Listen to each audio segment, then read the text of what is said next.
Okay, thank you and welcome to Deschutes County Board of Commissioners meeting. This is 9:05, Wednesday, May 21st, 2025. First item on the agenda is Pledge of Allegiance. Please join me. I pledge allegiance to the flag of the United States of America and to the republic for which it stands, one nation, under God, indivisible, with liberty and justice for all. So as I say, we do expect Commissioner Chang to join us at any moment. You would have thought it was like This is, yeah. 2000. At this time, there's back from citizen input for items not on the agenda as a public hearing. So first item, Christina Hall. Thank you for joining us. Christina Hall.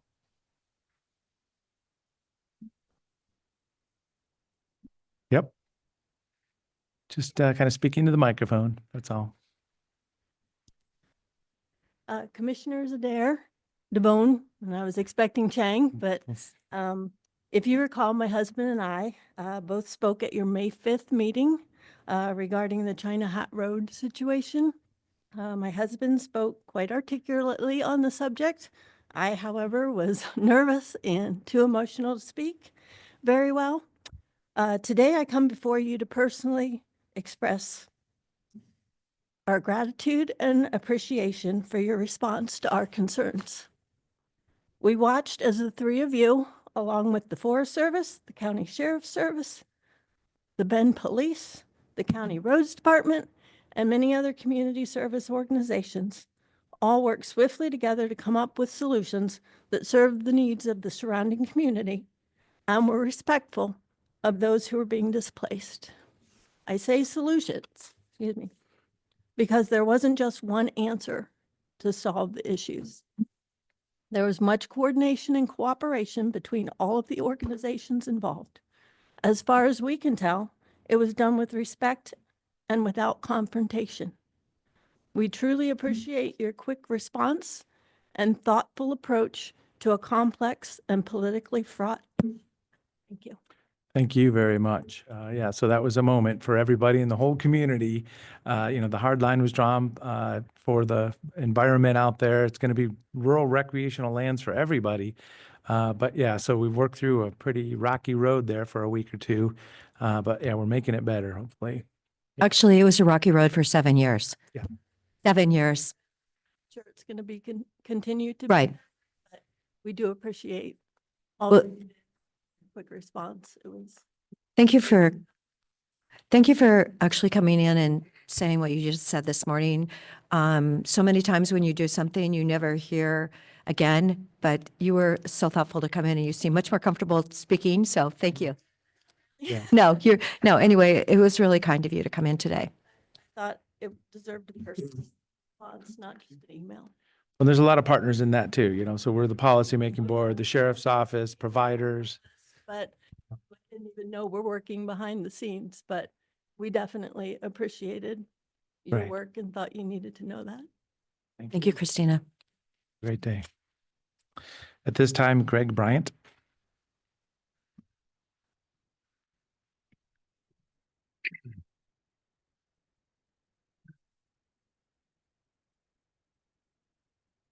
You hear me okay?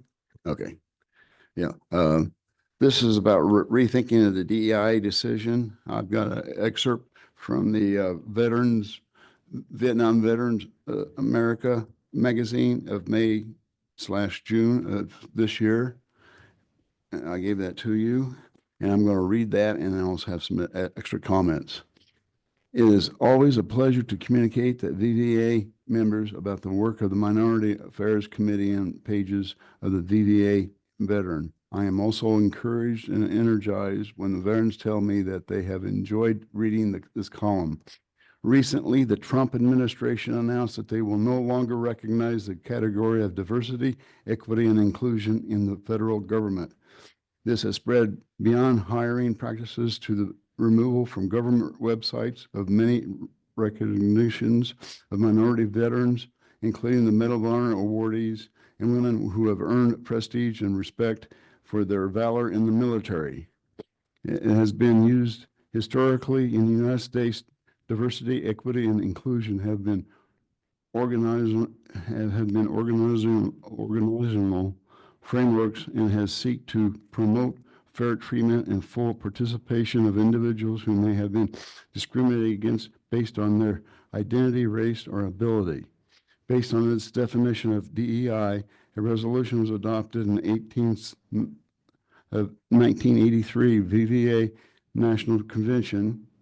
Involvement by minority veterans. Welcome to NVVA, which committed the organization to support its commitment to minority affairs programs by encouraging all veterans to become involved in all levels of organization and by encouraging VVA to work more closely with other minority veteran organizations. Since then, the Minority Affairs Committee has presented many other resolutions ensuring that diversity, equity, and inclusion are observed at all levels of all veterans in the VVA. The committee takes pride in the work that has been accomplished by our chairs and members over the decades. I want to reaffirm in the wake of the critiques of the DEI that as long as I am the chair of the committee, I will ensure that the DEI is observed in VVA regardless of the mandate to the contrary to any presidential administration. And then it gives you can contact them. Okay, and what I'm also want to do is your determination to go against the DEI, it goes against this magazine, what they want to do. Now, Patty, this is the same thing. Women were not able to vote until 1920. In other words, 19, wasn't it? huh? No, Wasn't it- that, we actually that had it was Senator in. ratified in 1920. Congress year? approved it, but you were not able to vote until 1920. Gosh, You ought- it's you ought to almost know over that. 100 years. Sorry about that. What? And, you should know that 1920 was when you were able to vote. I know, but we did have I believe we had a woman in Congress, a senator from Montana before that. And so I don't know how she got elected, I don't know either. but she did. Okay. But what I'm saying is you were not able to vote for a long, long time. Phil, he's not here. He would not be able to vote until about 1965 because his ethnicity. You couldn't have voted before that because your gender. Tony, you could always vote because you were a white guy that owned property. Now, if you didn't own property, you couldn't vote until most states was 1828. The last state that accepted that was 1856. Now, DEI is a more informal way of including people that feel like they're left out. And that's what I have. If there's any other comments you might have. Well, yeah, thank you very much. Yeah, I was just back to where I grew up and, the diversity and inclusion of multiple cultures in the suburbs of Detroit, Michigan in the 80s. I thought we were turning the corner on this and it feels like we're going backward. So it's an interesting point of view. I am here to serve everybody, make sure everybody's welcome and included. It's just, leading with the political front end of this is hard for some people. So yeah, let's go. Let's make sure we're all moving forwards. Well, the problem is, as you well know, is a lot of when you guys made a determination to take DEI out of the language out, it affected a lot of people because there was a lot of people that were here in the room when you made that determination. And I know you guys you don't want to hear about this again, but I was surprised when I saw the Vietnam veterans, and which I am one. The magazine came out this way. And so what I'm wanting to do is see if you guys could change your position. I know you don't want to go against the president, but the president changes his decisions like he changes socks. So, Thank you very much for your testimony. okay. Thank you. Thank you, Mr. Bryant. Is there anybody else for any items not on the agenda today? Is there anyone remote? Okay, so seeing none. Next, Commissioner Chang will attempt to join by a Zoom. okay, coming in remotely. Okay. So we'll work through our agenda here, and it sounds like Commissioner Chang's going to join us remotely. Next item is the consent agenda, So move the consent. and I will second it. Any other discussion?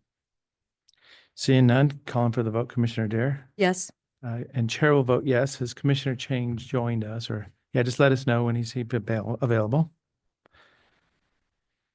At this time, item number 9, presentation of Deschutes Trail Coalition and the Stewardship Grant Closeout Report.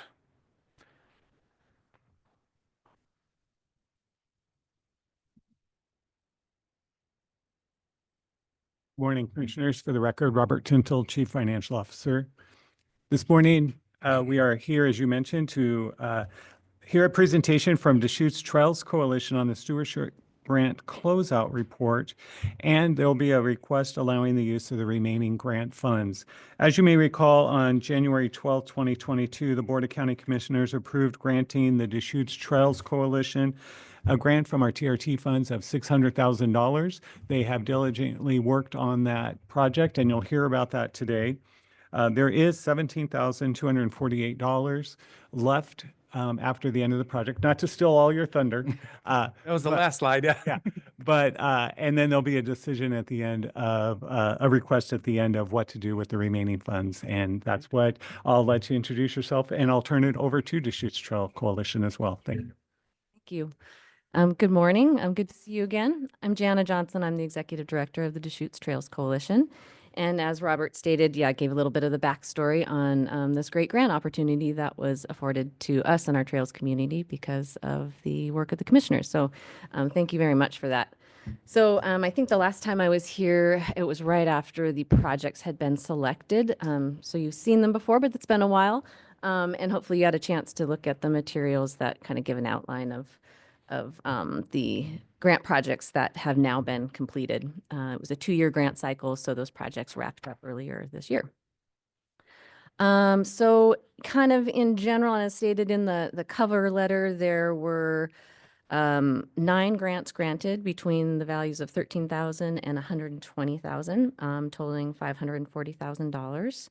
And it was a good mix of on-the-ground projects. It was a good mix of those projects that kind of were the seeds to start more enduring programs. And so I think it was overall a very successful program. We were hoping it would continue, but as a one-time program, we're super pleased with it and hope that you are as well. So let's see first. Well, this is a lot of words, but basically just kind of the general overview of the projects and the amounts of money granted, and then the proposed reinvestment that was basically there because of the efficient work of our partner groups that ended up saving some money that they're turning back.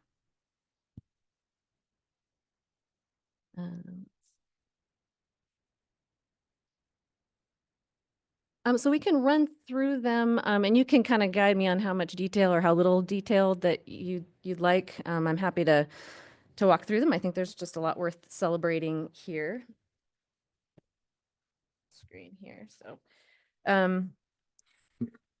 I thought it's just a little sense of place for each of these projects, and where are they and how can people access them? So Sure. that's the thought. So the first one up on the screen is the Oregon Natural Desert Association project. Took place in the Badlands, east of town on BLM lands. It was a largely volunteer fueled project led by ONDA. They created 3/4 mile of accessible trail, did some trailhead improvements, putting boundary fencing just to kind of keep the impacts contained there, some signage, and then overall 5 miles of trail improved, and some closing of unofficial trails. So was this done in 23 then? 23 and 24. Yep, it was spread out over a couple of seasons with the scheduled volunteer work days.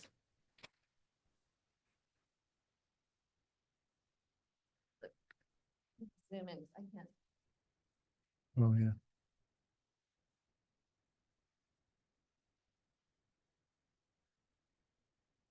Is the Deschutes National Forest. That grant fund, or those grant funds were to support a survey and design for a fully accessible trail. There's a partially accessible trail there now at Trail of Molten Land within Newberry Monument, right there near Lava Lands Visitor Center. The goal in that was to end up with a survey and design to complete a full loop. So it added an additional half mile, so making a nice 1 mile loop.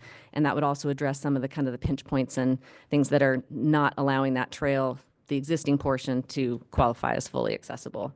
So that's great to just have more accessible opportunities for people in our community. And it's such a amazing spot. If you've been there, it's pretty incredible. So with that, there's a local engineering firm that did the survey and design. Then that now is a project that's ready to go through NEPA and then can get funded for implementation in the future. So a critical point. Next on the list was Oregon Equestrian Trails, OET. They replaced, I'm not keeping up with my slides here. Oh, wait, no, I didn't. OET, they replaced the corrals in the last two remaining corrals that needed replacement. You can see in these pictures that they were old wooden corrals and they were at worst not functional, or maybe even worse, they were a hazard to the horses. So that was really important to get those replaced. They did that a lot with volunteer labor and some youth crews and replaced them with steel. So those will be good in perpetuity.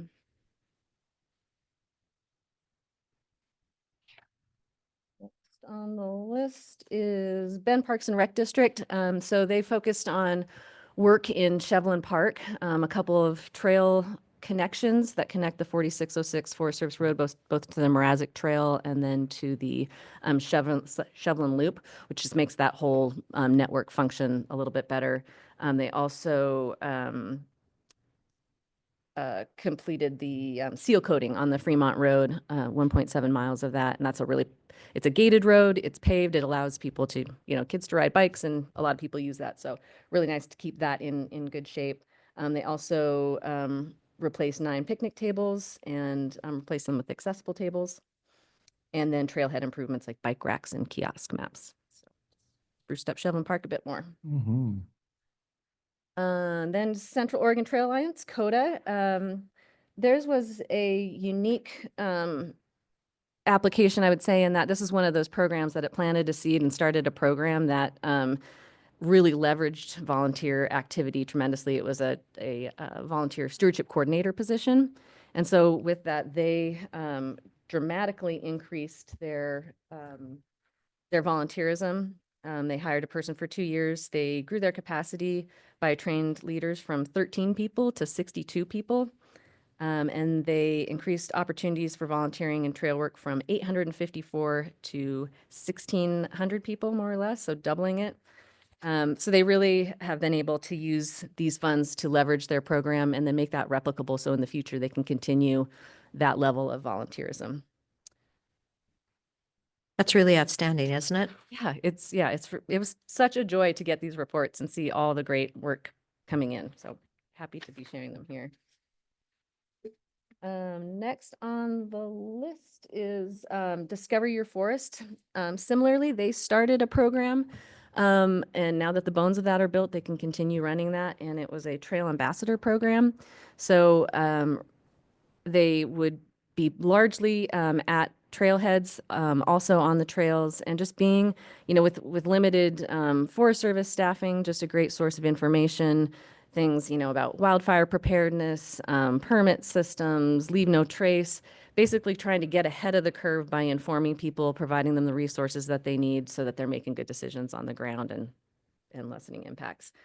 And again, just growing that community of stewards. That I think that was one of the big things that really jumped out at me through this process is just the engagement of volunteers in nearly every project, and just how lucky we are as a community to have that level of stewardship and commitment.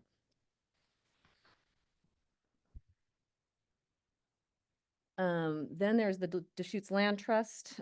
They used some of these funds towards the purchase of the Specter Ranch property to turn that into the Paulina Preserve. And part of that, there's a recreation component in addition to the restoration work that they're doing, and it being adjacent to Newberry Monument, that there will eventually be a trail connectivity in those areas. And as you may know, I mean, I do feel like that project was pretty far out of bounds from what we expected we were investing in.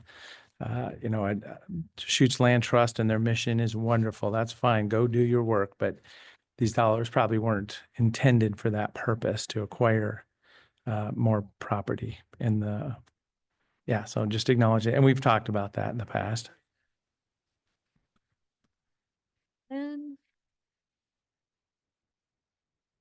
And then next up is the Friends of Central Cascades Wilderness. They basically, they purchased a kit and then had volunteers build a kit, and it's basically a cabin on wheels. And the cabin that they had been using had to go to its intended place. It was a Forest Service cabin that was being borrowed, and it needed to go to Newberry Monument. So the Friends of Central Cascades Wilderness bought the kit, built it, and it sits at Green Lakes, and it houses all the wilderness information. And again, kind of that, it's a little different from the Trailhead Stewards program that DYF started, but kind of in a similar vein, but focused on those busy wilderness trailheads for wilderness education and Leave No Trace. So nice to have that.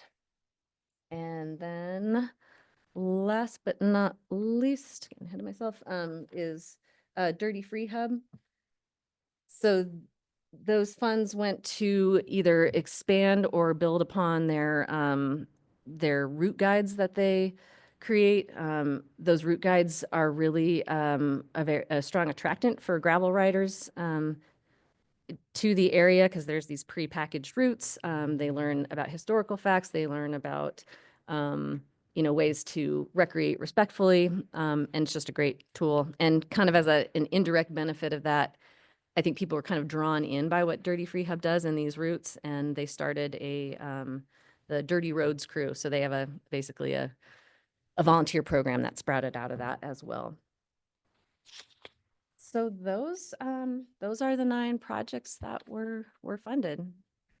It's exciting we were able to invest those dollars for the, you know, the public's benefit, for some of those just recreational assets that can be maintained around our community. This was exactly, you know, the vision, except for one project, as I mentioned. So it's exciting to see these, you know, resources available for our community. Yeah, couldn't agree more. So yeah, again, thank you for all that support, and happy to be able to share those successes, and also just grateful to our partners throughout the community and all the volunteers. Like, we're just really lucky. It's easy to take that for granted sometimes, how much support we have and motivation. So Yeah. definitely something to be celebrated. Mhm. Robert, I have a question. The date of the award says on this document, July 1st, 2022, but yet on background, it says that we actually approved granting them the $600,000 January 12th of 2022. So that's almost 6 months. And then nothing really happened until 23. So I was just wondering why it took so long. I can answer that. It took us the year to build the program, so we had to announce the program, get it out. We hired COIC to develop and set up the advisory committee that reviewed all the grants, set up the criteria, put out webinars, all that type of thing, and then to have it timed so that then it would be in place so that they'd have 2 full, so that recipients would have some time in advance of the field season to get their ducks in a row and then be able to implement during that field season. So that's how the timing lined up in that way. Okay, well, it's actually the date of the award, so that's why I'm asking. I'm just saying, why did we say it's January 12th, 2022? But the date of the award on this document says July 1st. I mean, that's not from you. I think that's from us. So it just seems like there's 6 months there that, somebody, at the very end of the packet, there's that discretionary grant program project completion report. And it says the date of the award on that. Maybe that was from Jen. And that might have been the contract, the board might have approved, the date was the date the board actually approved the funds. And then I know there was also a time period for developing the contract, and that was the start of the fiscal year. So the funds probably weren't distributed until the start of the fiscal year. And Okay, that's when so that's the what was date happening. Yes. All right, so I'm wondering, Jana, what is it you are thinking you are going to do with this $17,248? Well, I'm so glad you asked. So, you may have heard there was a recent article, and Commissioner DeBonne, I think you were even interviewed for that. The current situation, so the DTC has our own professional paid trail crew. It is the only professional paid trail crew in all of Central Oregon. It was not intended to be that way. We were intended to be sort of a value-added resource to the Forest Service's trail crew, but they currently don't have one, and that's unlikely to change in the foreseeable future. So when the DTC Trail Crew started 2 years ago, it was the 3-year pilot. It was funded with Great American Outdoors Act funding through a Forest Service agreement. In how that agreement works is that each year they add funds to that agreement. So in year 1, they added funds. We hired our first crew, got a feel for it. Yeah, this is a great resource. This is working well.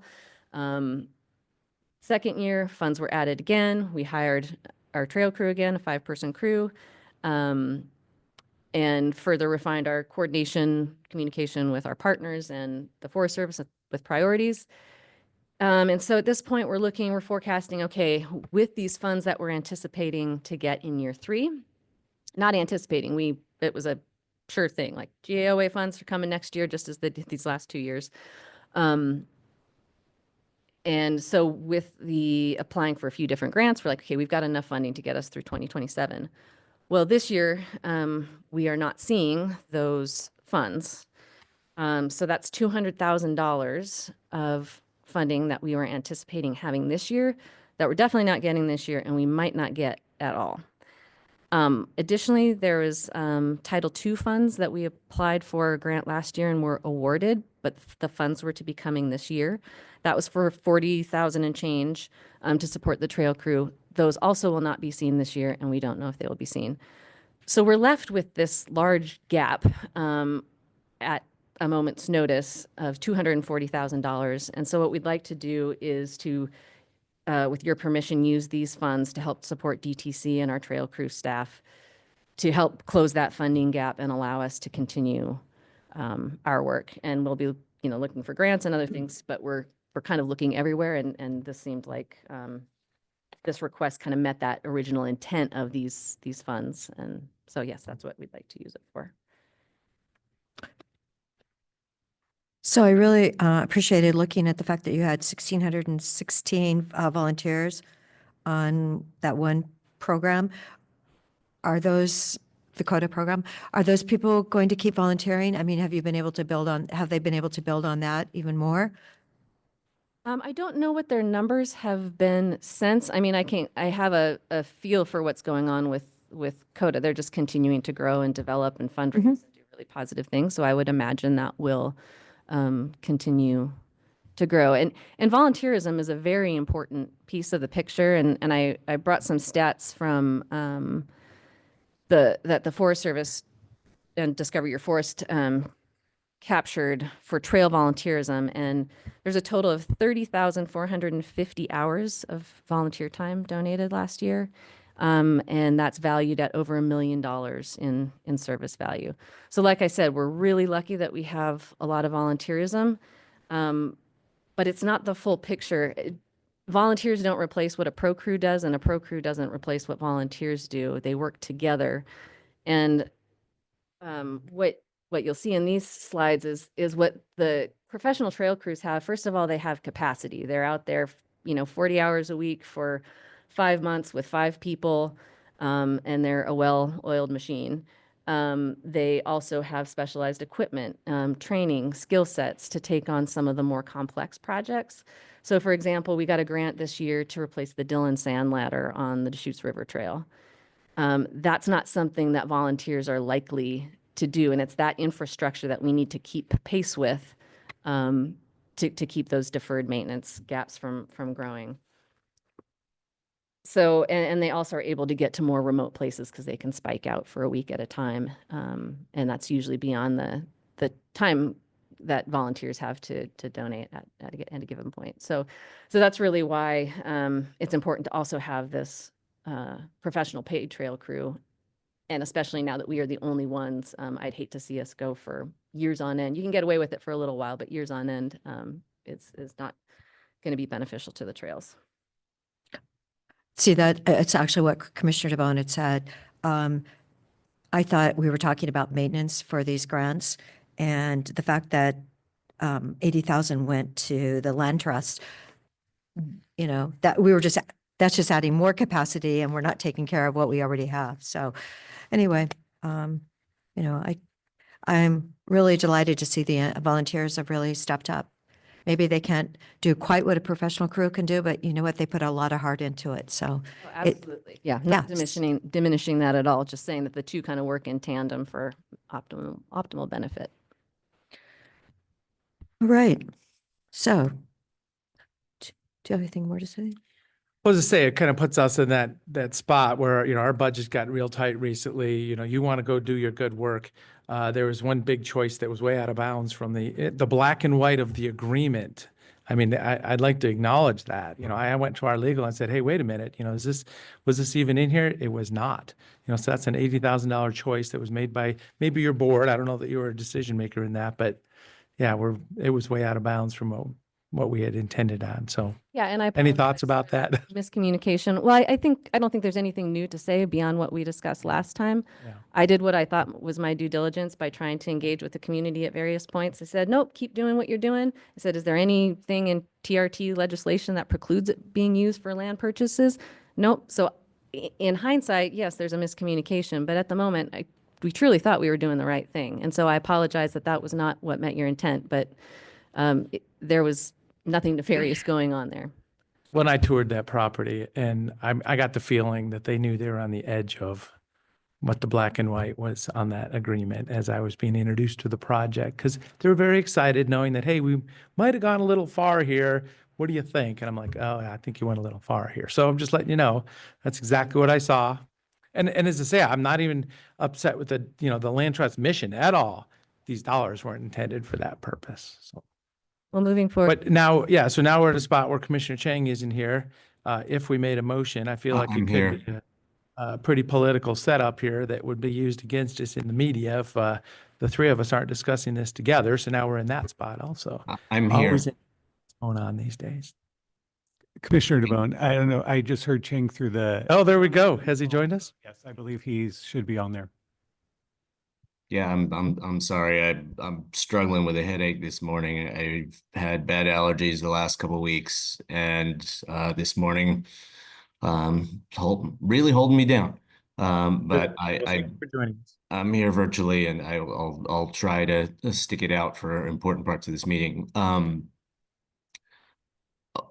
My suggestion would be that it was particular grantees that were able to save money on the great projects that they proposed to this grant program that result in these $17,000 of savings. I would suggest that we reward the cost effectiveness and efficiency of those organizations by awarding these funds to the trail crew, but for projects that would particularly benefit those groups that save the money in the first place.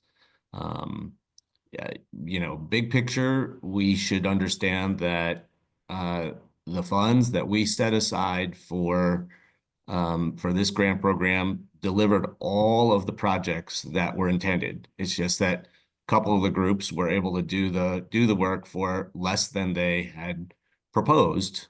They were super efficient. So rather than talk about penalizing trails, penalizing the DTC, I think we should be recognizing the good work of the groups that got their project done and got it done under budget. Thank you. One of them happens to be the equestrian group. So isn't that appropriate? Yeah, we could. The other one is we could offer to the them. Newberry, that design group, and that sounds like that's already taken care of. So giving them that money, how do we know something really appropriate is going to be done to keep our trails in a good way? Yeah, so Yeah, I we would could, say, so we could put money the into. funds left over from the survey and design contract, that we kept those funds. DTC was actually the administrator of the contract so that it was more efficient to go that way rather than contracting through the Forest Service. So we partnered with them as we have on other projects. So those funds are not actually transferred to the federal government because there's a lot of, it's just not efficient to do it that way. So we paid the contractors directly through an agreement with DTC and the engineering firm. Commissioner Chang. Yeah. So to go back to those two groups and rewarding them for their efficiency, now we could support the trail crew working on next phase work, because once you have a trail design at the Newberry Monument, you need a trail crew to implement it. So we could allocate a chunk of these funds. We could ask DTC to use a chunk of these funds to have their trail crew implement part of the design that they've developed. And for the equestrians, now that you've got a great corral set up in the, a fully up-to-date corral set up in the middle of a trail network, you could ask for this trail crew to work on a segment of that trail that's in bad shape, so that the equestrians coming out of that area would have the opportunity to ride on well-maintained, safe, responsible to the landscape trails that they can enjoy. So it's just seems to me, again, if we want to reward the groups who got their projects done under budget,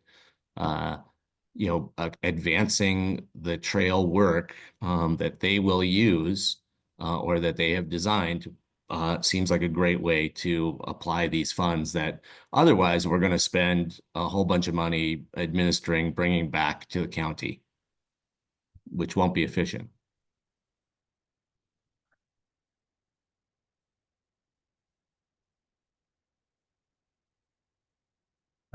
Yeah, well, thank you for your efforts. As I say, the trail maintenance is exactly where we wanted this to go.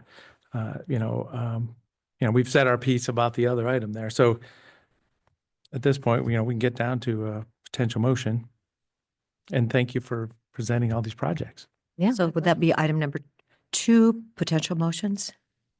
Or, Because if we don't do anything, the contract's terminated and there's funds coming back. If we do, we can define what we want to see to happen. oh, okay, I see what number 3 is. Okay, so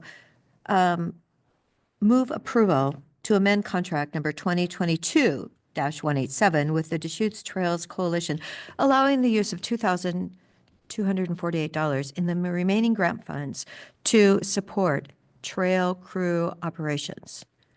Commissioner, Clarify the amount. I think it was 17,000. Yes?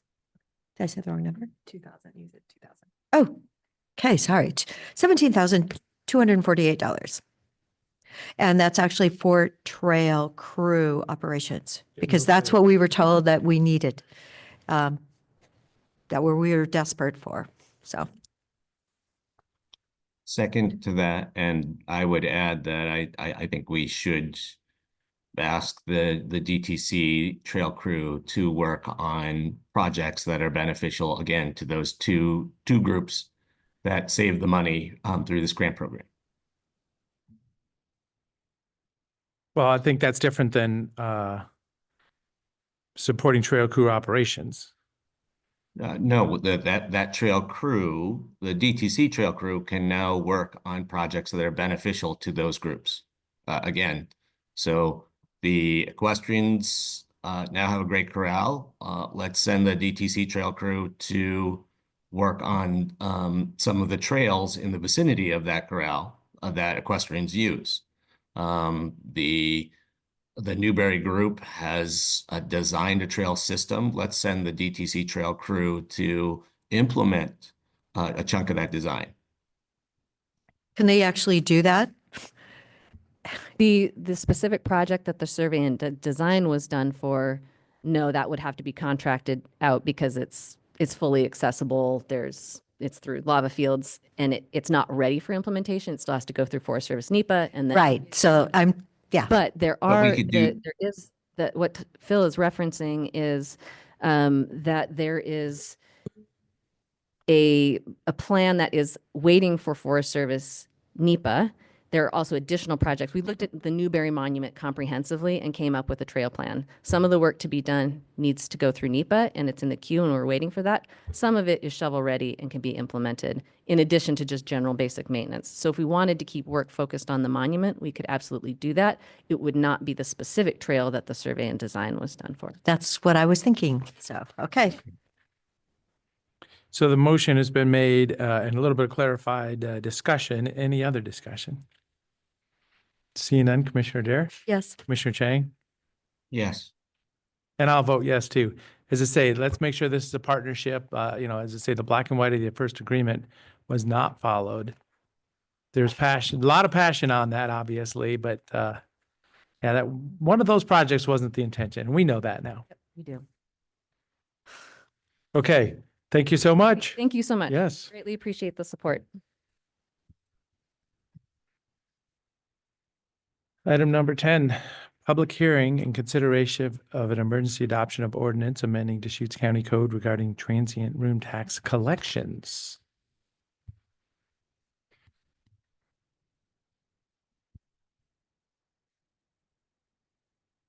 Morning, Commissioners. Again, for the record, Robert Tintle, Chief Financial Officer. Michelle Asaya, Transient Room Tax Management Analyst. Judy Haas, Deputy Tax Collector. Today, we're holding a public hearing for, as you mentioned, for the transient room tax ordinance 2025-006, amending county code regarding transient room tax collections.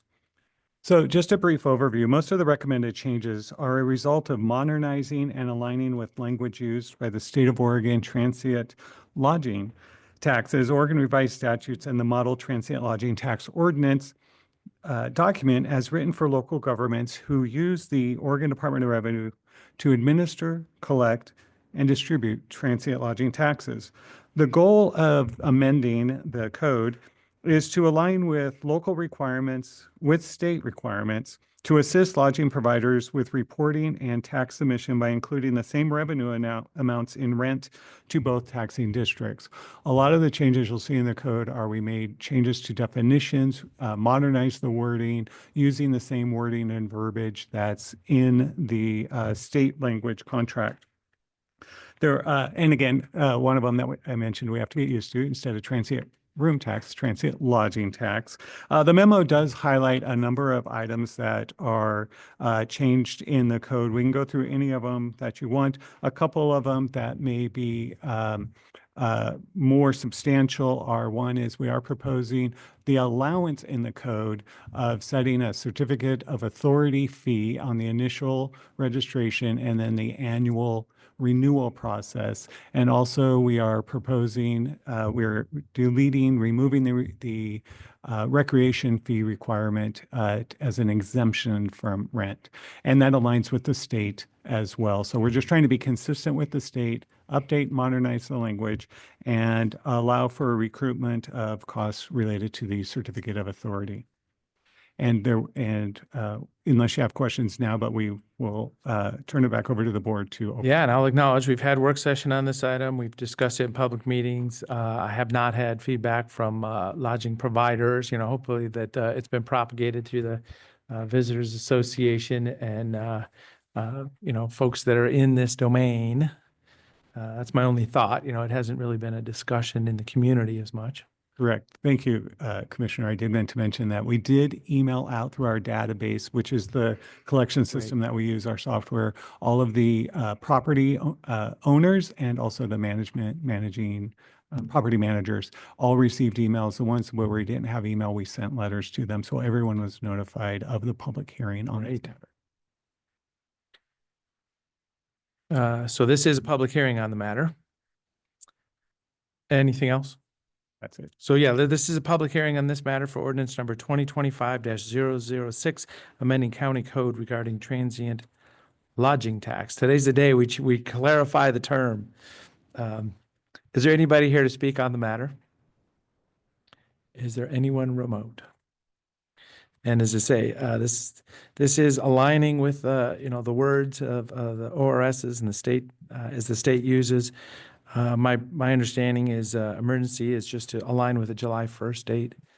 September 1st date. Oh, which is September. Shy of the 90 days. Okay, yeah. And so making it September 1st, that way the month and the quarter are all consistent for the reporting with the new requirements.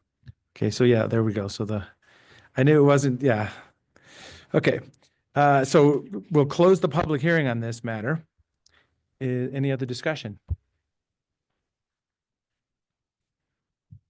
No, Yeah. TLT seems very easy to pick up, doesn't it? Don't have- Well, yeah, and it was truly a room in a hotel or a motel, from the back in the day. So lodging has evolved over time, a home rental, lock-off unit, a room in a hotel or a motel, but a full home rental. So a whole bunch of opportunities for lodging, transient lodging. So any other discussion, or is there a motion? Okay, Commissioner Chang has nothing? Okay. All right, so I will move approval of the first and second reading by title only of ordinance number 2025-006. Second. It's been moved and seconded. Any other discussion?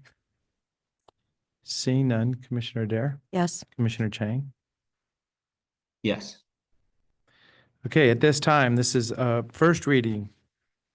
Oh, I vote yes also. Thank you so much. Following the procedures. I was ready.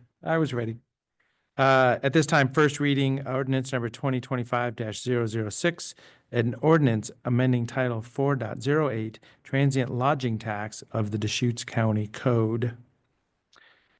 Second reading ordinance number 2025-006, an ordinance amending Title 4.08 transient lodging tax of the Deschutes County Code.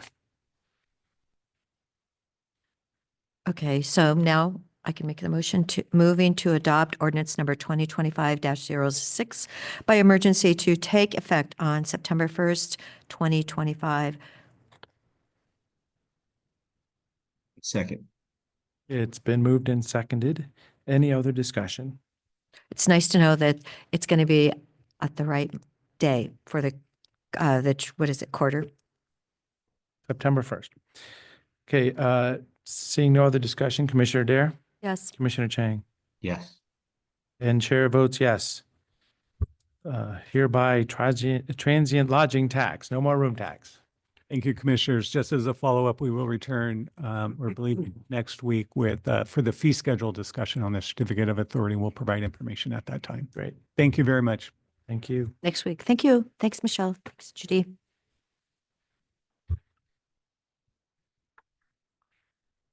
Item number 11, board direction to schedule a hearing in response to the complaint for Four Rivers Vector Control District. Morning, Commissioners. Dave Doyle, County Counsel. Well, and I'd like to recuse myself. I'm real close to this. I know parties involved all over this. I've attended meetings. And we've done this recently. I'm going to stay in the room, but I'm going to step away from the dais for the other two commissioners to proceed on this matter. So Commissioner Dare, if you can run this for me. Okay. So before you, Commissioners, we're seeking your direction, which is required by state statute, to schedule and convene a hearing to consider the complaint that was submitted in early April by one of the board members, Amy Varner, regarding the president of the board of the Vector Control District. Again, statute mandates that you have this hearing to consider the complaint and see if potentially there's a grounds to remove the director involved. We didn't directly schedule or move to schedule the hearing because we wanted the board to, one, be aware that it's a mandate.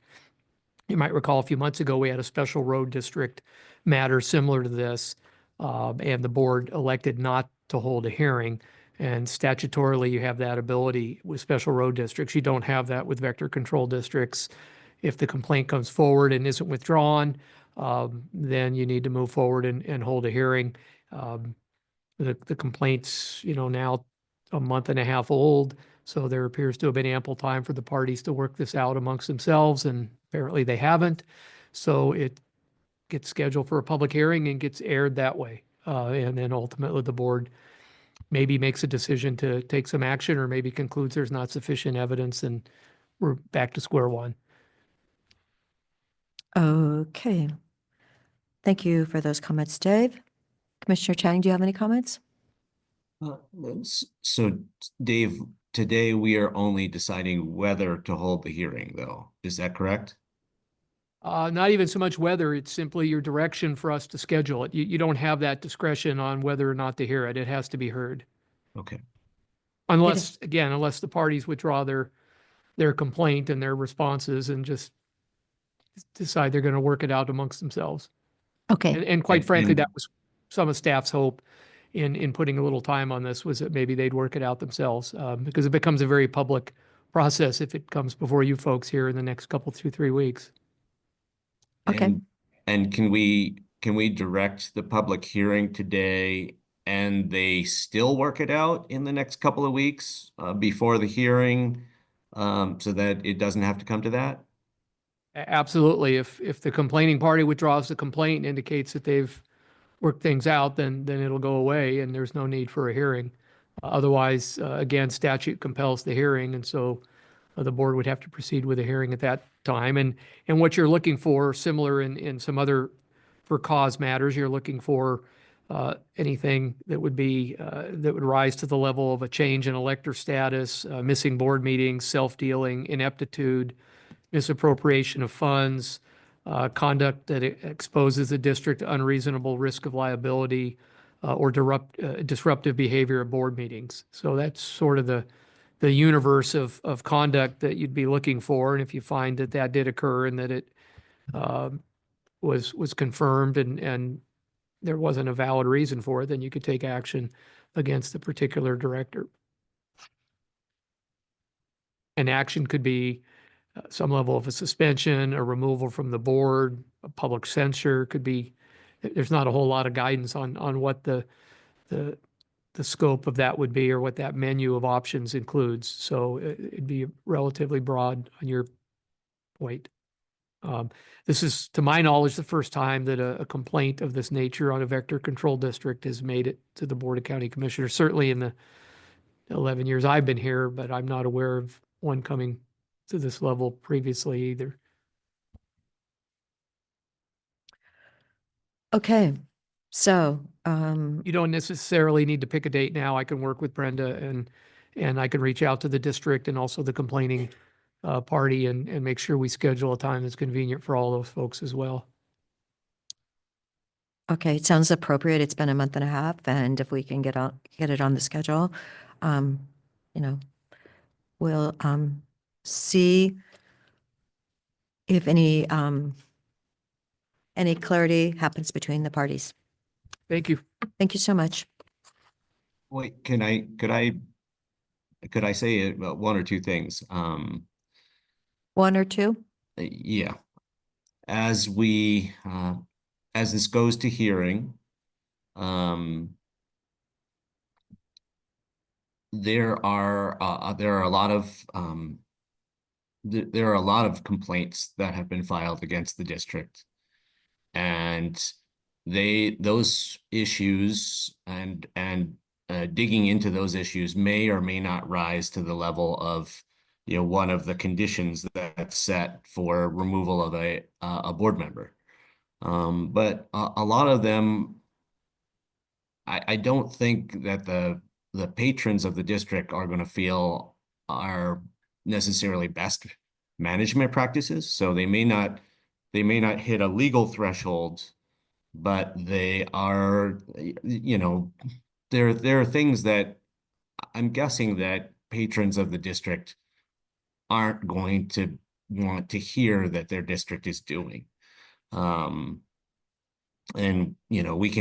we can air all that in a hearing if people want to, but I also think that it's possible that the district could choose to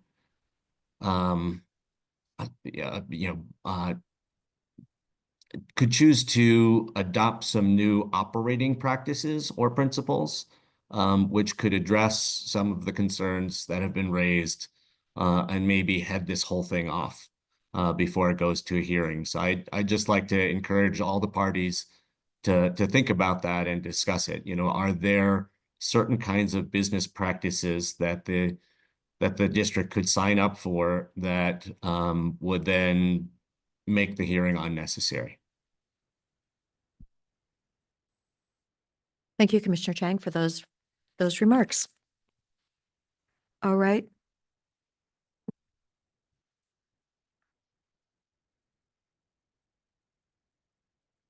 Okay. So at this time, next item number 12, Cascades East Transit presentation, fare policy, and other updates. Mr. Bob Townsend, thank you for joining us.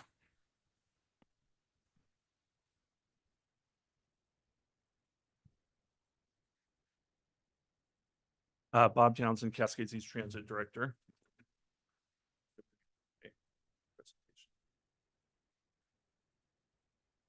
Oh, magic. So I'm on the COIC board. I've been involved with this presentation and in the policy discussions at our COIC board meeting. So thanks for joining us today, and let's let more people hear about the big picture. Before you start, could I ask you a question? There's these giant white buses with no identification on them whatsoever. Are those federal buses? What they are, I've been seeing them too, or is it Highway 20? Yes, Highway 20. They're there like in the morning all the time. Some specialty charter bus, but yeah, there no. You have no idea. A lot of high school sports these days too, so it could be anything. No, but I mean, I see them like at 7 a.m. in the morning, and it's always very strange with no ID. I would like to get my hands on these extra buses, but Well, it could be a party bus, right? Anyway, okay, I just had to ask you because I thought if anybody would know, you might. Thank you. or the next slide, please. And you may be able to drive it. Oh, can I? Yep, Oh, I can. Perfect. there you go.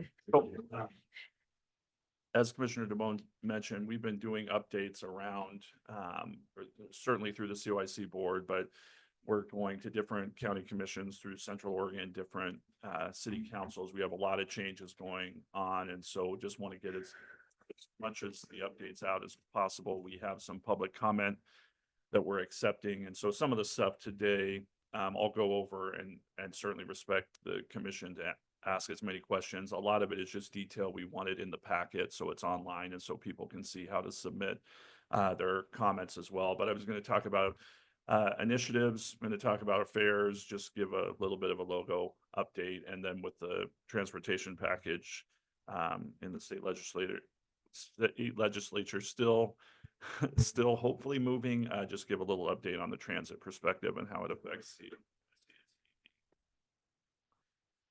So we have a busy summer coming up. We've really looked at areas where we can improve our organization and improve the services we provide to Central Oregon. And one of the main things that, it has become apparent to me in reviewing everything is we don't quite meet the typical transit services that Central Oregon need from a commuter standpoint.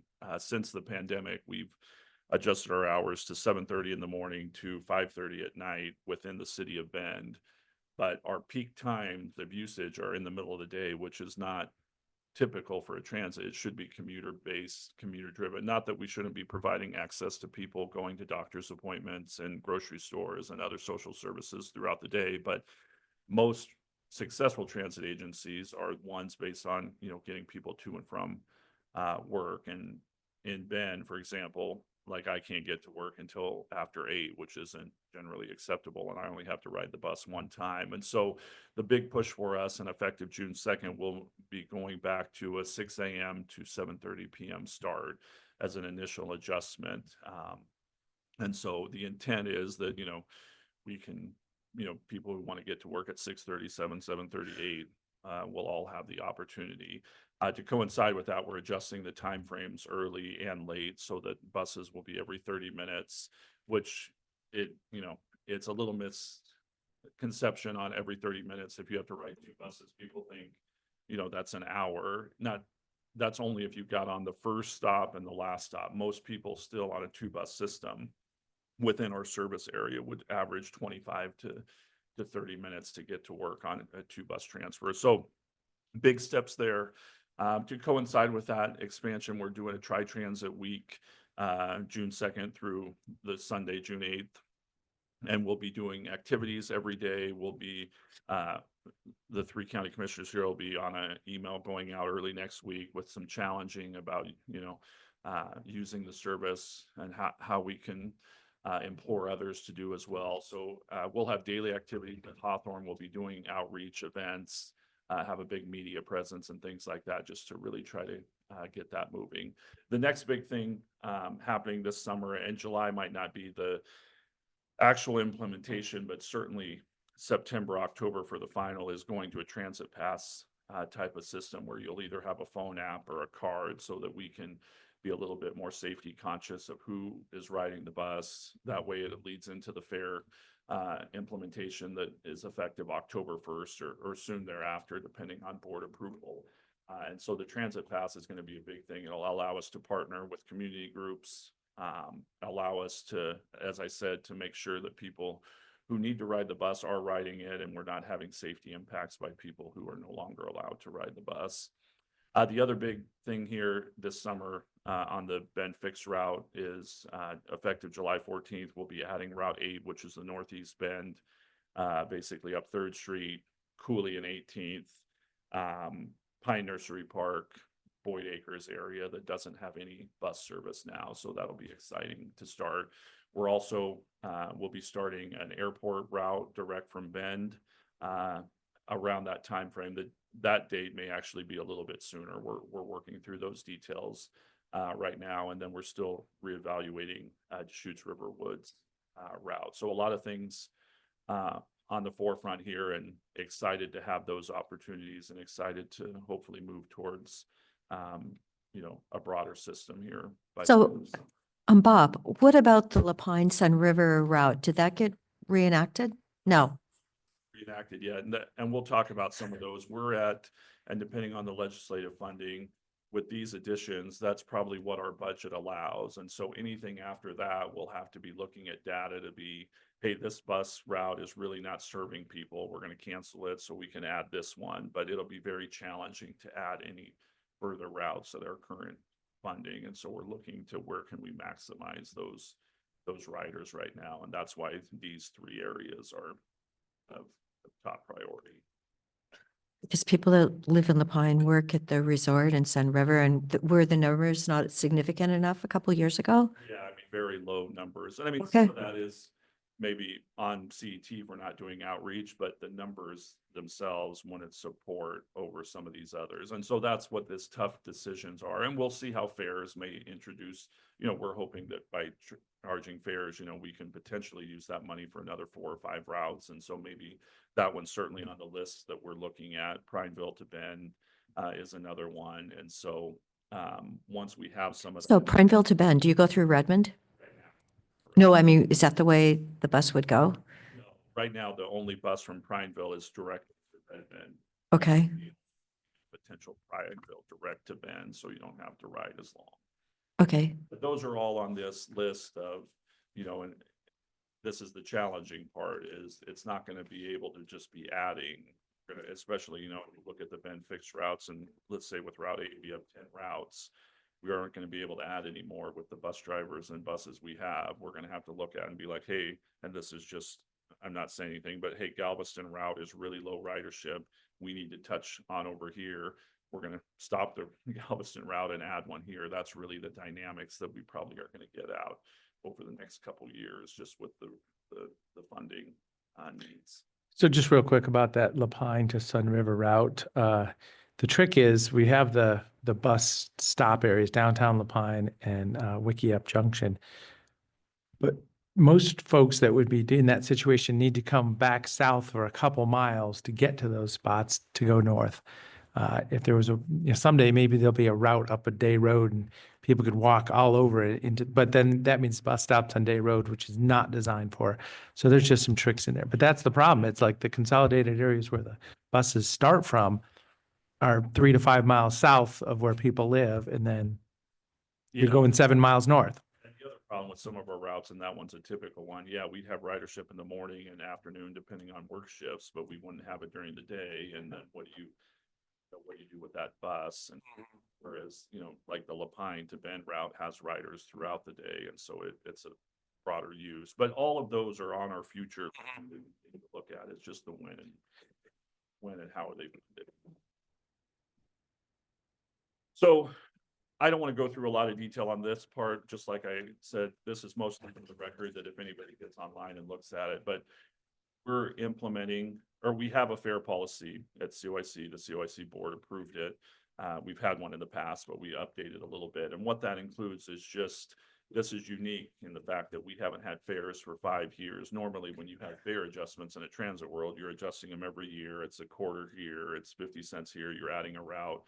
But since we haven't had anything, we're just taking additional time to get as much public comment as required. And so the intent is to have the COIC board review and approve new fares at our August 7th COIC board meeting. And so up to that, we have some 30 and 45-day public comment periods, but we're extending them they started last week. So on our website, we'll have different public meetings, whether at our Regional Public Transit Advisory Committee here, we'll be at City of Bend, we'll be at all these places, and certainly comments can be turned into me.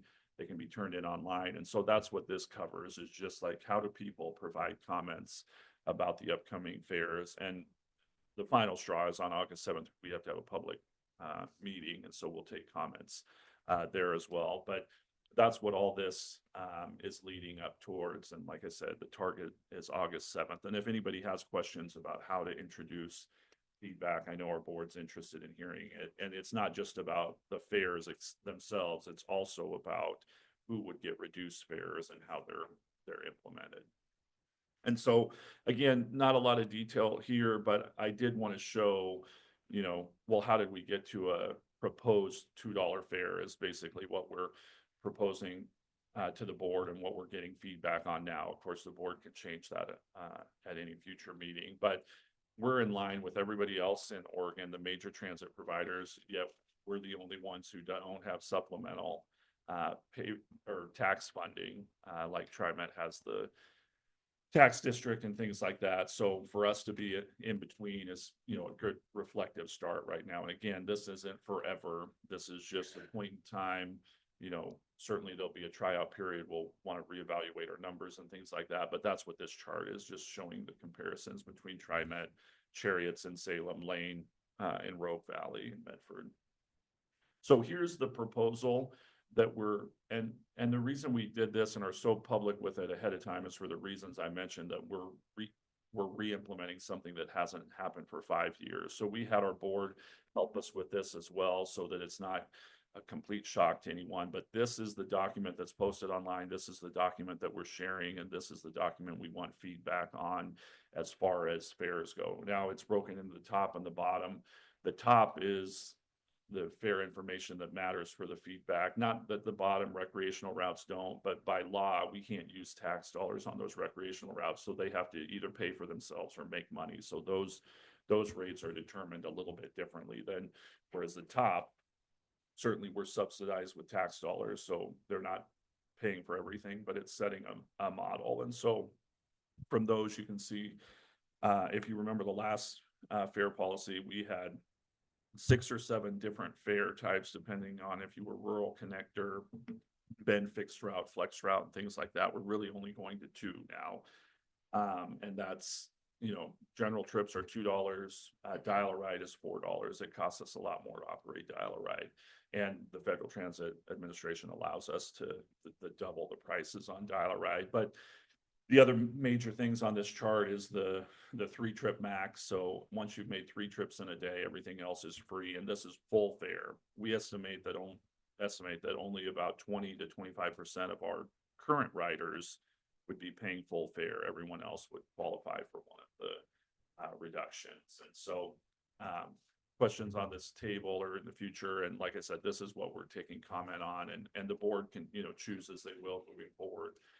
But this is the basis that we're taking. So you said expect 25% to pay full fare, so for $2. So then after that, it's discounted, which is half of that. Which is half price, yeah. So that, just put it in mind, and yeah, so somebody that's, what's the age for, Or just, let's just say it's 60 and over. yeah, so somebody that's 61 is going to pay $1, Yeah. $3 max. Yeah, just And making that- sure. And that's through us. A lot of public, or a lot of social service providers have other programs where they pay all transit, so someone could be still paying that money behind the scene to us. but Yep. The provider is not paying it as well. There's certainly those programs as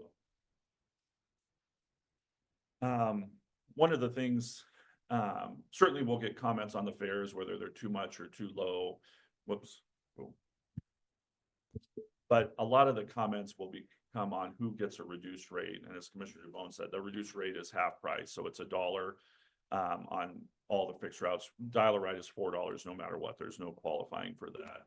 Most Dial-A-Rides cost us between $15 and $35. So, $4. And again, I've been trying to sell this point, but the purpose of fares, certainly there's a revenue component that's important, right? It allows us to stretch our dollars, but it's also a controlling mechanism where right now we have a lot of people taking advantage of our free Dial-A-Ride services and scheduling 50 to 60 rides a month, 2 or 3 rides a day, when in the future they'll still be allowed to schedule those, but they'll have to pay for them. But more than likely what'll happen is they'll consolidate trips and be like, hey, I'm going to do the grocery store, the doctor, and lunch together on one trip instead of paying 3 different times on the day. So that's a very important factor in fares. Here's a list of some of the reduced age.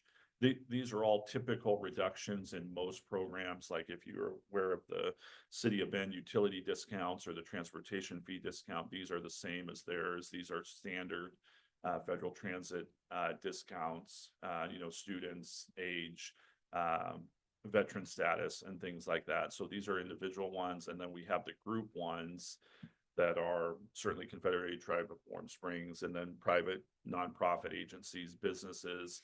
Again, fares are important, but it's more important about getting ridership, supporting business and things like that. So if there's something not on the list that we've missed, we're happy to work with partners, happy to provide the reduction. Having 10 people only pay $1 instead of $2 is not going to hurt our budget, but those future riders will definitely impact the transportation system. So all of these are available for comment as well. Just quickly, I did want to update, and we tentatively have a new logo.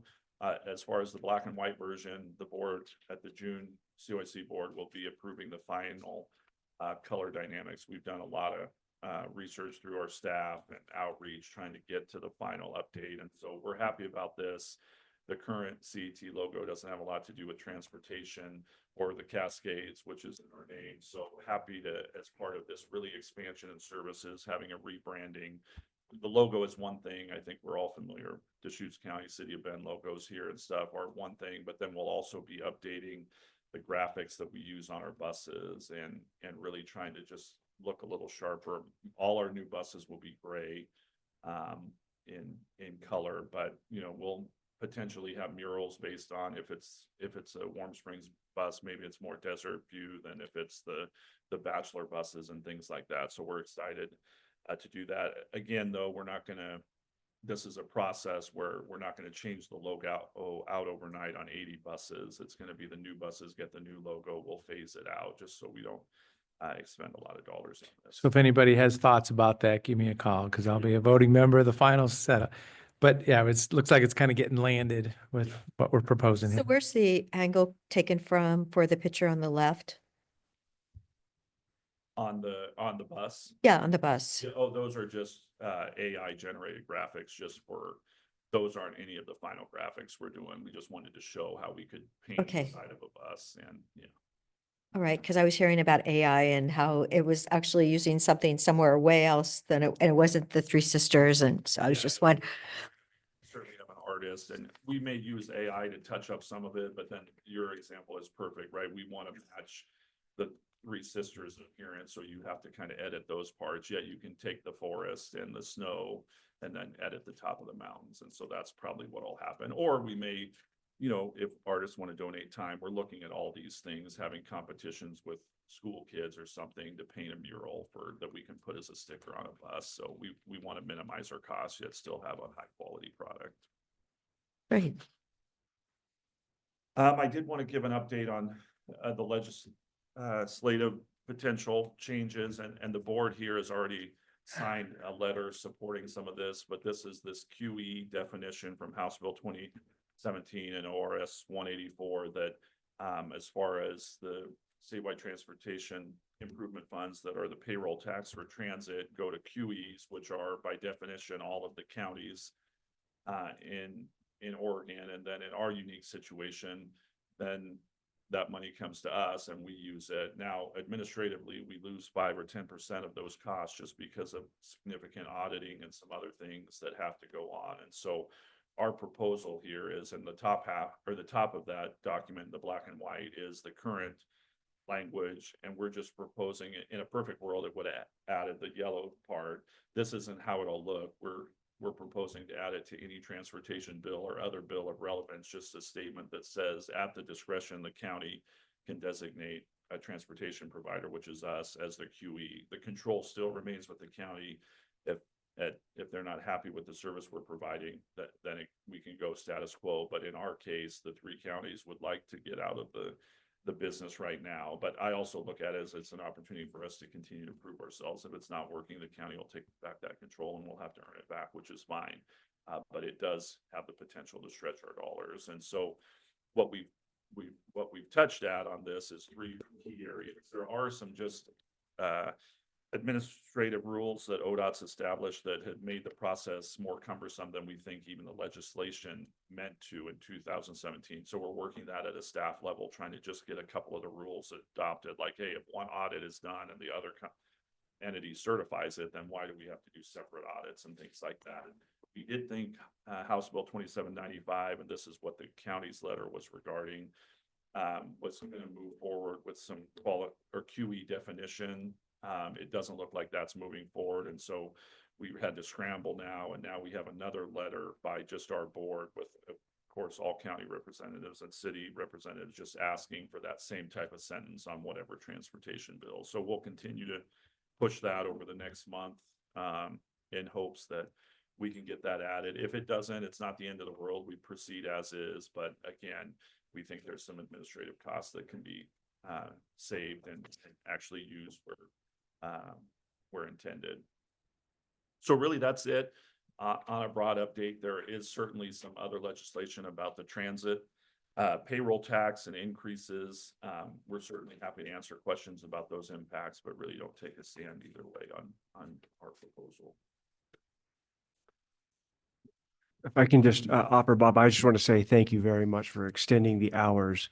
I know myself included and other county employees really appreciate beginning as early as 6 a.m. and going to 7:30 in the evening, recognizing that not everybody works an 8 to 5 schedule. I, for one, used to take the bus weekly to support it and convenience and everything else. And it's just a one stop. But when it moved to the reduced hours, I could never leave my office by 5 o'clock in order to make that 5:15 bus or whatever it is. So that makes a big difference. And I just want to say thank you. I think it really benefits county employees to offer that for the extended hours will really serve our employees well. No, and I appreciate that. And I think that lends in toward, certainly getting it updated, getting the public aware of it, but then having these challenges back to county, city staff, ODOT, and that's what we'll be intending on doing. Certainly, I will be able to ride the bus starting June 2nd now to work and home in the evenings. But then the next step is really trying to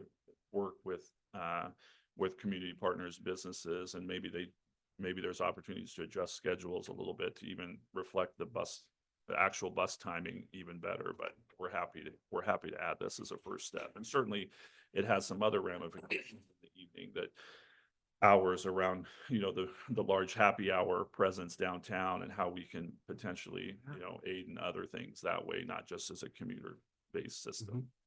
Great. I remember that's what I had to argue for in La Pine when they were doing that, because it was people that were working at the resort and they needed to actually get to work. And so they did extend those. And then in the middle of the day, okay, you're saying that if there's not that need there, maybe those buses can go somewhere else. But hopefully there'll be extra funding so you can spread it a little thinner.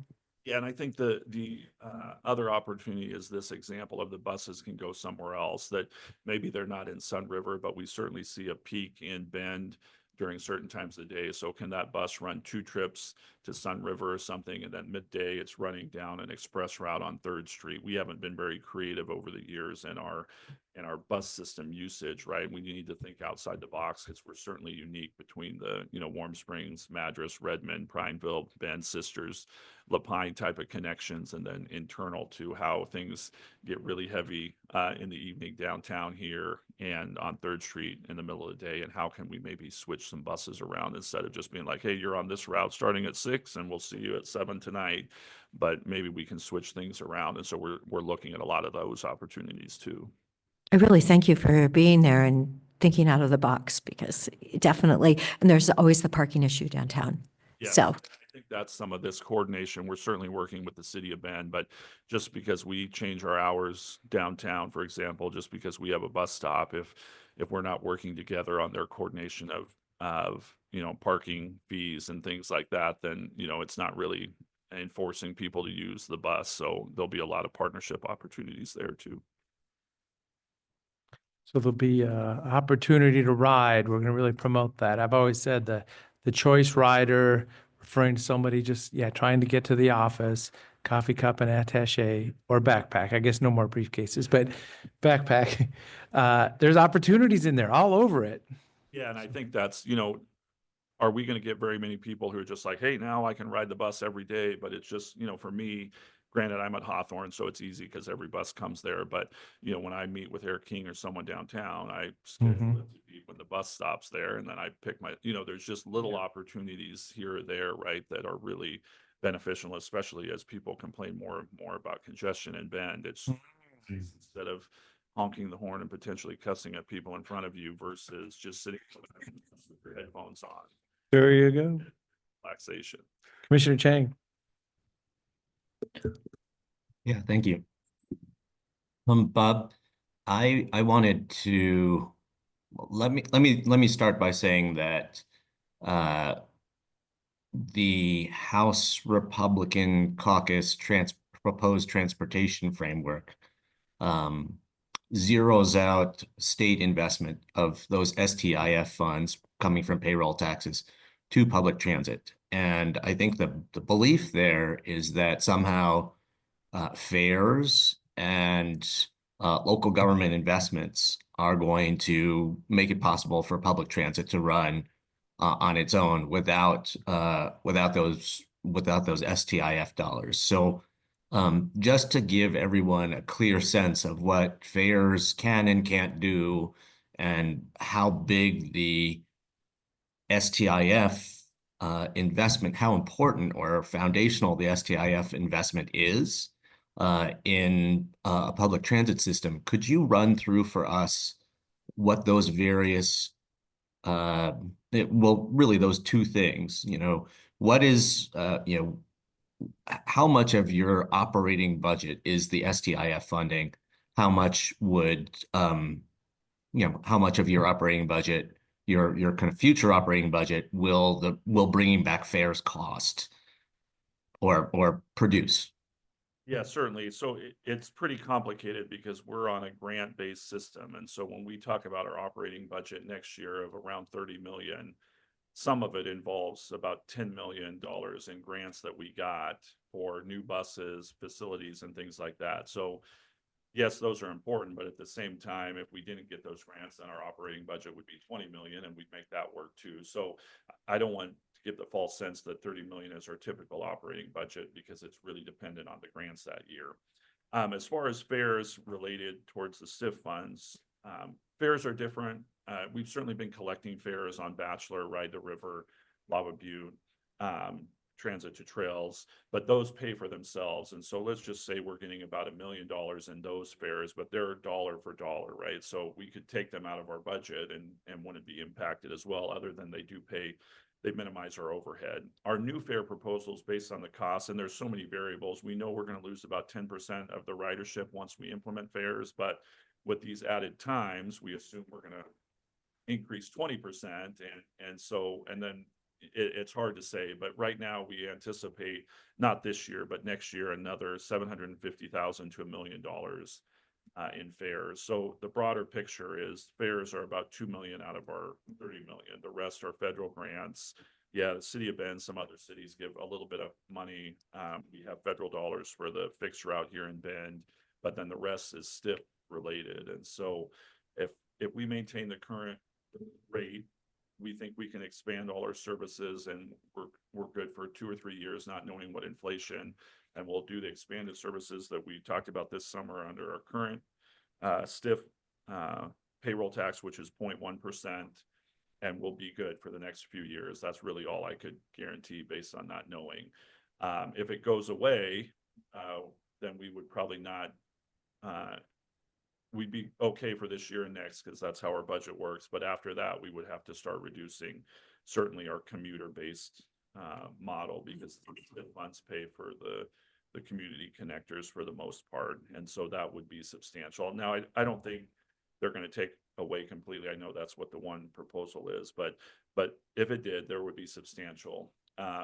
If it increases at all, it'll be expansion as far as additional routes and potentially times. Instead of every 30 minutes, some routes would be every 15 minutes and things like that if there were additional payroll dollars. And those are the impacts of the broad spectrum of it. But certainly we're very reliant on the STIF dollars right now for our rural system. Thank you. And, a couple of years back, representatives from CET were explaining to me that the costs to administer a fare system are pretty significant. So you might make $750K to $1 million from the commute routes, by collecting fares. But do you have a feel for what the administrative overhead associated with collecting those fares is? Yeah, so those are net dollars that I gave you, and that's, we see the 20% or see a 10% reduction, 20% growth. We know we're going to see a reduction in our dial-a-ride as well, but we think, the airport shuttle and things will make up some dollars. But in the past, the administrative costs were a lot more because everything was cash. We weren't collecting as much as we should, because then it was an argument when you got on the bus to be like, are you 60 or over? Do you have another qualifying thing? So, it'd be like, you're fine or whatever. And then it would take 2 or 3 people per our protocol to count cash all the time. So it was just costing us just as much almost to collect as not. That's why it was a pretty easy decision to go away back then. But now with transit passes, yeah, there's an upfront cost for that. But once those are in place, once the phone app is in place, yeah, you may have to pay 1% or 2% on every transaction, but most of your money is being recouped there, and then it's saving efficiency where we're just transferring from bank accounts. We don't have 2 people counting dollar bills and quarters in the back room and then signing it and then counting again to make sure. And so I do anticipate our initial costs, because we're going to have some new electric readers on the buses, but most of them already had them from before too. We just weren't using them our first year. And that's why, like, if we can get to October 1st, whatever fares we receive the last 3 months of the year, we'll probably pay for all our implementation costs, and then it'll be a small percentage moving forward. So that's the impetus of the date. But if it slipped to November 1st or December, it's more about getting the pass system, the readers, the phone app all in place. Thank you. Thank you very much for the update. You're going to make your way around to other commissions and city councils too, right? The goal of Commissioner DeBonne is that you have to hear it about 5 or 6. Oh yeah, see, that's gonna, I'll be hearing about it. Laugh at all the same jokes. Well, and I'll get on the bus. Yeah, the challenge to ride is heard, so I'll get on the bus. Oh, Bob, we did hear from one person in our meeting maybe 2 months ago that there were drugs on the bus. And I don't know if that's something you can address. I don't have any personal experience other than that one person was really concerned. And I just thought, if that's really happening, we need to stuff that. Yeah, and so that's one of the biggest things about, certainly the transit pass allows us to collect funds, but right now, and one of the shocking things to me when I started at CET last year, and I've said this before, but you know, at ODOT and the DMV, we had the board that had 2 or 3 pictures of people on there that weren't allowed because they had violated safety or something. Well, our notebook at CET has about 500 to 1,000 on any given time. There's no way a bus driver can know.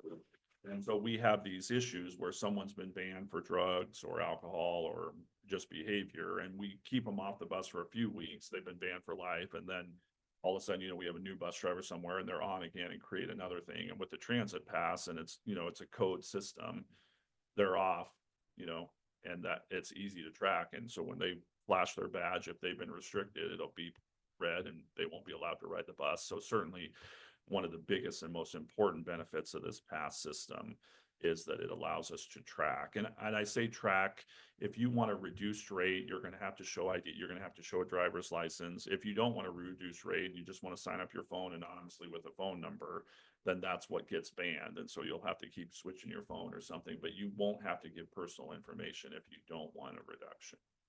Okay, thank you. Thank you for that information. Thank you so much. Item number 13, resolution regarding public use fire restrictions on unprotected lands and county-owned lands.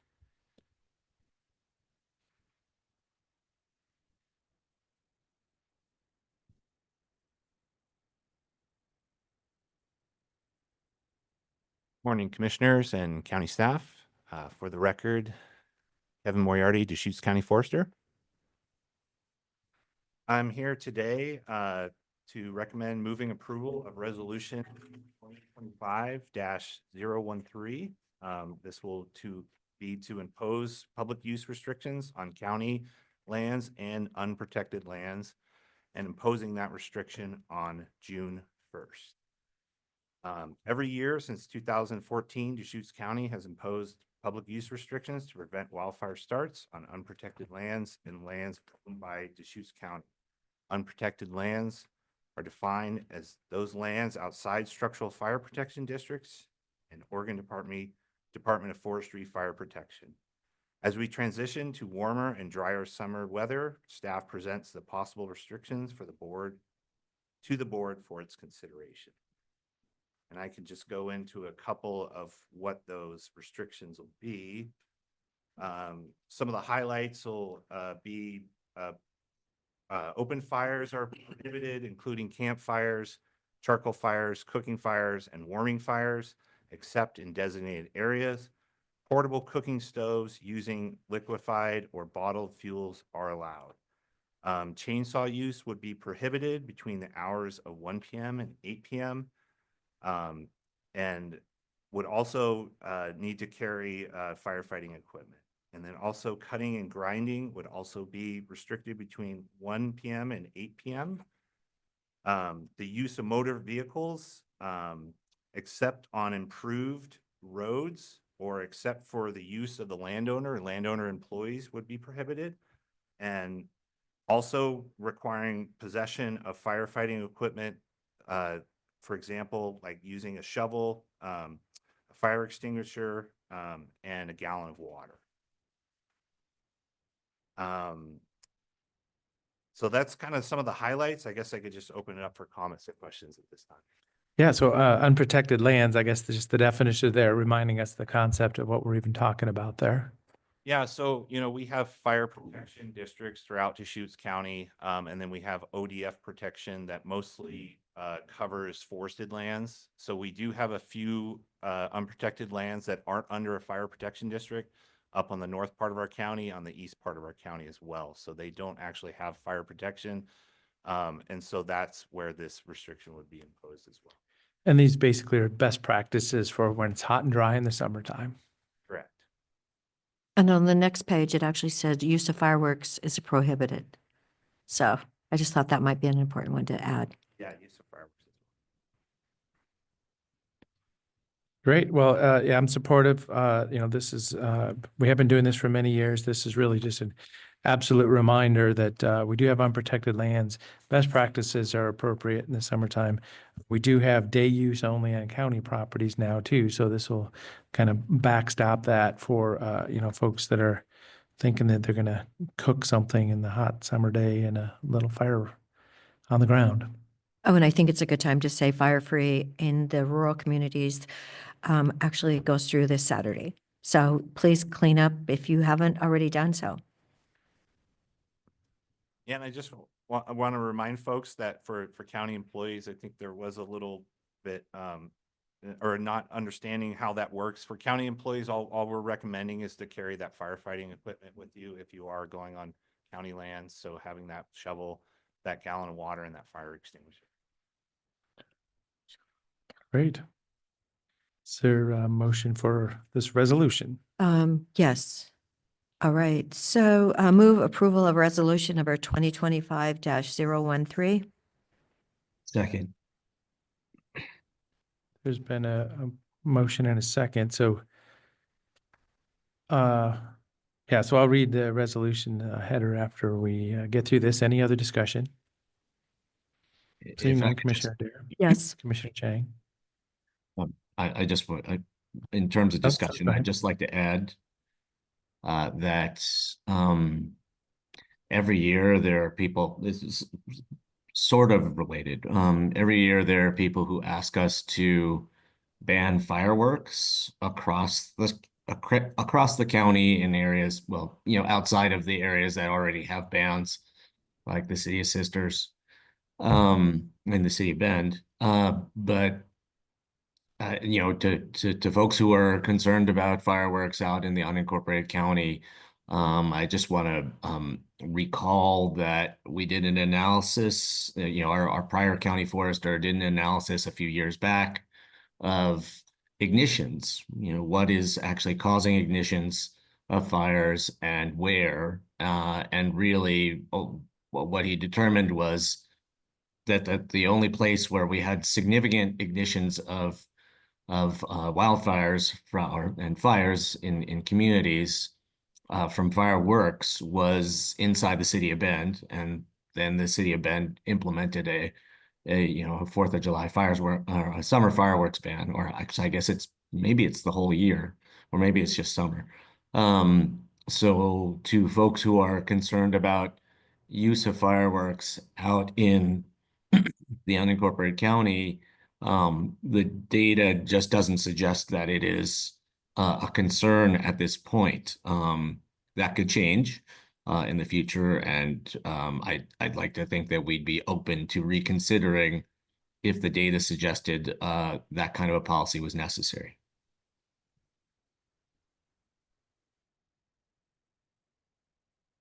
Thank you for that comment. So this is, it was calling for the vote for this resolution. Yeah, and I was trying to, take advantage of our discussion component. So my vote is yes. Okay, thank you. And Chair will vote yes also. So this is acknowledging a resolution 2025-013, a resolution declaring a state of emergency and imposing public use restrictions on all unprotected wildlands within the unincorporated Deschutes County and all lands owned by Deschutes County. So that resolution will be in place on June 1st. So, Commissioner Chang, you're asking specifically for action or discussion on fireworks? No, I'm saying that for people who are calling for fireworks bans, that we looked at it and the data did not support a fireworks ban in the unincorporated county at that time. And if there comes a time when the data does support consideration of that, I would hope we'd be open to doing that. But that I don't necessarily think that moment is now. Our county forester, who's tracking fires and fire ignition sources, if he wants to tell us that he thinks that the moment is now, then we could consider it. There's another reason for fireworks, because I believe it is illegal. I have someone in my community that sets off fireworks, and I hear from a lot of other neighbors that it's scaring their animals to death. So I believe it is illegal. I don't know, some sheriff will have to confirm that, but that's what I was told. Okay, Yeah, so this resolution would, impose banning fireworks for starting June 1st. So we at least have that, and we could look at it further to see if, we are having issues with fireworks outside of. good.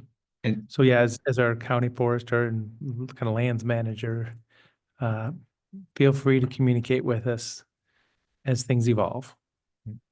and We'll go from Kevin, there. this is this resolution only affects unprotected areas and county properties, not all lands outside of incorporated cities. Correct. Is that correct? Those were imposed by that fire protection district. Okay. Yeah. Yeah. So the kind of annual requests that come up are for us to ban fireworks across the unincorporated county. So that's what I was trying to speak to. And I'm sure we'll be hearing, we'll be receiving some of those requests, between now and 4th of July. Okay. Great. Okay, thank you very much. So we've got two more agenda items. I'd appreciate just a 5-minute break this morning, and then we'll get to those items. And we will. I plan on taking a break and reconvening at 1 o'clock. So hopefully our day will be broken into two parts. So just a 5-minute break right now, please. Thank you.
Okay, welcome back. Thank you for the recess. So this is item number 14, consideration of second reading for ordinance for temporary hardship dwelling text amendments. Good morning, Commissioners. Your Planning Manager, Will Gross, filling in for Nicole Mardell, off on a well-deserved vacation. I'm presenting ordinance 2025 for consideration for second reading. This will adopt text amendments to the Deschutes County Code relating to temporary hardship dwellings. That's file number 24725000078-TA. Board conducted the first hearing on May 7th. And staff wants to note that we corrected a minor clerical error in Exhibit C. The word medical had been removed from temporary hardship dwelling, so it's a temporary medical hardship dwelling, of course, correction since the first reading. And staff here in this ordinance is proposing a standard adoption process following a second reading. If the board so moves, the ordinance would be effective 90 days from today on August 19th. This one, just a little bit of color commentary. There's, to the extent that this is adopted today by the board, there's someone already in the hopper who would benefit from some of these changes for something that was technically not allowed under the current code and would be allowed under the existing code due to the change in definition from a property owner being the focus of this as opposed to the resident being a focus of the ordinance in accordance with state statutes. So already some benefits to be had. But not to get ahead of you, it's second reading. If it passes. If- So what was the slight clerical error In change? Exhibit C, the word medical had Just been omitted from temporary medical hardship dwelling. Okay, good. Well, should it say that in every place? Like Um, on line number 9 on page 117 in our packet, it says temporary hardship dwelling.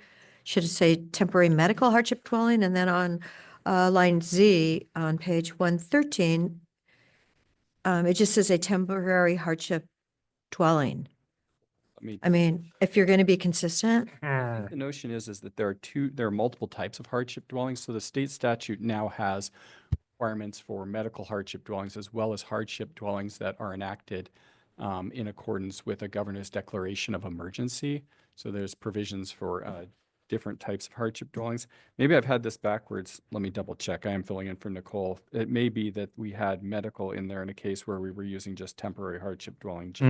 So removing the word. Yeah, I must be removing it. Okay. That may, makes yeah. sense. so because it's not there in those spots that I just Let me pulled double out. check in Exhibit C. And I see another page. Yeah, specifically in Exhibit C where it was updated in the forest use zone. Yep, it was the other way around. My apologies. There we go. I'm going like, okay, I find it on Oh, each yeah. page. Well, that's All good that right. we saw that. That's Yeah, understood. Sure, thank you. So temporary hardship. Oh. Okay, so this is a proposal for the second reading. Is there a motion? I move to conduct second reading of ordinance number 2025-005 by title only. Second. Okay, thank you. Any other discussion?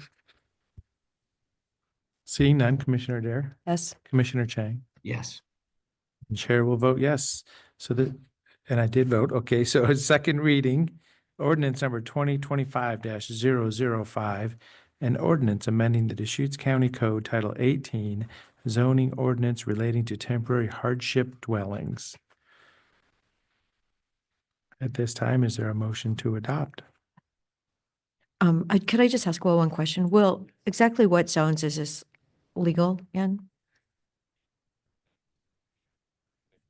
So the medical hardship dwelling is allowed in most of our zones. The difference is that existing buildings are eligible for use in the EFU Forest, Rural Service Center, Terrebonne, Tumalo, Rural Commercial, and Sun River zones. But the MUA 10 zone and RR 10 zone are precluded from using medical hardship dwelling, existing buildings as medical hardship dwellings by state law. And Okay, so MUA and RR are prohibited. allowed- They're allowed, but you can't use an existing building. Oh, you have to do a new building? No. This is a good question. So in our current code, with the exclusion of the resource zones, farm and forest, a medical hardship dwelling has to either be a manufactured home or a recreational vehicle. And so and currently the EFU and forest zone, the farm and forest zones under state statute allow the use of an existing building as an additional option for the temporary hardship dwelling. This ordinance extends that ability to use an existing building. Existing is defined as of one that was in existence 2 years prior to the application for the medical hardship. It extends that to the Rural Service Center, Terrebonne zones, Tumalo zones, rural commercial, and Sun River zones. But we were not able to extend that to the RR10 and the MUA10, which are expressly prohibited from that use of existing buildings by state statute. Okay, very clear. Thank you. So I can now move to adopt ordinance number 2025-005. Second. And it's been moved and seconded to adopt this ordinance to be effective 90 days from now. Any other discussion? Seeing none, Commissioner Dare Yes. and Commissioner Chang. Yes. And chair votes yes. Great. Well, so folks are already following this topic and this will be valuable. One of the items is going from a 1-year review to a 2-year review, which will be valuable in people that are, medically fragile, elderly, where they can just settle in for a while. So with that, thank you very much. At this time, item number 15, continued public hearing, reconsideration of Deschutes County 2040 Comprehensive Plan Update. Good morning, Commissioners. Again, for the record, Will Groves, your planning manager, here filling in for Nicole Mardell again. This is a public hearing for the 2040 Comprehensive Plan reconsideration. File number is 247-250-000-125-PA. A little bit of background on this. In October 2024, the plan was adopted by the board and appealed to the Land Use Board of Appeals. February of this year, the petitioner's brief from Central Oregon Land Watch was received. In March, LUBA confirmed confirmation of our request for reconsideration. And important date to keep in mind, on September 8th, 2025 is the deadline for us to get this reconsideration done, and we're well on track for that. Of course, this is a limited de novo process, and I'll talk more about that later, about the limits on this hearing. We had an initial public hearing on April 23rd, and the board continued to this date and voted to continue both the oral and written. Public comments. So as of 8 a.m. on today, we had 65 public comments. Updating that slide number. They were concerning mostly compliance with Goal 14 with regard to new residential industrial developments on rural lands, rezoning of farm and forest lands, and the adoption of the comprehensive plan, including the acknowledgement status of policies carried over from prior plans. In terms of, so we'll conduct a public hearing today. And at the end of that, you'll have options to continue the hearing to a time and date certain, close the hearing and leave the written record open, or set a date of deliberations, or close the hearing and commence deliberations. And of course, Nicole Mardell, I'm filling in for today, receives all the record materials associated with this, and the record materials are bit.ly/Deschutes 2040 reconsideration.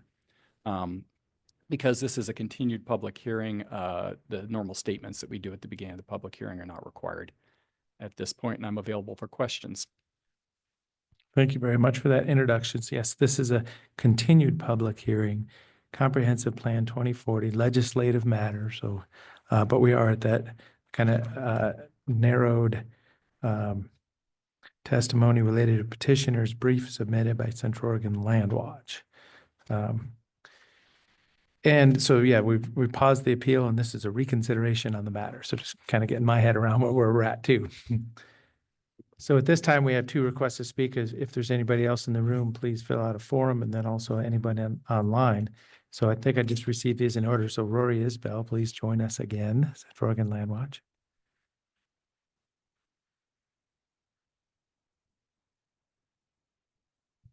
Morning, Chair DeBone, Commissioners Adair and Chang. My name is Rory Isbell. I'm a staff attorney with Central Oregon Land Watch. Our address is 2843 Northwest Lolo Drive, Suite 200, Bend, Oregon 97703.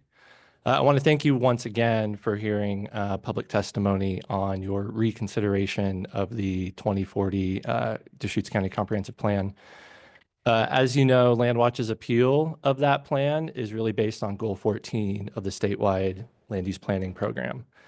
Goal 14 directs all local governments in Oregon to accommodate new population growth inside urban growth boundaries. It's really a core part of our over 50-year-old land use system.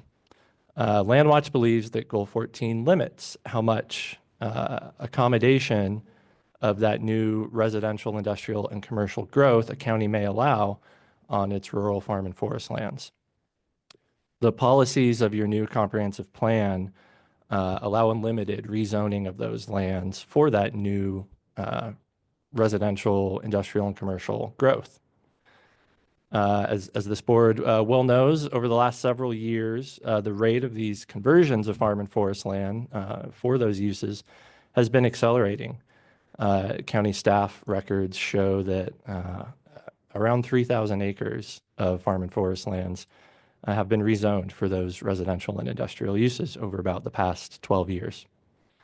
Each one of those rezoning decisions not only increases the rural population, which Landwatch believes is counter to Goal 14, but increases wildfire risk in the rural county, which you've been discussing this morning. Those rezoning decisions degrade wildlife habitat. They strain public infrastructure and services, the transportation systems that the county's responsible for, and the police and firefighting and all other public services that have to then extend their reach out to new population. Those rezoning decisions further strain groundwater supplies in an era of increased demands and in many places shrinking groundwater tables. Under the comprehensive plan policies that Landwatch challenges, as our appeal that led to this reconsideration, nothing stops the county's current rate of conversion from either continuing or even accelerating. So we do ask perhaps a novel legal question in this appeal. We're already 3,000 acres converted. Would 5,000 acres violate Goal 14? What about 10,000 or 50,000 acres? It's our position that Goal 14 does place a limit on new population growth that a county may allow outside of an urban growth boundary. So as part of this reconsideration, we respectfully request that the county consider new comprehensive plan policies that would limit those conversions of rural farm and forest land for new residential and industrial commercial uses. It's our position that that's what Goal 14 requires. Thank you very much for the time today. Thank you very much. Question for you. So you're acknowledging this is a novel legal question in the 50-year history of the state of Oregon's land use system? Yeah, you probably know the history. Most counties adopted their first comprehensive plans in the late 70s or 80s. There haven't been many wholesale updates to county comprehensive plans as Deschutes County, just adopted it at the end of last year. There's certainly case law, which, you have our full petition for review, our legal brief that cites all that case law that talks about how Goal 14 applies to new conversions of farm and forest land for residential or industrial uses. But it's our position that Goal 14 similarly applies in this situation where a county is adopting a new comprehensive plan. It's really those policies of your plan that control when, where, how often any of those conversions of farm and forest land may happen. So then my understanding of Goal 14 is an orderly growth path for an urban growth boundary area. So, I would acknowledge that this would be a novel, unique way to apply that, because you have a circle and a UGB, and Goal 14 is the intention of how does that UGB grow. And this is it just feels like it's a very different topic. So I would acknowledge that this feels like a novel use of the state land use system to say that something that's disconnected, remote from an urban growth boundary should be stopped because it's urbanization, which, as I say, that's novel. I would just acknowledge that. Sure, that's fair. If I could comment, Goal 14. Please, this is our legislative process right here. Yeah, thank you, Commissioner DeBone. Goal 14 applies to both cities and counties. It does impose urban growth boundaries. We think of those as a city responsibility, but there's land on both sides of a UGB. And I'll point again to some of the case law we cite where Goal 14 does apply directly to county land use decisions that allow new residential, industrial, commercial uses outside of urban growth boundaries. So I think to some extent, you're correct, right? A UGB is a city's responsibility. Deciding how much land must be inside that UGB to accommodate growth. That, of course, it's a coordinated process between the city and the county, but it's largely a city process. But Goal 14 is pretty broad. It also applies to county land use decision-making. Well, and I would acknowledge that, but I would assert that it's for the purpose of supporting urban growth expansion. And that's at the perimeter of an urban growth boundary. And now we're, it's being proposed that it apply to a rural resource land. It's just different paths, as so we'll see where we go. Yeah, and in our petition for review, again, we sort of discuss how the county's practice under the policies and the new plan allows those conversions, both in far away rural lands, a dozen or more miles from any urban growth boundary, but also adjacent to an urban growth boundary. And as a product of the county's zoning code, which is only as good as the comprehensive plan allows, right? The comprehensive plan is, they teach you in planning school, it's the constitution of a local government, and any of the implementing ordinances and the zoning code cannot conflict with that comprehensive plan. So the county's zoning code authorized by the comprehensive plan allows increased density near an urban growth boundary. And in certain types of developments, plan developments, there's no minimum lot size. So both broadly, the volume or the area of conversions of farm and forest land that we see this comprehensive plan allows, we believe that poses a Goal 14 problem, but also specifically with some of those properties, depending on their location, and again, in our legal brief, that's an argument we make that there's no consideration of location.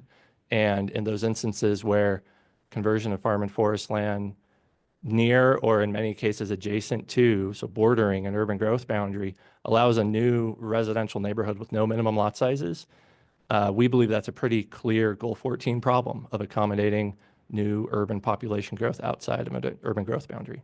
As I say, I've engaged at this with you. Thank you very much. But so our minimum lot size for multiple use agriculture 10, rural residential 10, it feels like, our previous comprehensive plan, and then before that even, these were basically worked out in the fact that the vision is a 10-acre minimum. Obviously, a cluster development is a special use case path down that, but we're talking 10 acres is the vision, and it's been worked out in the previous versions of our comprehensive plan, so.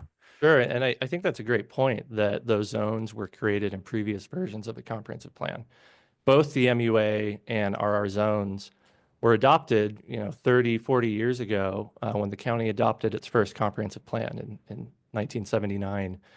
And they're intended to apply to exception lands. So those are the lands outside of the urban growth boundary that had already been developed with rural residential or rural industrial uses. Talking about the MUA and RR zones, those would be existing rural residential uses. So those zones were created, designed, catered to apply only to those areas. And that's fair, right? A 10-acre minimum lot size for any of those lands that were already somewhat developed with rural residential uses, and allowances for cluster and plan developments on those lands, again, that had already been developed and zoned for residential use. What we're arguing in the appeal of the county's new comprehensive plan is extending those zones to new lands, so to areas of land that have been zoned for farm and forest use for those last 30, 40 years, is a Goal 14 problem.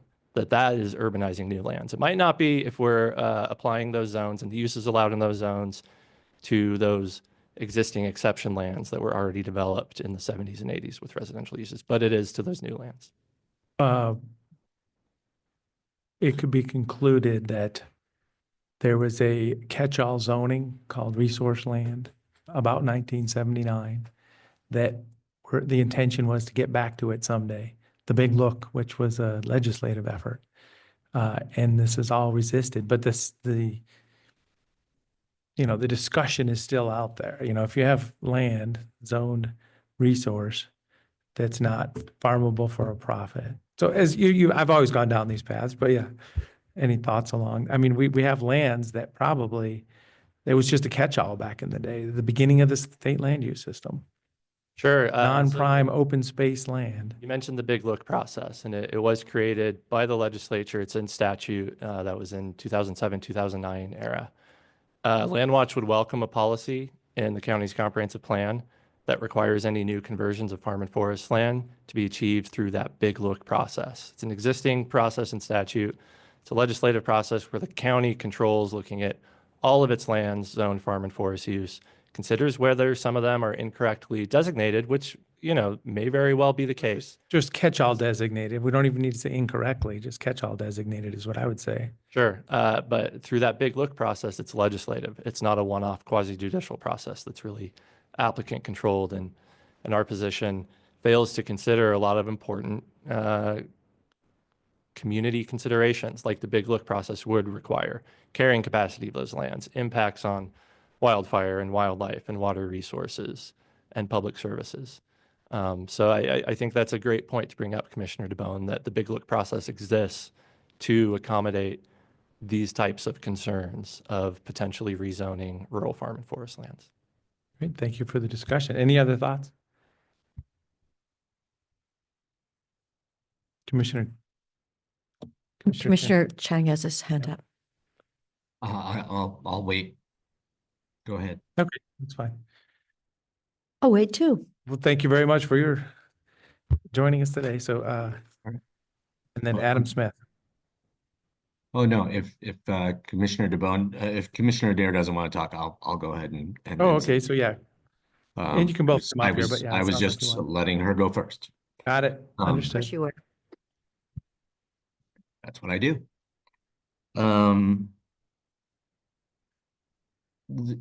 One of the reasons we need to take another look at rezoning at this point in time for Deschutes County is that we have had 3,000 acres rezoned in the last 12 years.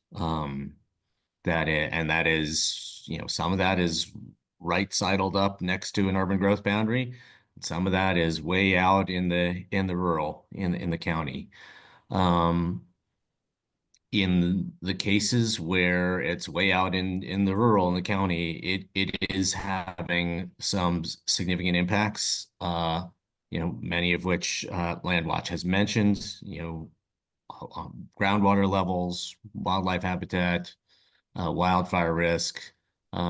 It's also important to remember that rezones do affect farming.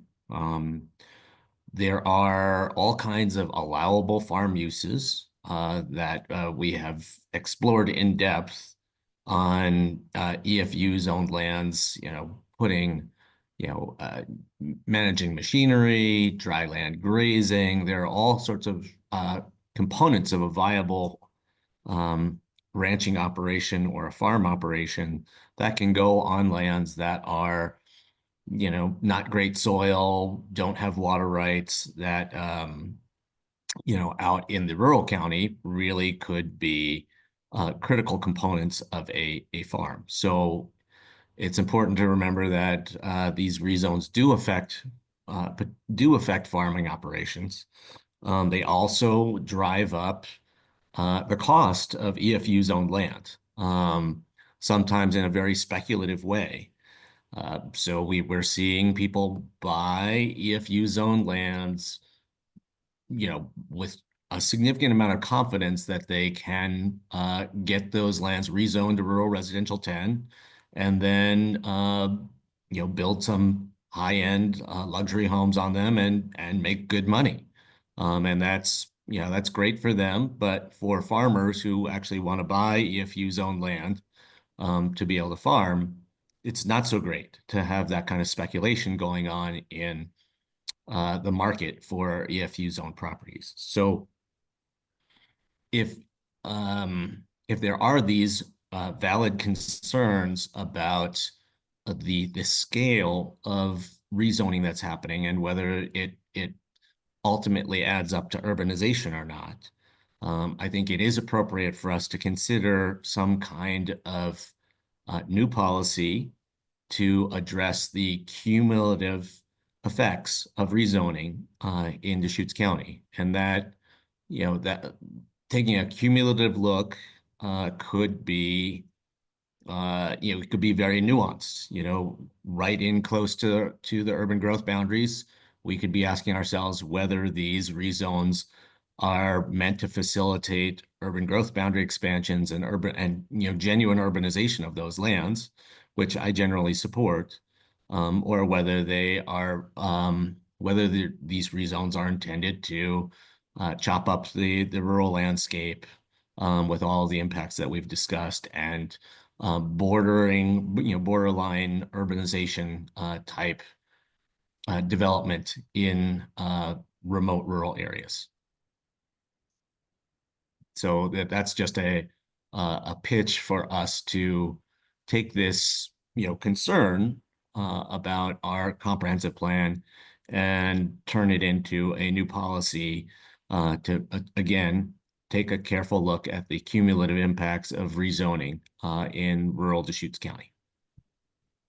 Do you have a question for Mr. Isbell? Nope, just following on the discussion. Thank you.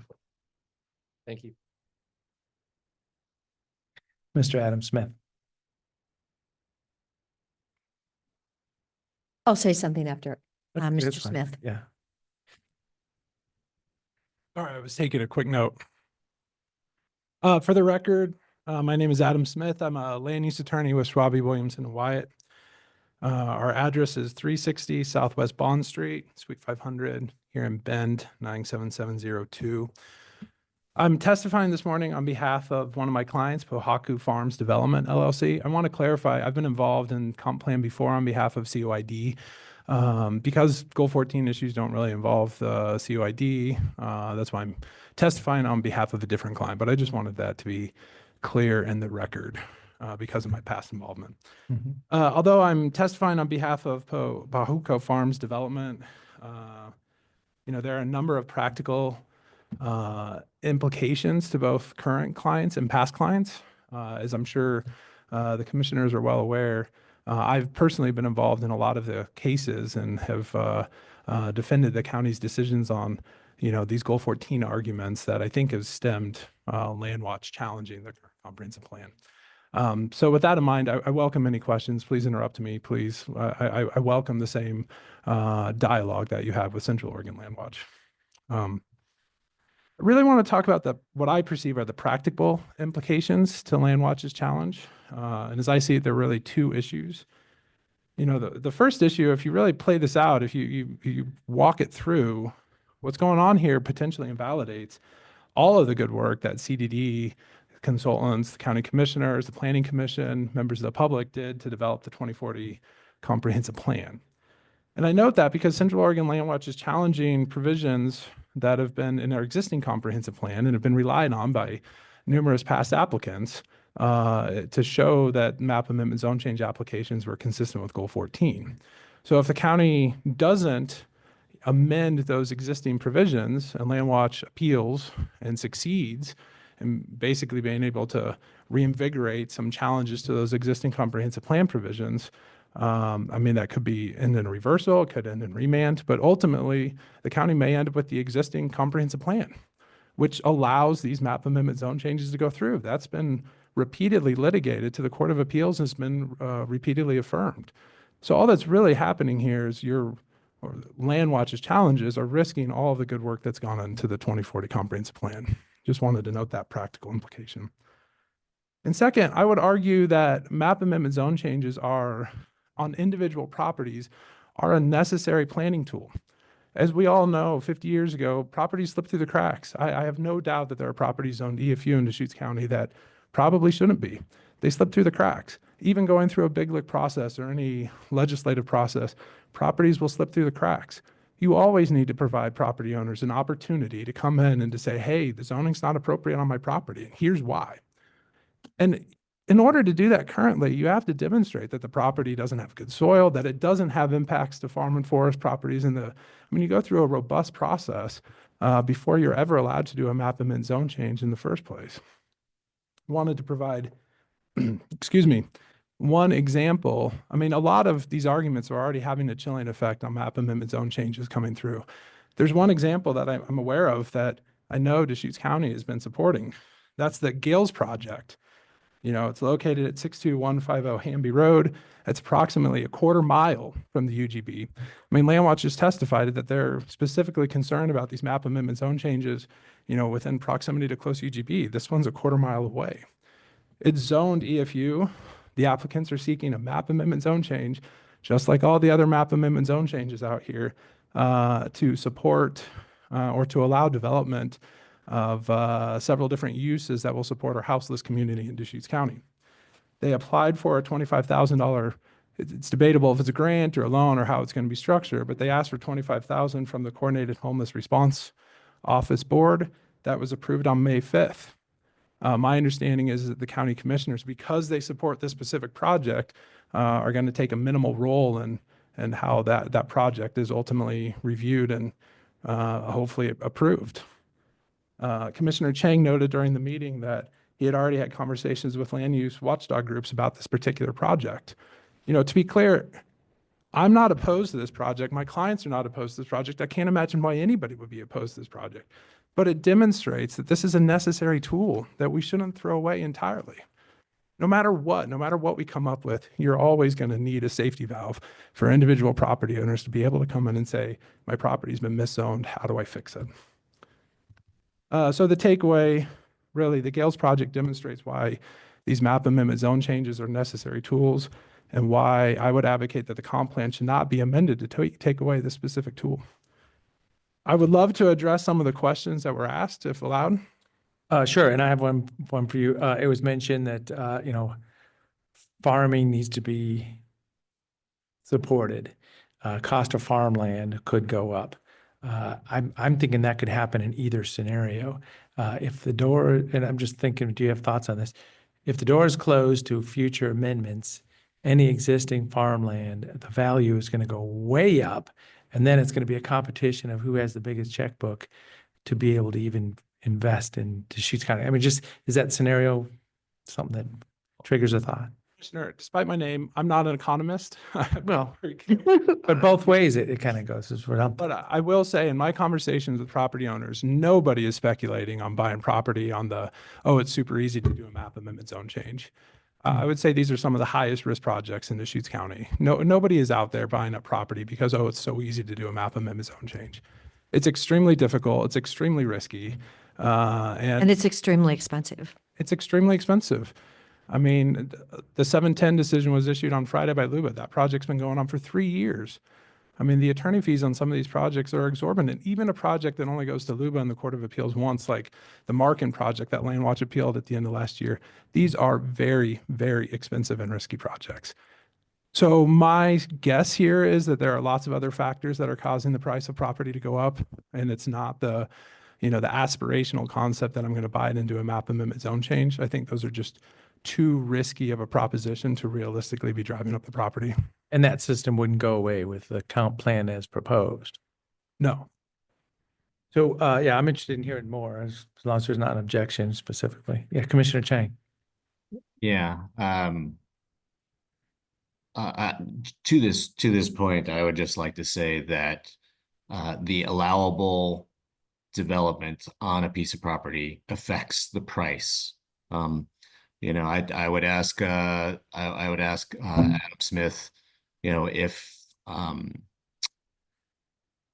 there was a property that was in our destination resort overlay, and the county decided it wanted to redo the destination resort overlay and stripped eligibility away from a property, are you honestly trying to tell me that the value of that property would go up?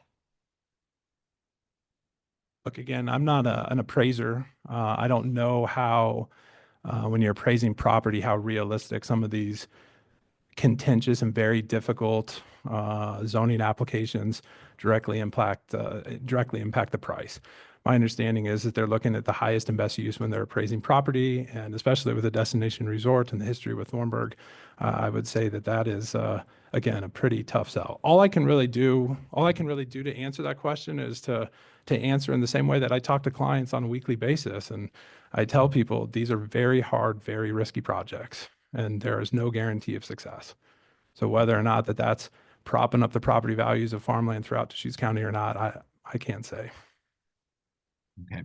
I want to move on to the Gales property, which you invoked. I think all of us are very aware, but you can confirm this for us, that under the goalpost guidelines, if we were to actually act on some of the discussion today and start the process to create additional policies or rules around rezones, that the Gales property application, which I don't know. I think it's coming in soon if it hasn't already started. I am not tracking it that closely. But under the goalpost rules, it would not be affected by any of the rules or policies that are under discussion right now. So to invoke very, very unique case like that, to try to make the point that we need to continue to have access to unlimited rezones, I think is a flawed argument. And I'd just like to put that on the record. All due respect, Commissioner, I think you're putting words in my mouth. I referred to it as a safety valve. I said, I just testified that you can or you should not get rid of this tool in its entirety because there are unique circumstances that come up when you need the tool in these very unique circumstances. Mm-hmm. And you dwelled upon this one very, very unique circumstance to try to reemphasize your point that we need to continue to have access to rezones, unlimited rezones, essentially, under current rules and policies. I don't think I ever used the term unlimited rezones.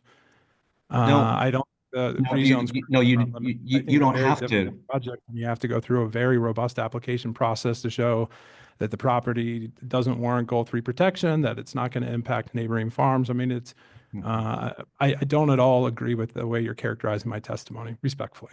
Yeah, well, you didn't use the word unlimited, but would you verify that we have had 3,000 acres of rezone applications approved in the last 12 years? I don't know the numbers. Do you dispute that number? No. Okay. Sounds pretty unlimited to me. Verify one way or the other. Sounds pretty unlimited to me. My projects and the projects that I've been involved with. But even with those, I don't know the acreage off the top of my head. Will, is there any way you can pull that number up? Now, that's actually 250 acres a year in 12 years. Is there any way you can pull that up? I'm just curious. Commissioner, we definitely have that number. I'll see if I can find it. That's in the ballpark for the correct number, and I'll see if I can. Okay, like 250 a year. How many acres are in Deschutes County? Do you know that number, Will? Yeah, I was trying to pull it up because I just thought, okay, Deschutes County happens to be, if I might, remind everyone in the room, it has the second shortest growing season in the state, second shortest after Wallowa County. So it has the second shortest growing season. This morning, when I was looking at my my grass, it had a frozen tint to it. There isn't a frost-free day in the county in the year per Rain Shadow Organics, which is right down the road from me, and and I'm like, I believe it. Because I wear my coat down to my knees most every morning at 6 a.m. because it's always freezing. So it was really cold. And now one of the comments that was made was that it increases wildfire risk building out in the country. And I have a really, really hard time with that first point. I've been driving up Newport and I'm seeing wood fences in the city of Bend that look incredibly dried out. And they're right next, they're not far from houses, and then there's trees next to those houses, and I'm going like, I believe with new building standards and with what we are now being presented with was keeping 0 to 5 feet completely, like rocks, et cetera. People in the country, honestly, we have an insurance issue now with the maps, the wildfire maps that came out, and everyone seems to be incredibly concerned with let's keep our properties safe. I'm hearing it a lot. We actually, Monday I was in Salem working with working on the House Bill 3135 regarding juniper removal in 7 counties. And I'm hoping that that will have legs enough to pass. But I found that, and then the strain on wildlife in the country, I can't tell you how many dead deer I have seen next to the roads the last couple of days. They've got the signs up that say deer migration, but apparently people are still going their speed limit, and the deer, unfortunately, are not reaching safety. So, those are some things that you've said, and I'm going like, really?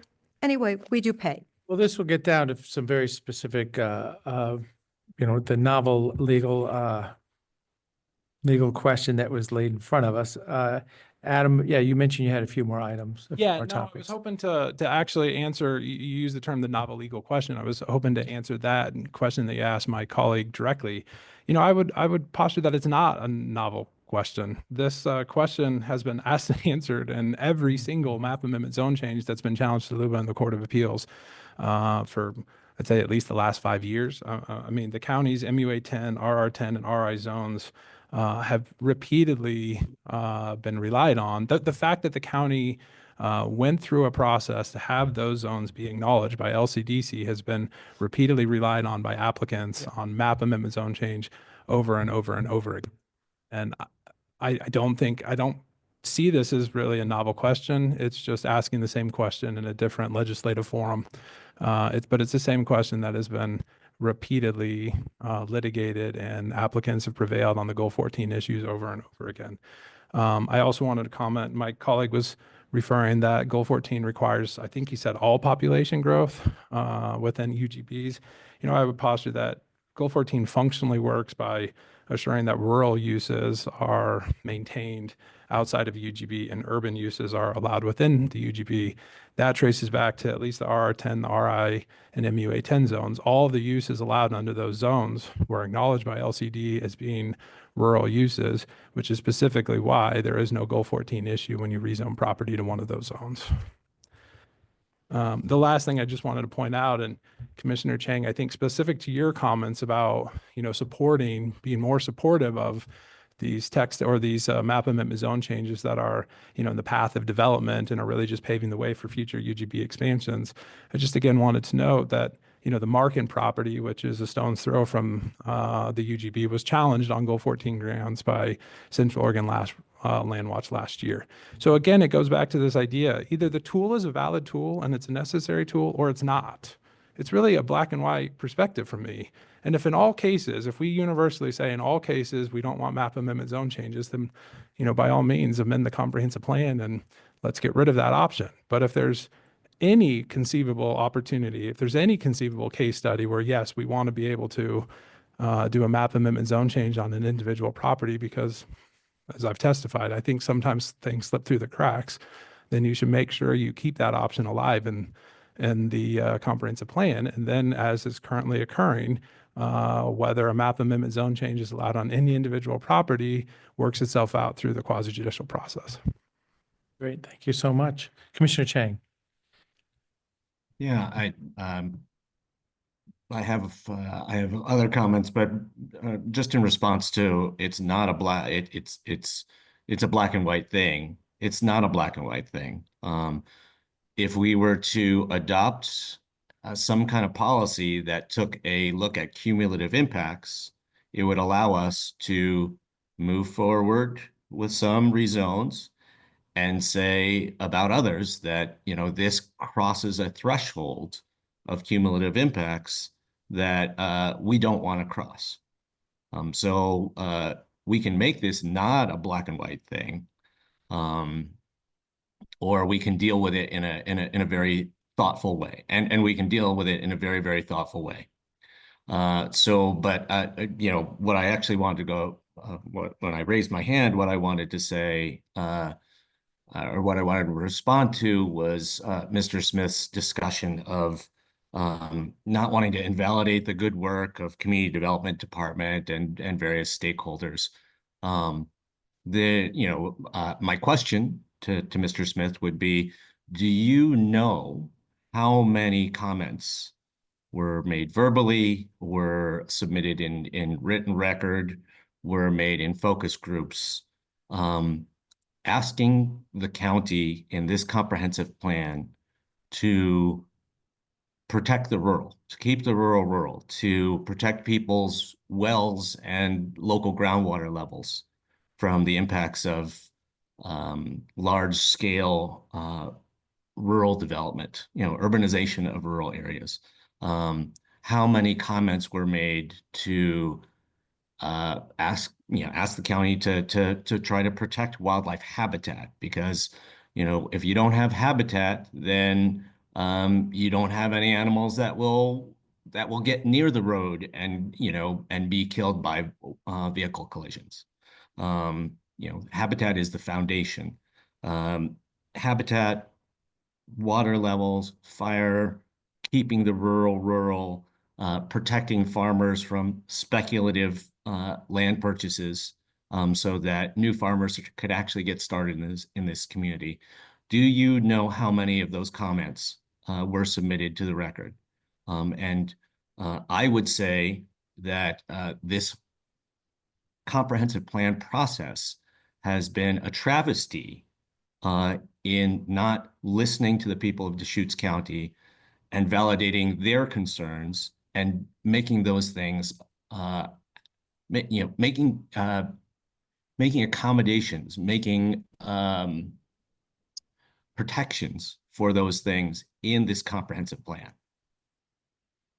Do you want to comment on whether you know that number or not? And that's all I want to hear. I don't need to hear your other commentary, but do you have a sense of that number? I do not know the number off the top of my head, no. Okay, thank you. With the permission of the rest of the commissioners, I'd happily answer the rest of the comments. I'm not asking for an answer. Yeah, anything substantive to the topic, goal 14, comprehensive plan. Let it go. Yeah, okay, thank you. So thank you very much. Yeah, Adam. So 640 acres per square mile, Yes. 3,055 square times miles. it. Yes, okay. So, okay, Yeah, we have one more. 3,055. Yeah, it's 1,955,200 acres. 1,900,000? Is that what you said? Almost 2 million acres, and we have done, oh my gosh, okay, 250 a year, 3,000 in the last 12 years. Okay, and we are, yes. And I see that dry land grazing by me, and I'm like thinking, oh my gosh. Oh, and don't forget that we've got the wolves and the mountain lions out in my neighborhood too, that do affect the wildlife's health.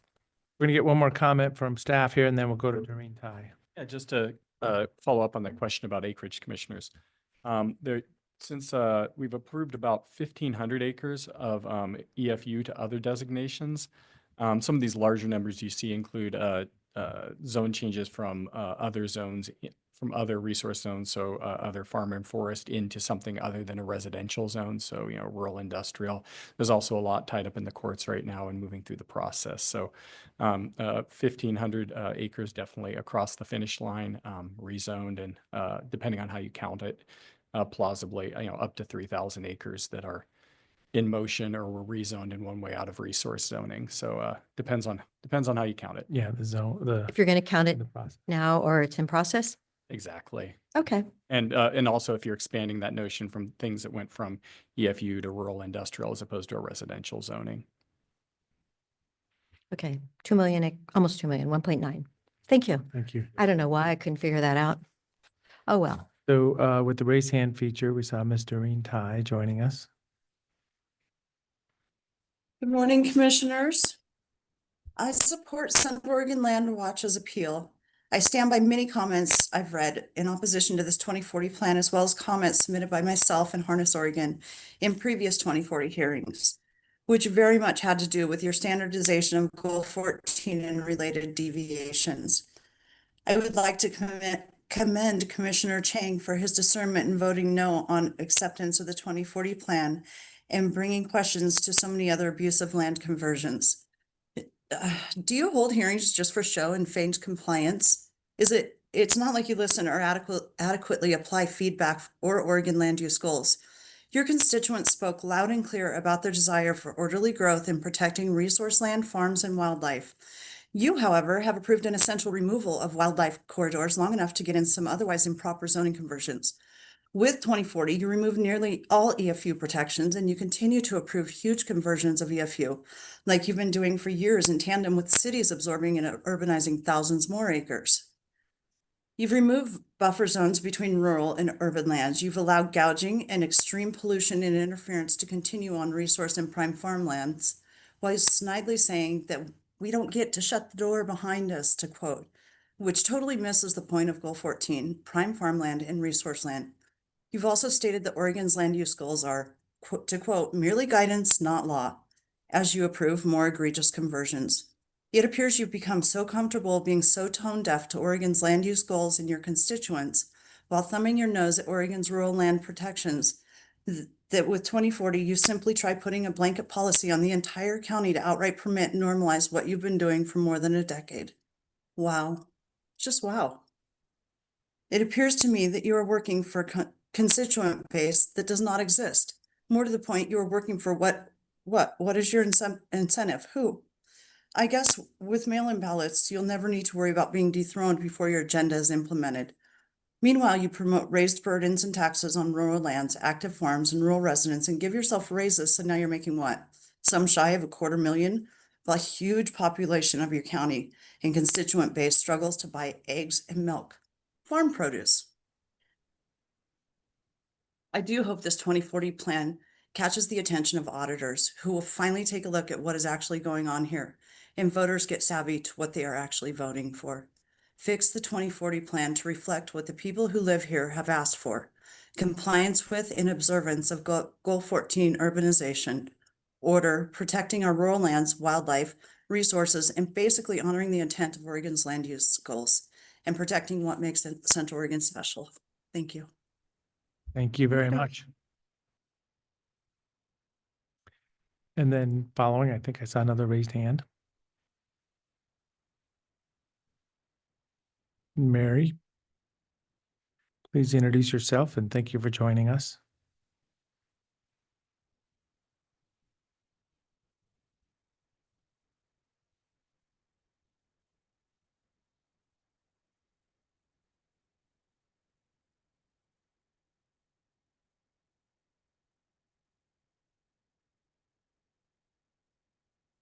So yeah, we are going through remote testimony now. So raised hand feature if you're following this. Okay, can you hear me now? There we go. Thank you. Yes. Okay. Yes, Mary Fleischman with the Bitterbush Broad Chapter of Central Eastern Oregon. We support what Land Watch has said. I'm not going to go into a whole lot of extra discussion here, and also support what Mr. Chang has shared. We don't need to see any more sprawl. We need to protect our forest lands, and for all the reasons that have been mentioned, wildlife, wildfire, specifically water, which is a continual issue that comes up before the board. And so we would respectfully support that you don't do rezoning. Look at improving that policy that's there. And that's about what I'm going to say. Thank you. Thank you very much for joining Mary. us.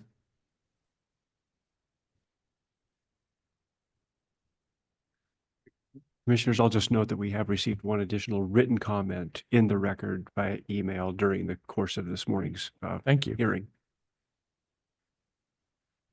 And I saw Mark Stockamp.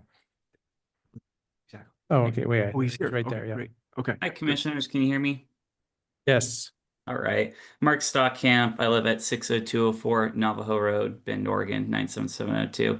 Just wanted to thank you for the opportunity to provide some additional public comment right now. So it seems like in the reconsideration hearing, Central Oregon Land Watch is requesting a new comprehensive plan that prevents the rezoning of what it calls farm and forest lands or resource lands. I am opposed to Central Oregon Land Watch's request. The classification of lands is not as linear as Central Oregon Land Watch asserts. Thousands of acres in Deschutes County are incorrectly zoned as resource lands and do not meet the legal definition of resource lands under Oregon's land use laws. This is because Deschutes County original zoning maps were created at a time when site-specific analysis was difficult or impossible, and aerial flyovers took the place of actual analysis, leading to substantial mapping errors. An example is the Eden Central property 710-acre plan amendment zone change, which I work on as the research and development manager. Another case I'd like to point to is the 279-acre plan amendment zone change from exclusive farm use to rural residential southeast of the Bend urban growth boundary, requested by Bend Parks and Recreation Department, that recently received a hearings officer recommendation of approval. In the hearings officer decision for the BPRD zone change, hearings officer Gregory Frank found that the initial designation of exclusive farm use for the subject property was a mistake.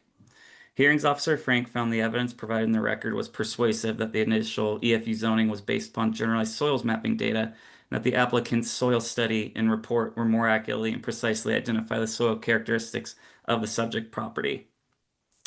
I'd say Deschutes County response to its population growth will be negatively impacted if the new comprehensive plan adopts Central Oregon Land Watch's requested prevention of farm and forest lands rezoning. It's a fact that there are non-resource lands located outside of urban growth boundaries in Deschutes County, and any argument to the contrary belies reality. Individual private property owners in Deschutes County deserve to maintain their legal opportunity to apply for a plan zone change to their local governing body to determine if their rural land does not meet the legal definitions of resource lands under Oregon land use laws. I'm not saying that all zone changes need to be approved. I'm just saying that you should maintain the opportunity for it to be brought forward. And here's a reason why I say that. I believe it's a reasonable request for individual private property owners to maintain the opportunity to apply for these plan amendment and zone changes. And I'd like to point out the Board of County Commissioners unanimously supported this notion not too long ago. During the deliberations of the Eden Central Properties Plan Amendment Zone Change on September 28, 2022, Associate Planner Hallie King asked the County Commission the following. The county has considered many property-specific applications, and there's nothing in this House bill, referring to House Bill 2229, that precludes, again, an individual property owner from applying or the county from considering an application. And so the question to the board is, does House Bill 2229 apply to this application for a plan amendment zone change? Do you mind if I just continue briefly? There's not much more. Yeah. So each county commissioner responded the following. Commissioner Chang, I think that individual property owners should have the opportunity to apply for these plan amendments and zone changes. I do not necessarily support this specific one, but as a principle, I think I'd support the hearings officer decision. Commissioner DeBone stated, well, and this would be a new decision that we're going to add with the applicant's input, so I do support that decision. Commissioner Adair and I also. I transcribed these county commissioner comments from their deliberations on September 28, 2022. Happy to provide a copy upon request. I copied the link in my written comment that I just submitted, and I have the specific minute marks written down as well. I'd just like to close. I request you to not adopt language in a new comprehensive plan that prevents the rezoning of erroneously designated farm and forest lands. Deschutes County has agreed that there have been mistakes with the initial resource zoning designations of certain resource lands. To correct initial resource zoning mistakes, individual private property owners must maintain the opportunity to apply for plan amendments and zone changes moving forward. Thank you. Thank you, Commissioner Chang. Yeah, Mr. Stockamp. I have said a couple of times during this proceeding today that I think that we should have we should add additional rules or policies that would help address the cumulative impacts of rezones in the county. I have not said that people should not be allowed to apply for rezones. I've said that we basically want one more layer of consideration. Do you believe that adding that one more layer of consideration is restricting people from applying for rezone applications or disallowing them from applying for rezone applications? I'm concerned with the cumulative impact consideration that could be eventually considered a moratorium on these rezone applications. So I'm just concerned with the added layer. Adam Smith was talking earlier. There's a very large burden of proof to prove the rezone process right now. And I'm concerned with adding more of these impacts that it could eventually become a moratorium. Okay, well, much of your commentary was focused on preserving the opportunity to apply for a rezone. And I just wanted to clarify that what I was proposing was not a ban on applying for rezone applications. I appreciate your Thank you. clarification. That's enough. Thank you. May I respond, Commission? I'm interested in the dialogue today. Sounds like Commissioner Chang is done speaking on that.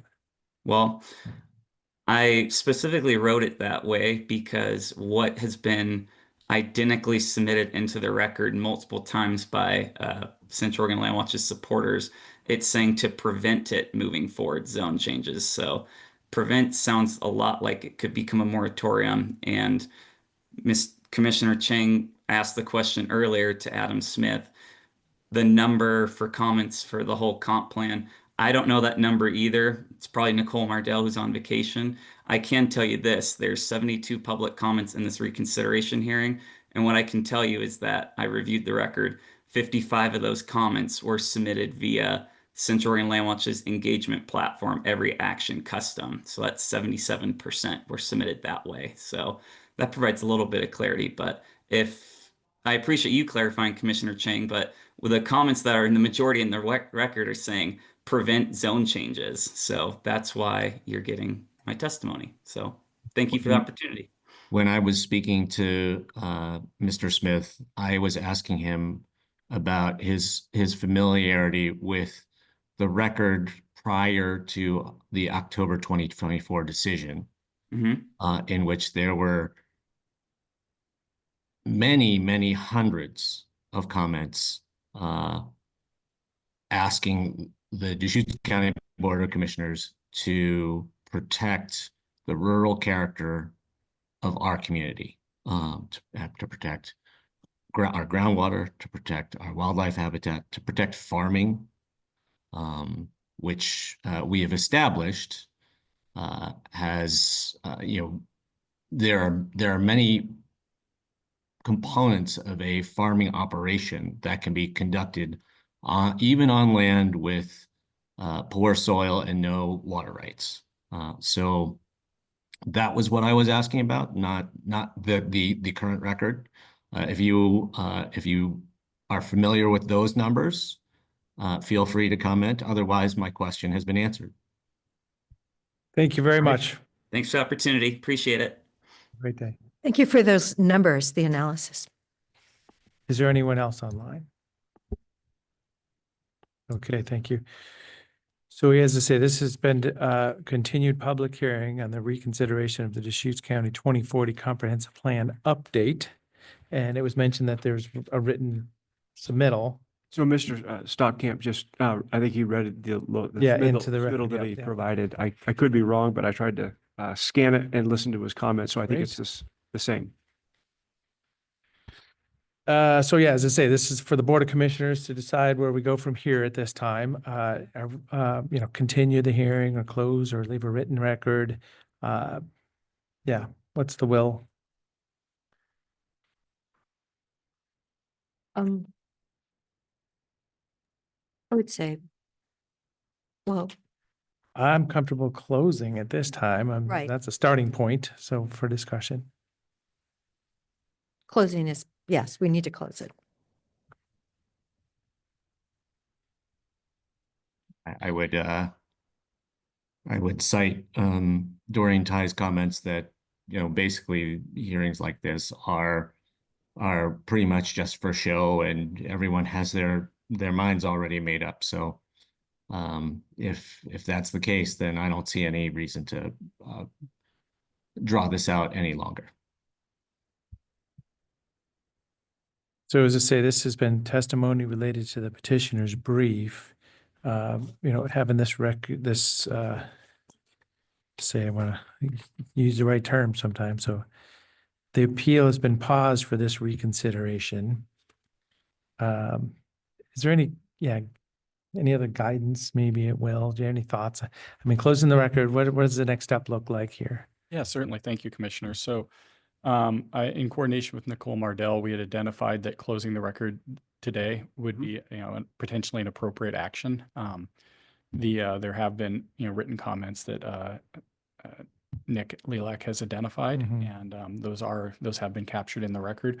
We have time in this process to leave the written record open for an additional week without running into real concerns for our due date to deliver this finally. So either closing it today or leaving the written record open until 4 p.m. on the 28th.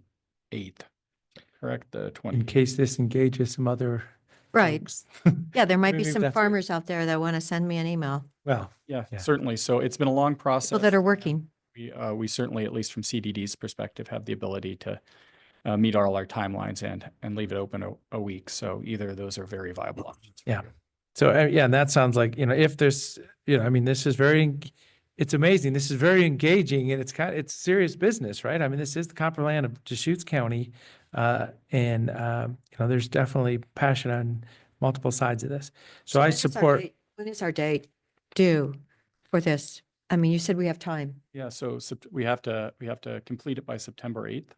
September 8th. Okay. Although, the calendar head, that seems like a ways off. The calendar head is a little bit chunky with Yeah. board scheduled items already. So but we certainly have a week. But for a written record period, just anything that could be for response in the next 7 days. But so that's only a few business days because we're referring to Monday as a holiday, but that would give a window of opportunity. And then just drop it on our calendar for deliberations. That's correct. We'll work with with admin to find a suitable date. Okay. So you like that idea? I think that's fine. Okay, Commissioner Chang. Yep, okay. So that's fine. Let's close the oral part of this hearing, leave a written record open for 1 week, 4 o'clock next Wednesday. Will, you can maybe provide specifics for that, kind of our hearing process. And then deliberations to be scheduled. Yes, thank you, Commissioner. So as usual, record materials can be emailed to nicole.mardell@deschutes.org. They can be hand delivered to our office over at 117 Lafayette. And just a reminder that we don't follow links in emails. So to the extent that you've linked other information, we would not click on those links to go through to them. So you should include those materials as PDFs or other documents that are readily openable. In addition, a reminder that, it does take some time for email to process, and we have had circumstances where people have sent things right, before the deadline and missed the county servers. So don't wait till the last minute. Nicole's information there, nicole.mardell@deschutes.org for any questions or coordination. And certainly I'm available at willg, WILLG, @deschutes.org.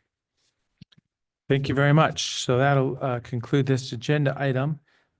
It's noon straight up, and we are scheduled to reconvene at 1 o'clock for about 7 more items yet today. So I do support taking this full lunch break, being able to reconvene. Anything else before we do that break? Okay, so 1 o'clock, we'll be back together. Thank you.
Hey, we're back at 1 o'clock.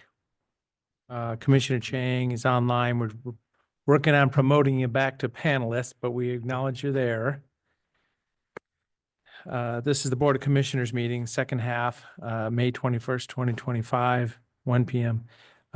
Item number 16, work session. So this is preparation for public hearing on text amendments to Deschutes County Code. Good afternoon, Commissioners. Once again, Will Groves, your planning manager. I'm filling in for Art Rawlings today. This is of course, a work session for file number 24725-000111 TA. These are clear and objective housing text amendments to Title 17.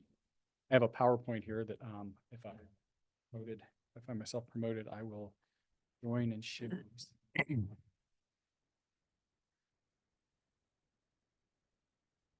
We're going to be well start into this and keep an eye on that. Of course, the project website for this one is bit.ly/Deschutes Clear and Objective, Title 17, all one word. A little bit of background here, of course. We've been through a number of clear and objective text amendment modules with the board at this point. The project, of course, is responsive to state law that's effective on July 1st of this year, and it's designed to support housing supply through limiting local governments to clear and objective standards for housing developments. And the overall text amendment effort avoids discretionary code language that may discourage needed housing through unnecessary cost and delay. Of course, the state statute ORS 197A 400 allows a discretionary review path as an alternative standard once the clear and objective standard is in place. And this provides flexibility for applicants who choose not to follow the clear and objective path. Question real quick. Yes. You mentioned, for housing purposes, or yeah, he's looking to get promoted so he can promote or show slides. Okay. Oh, there I am. Well, there you are. Thank you. But just the concept of to promote housing. So that was the legislative intent, correct? And then, That's correct. So broadly, as a planning concept, it's been recognized that when you have local code that has discretionary standards, that can lead to confusion, interpretations, conflicts between developers and the community. And that by having clear and objective standards, if you set them up right, you should be able to have everybody agree on what a proper proposal looks like and what something that meets the rules looks like. so I understand. So that's what kicked this off. Are we touching other parts of our code that aren't housing related, or everything's generally housing related anyways? This is all specific to housing related applications. So all these, what you'll see in the code is that all of these things are triggered to be available as an option. Housing. Yeah. So that kind of defined the scope of this effort Yeah. is housing. Definitely helpful. Thank you. Yep. Let's talk a little bit about proposal. It's full screen for y'all. Staff has identified areas of the Deschutes County Code that are not clear and objective with respect to housing. We broke it into distinct segments for the public and the county to work through. So presenting here on Title 17, our partition subdivision ordinance. And we'll be presenting, Tanya Salzman will be presenting next on our Goal 5 inventory work on Title 18. This package includes subdivisions and relating to housing development and lot configuration standards. And the general approach is to retain existing regulations where possible. So many sections have what we call a two-track approach. And so there'll be a discretionary existing language and a clear and objective amended language.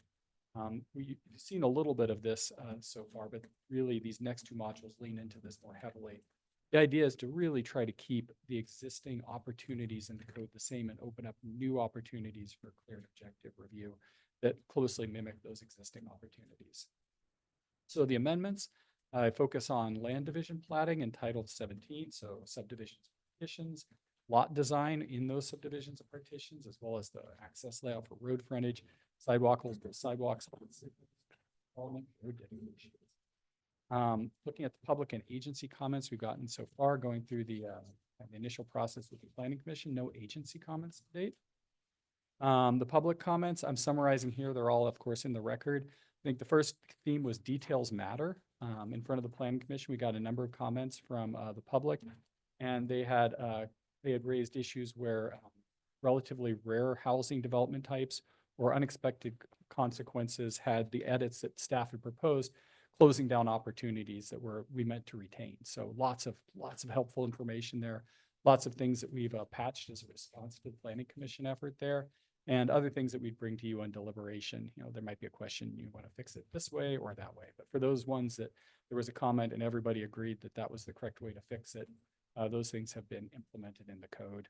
Another theme was a need for flexibility, so definitely retaining fully the current discretionary options in, as well as adding the clear and objective options.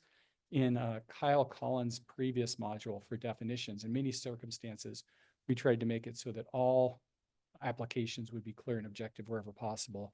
In this case, there was a real interest in, and I think a good reason to preserve both paths strongly. So you're going to see that two-track approach. Infrastructure and access issues came up. So there were objections in the record to applying urban style infrastructure and access requirements for rural or minor developments. And this was really based on specific cases. There was also some interest in frontage standards. You'll see this in the record. It's definitely worth your attention. You'll hear testimony on it regarding a requirement in the current code that when you're creating a new parcel, that parcel have frontage on a road. Many Oregon counties allow those parcels to be created when they only have easement access. They have different processes and all have different kind of headaches associated with those, but several commenters were interested in seeing the code explore that. But that also brought up the question about process and policy boundaries. So some comments urge the county to stay policy neutral and focus amendments on the compliance with the clear and objective standards. Others encourage making some policy choices to take advantage of this process. So you'll hear some testimony. The Planning Commission also emphasized that need for flexibility and the preservation of existing options. Lots of clarifications and technical revisions. So some suggestions from the Planning Commission that staff concurs with regarding multi-use path requirements, fire and water source requirements, some Scrivener errors. So the Planning Commission doing great, a huge packet that they're all engaging with very sincerely. And there was some interest in some policy levels discussions. The Planning Commission thought about some of these possibilities of things like frontage and other policy choices that might be made. And they expressed some concern that maybe that deserved a fuller vetting through a separate process, but left it to the board to explore that. And they, rather than taking a formal vote, they, as a group, were supportive of the amendments and bring forward those items that are identified in your memo for consideration. So it'll be pretty clear when we're talking policy. That's correct. Well, so there generally what happens is there was an existing code and staff made some effort to make either that existing code clear and objective or create a parallel path that was clear and objective. And as we did that work, there were a number of comments that said, hey, I don't think you have that tuned quite right. And those were easy for us. We said, oh yeah, I see that's going to produce a weird result in this case. Let's fix it. In addition to that, there were some questions of policy. Hey, we probably always should have changed this about the subdivision and partition code. And so some of those, and I think, even what I'm characterizing as these, just making things clear and objective aren't entirely policy neutral. Small choices were made all along the way, but there's some things that are bigger policy choices that we'll definitely bring in front of the board to see if you want to entertain. Well, we got a July 1st expectation to get this package through also. Yeah, that's correct. So you'll hear some testimony about that in deliberation. You'll get some guidance as we move forward. So looking at future amendments, of course, Title 17 is going to be a living document that needs to be responsive to case law. There's particularly with clear and objective amendments, there's legislative action with regard to that explored thinking about how roads are included in clear and objective requirements. And there's a case in front of the Oregon Supreme Court, Cannon Beach. It's also looking into how this all comes together. So a living document in the sense that while we're in process, we're still learning about clear and objective, as well as the notion that we changed so much in this code, it would be completely unsurprising that we were back a year later to say, hey, here's 5 things we need to fix. So, trying to get everything right the first time and recognizing that we may need to return to tune up some of this stuff. In terms of next steps, of course, we got the public hearing coming up next Wednesday. Record materials now up on the screen at bit.ly/Deschutes Clear and Objective Title 17. Tarek Rawlings, your planner on this, and he's this phone number and contact information are available on the screen. Tarek.Rawlings@Deschutes.org. And to the extent he is out this week on a well-deserved vacation, your planning manager, Will Gross, WILLG@Deschutes.org, available for questions and comments.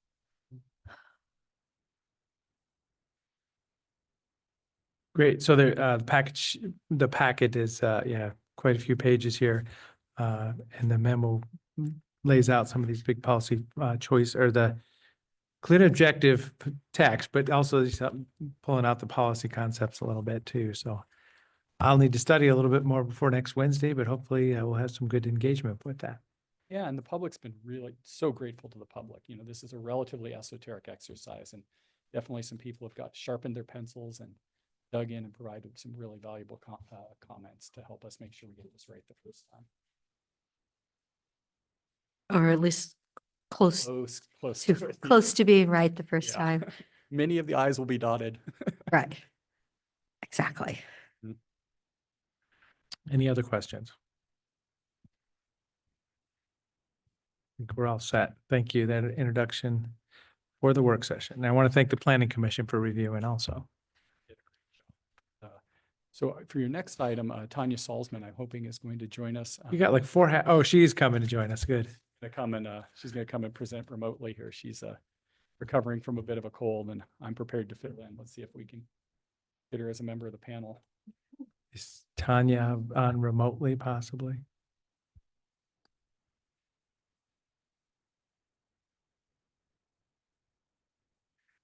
Okay, yeah, so both.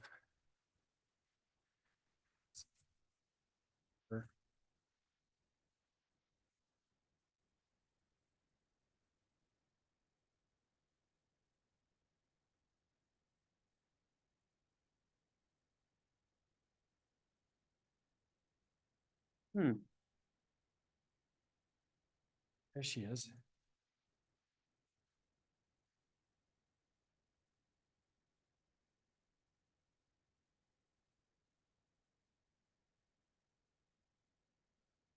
Okay, well, acknowledged. So at this time, we're going to item 17. This is a work session on clear and objective housing tax amendments, goal 5, title 18.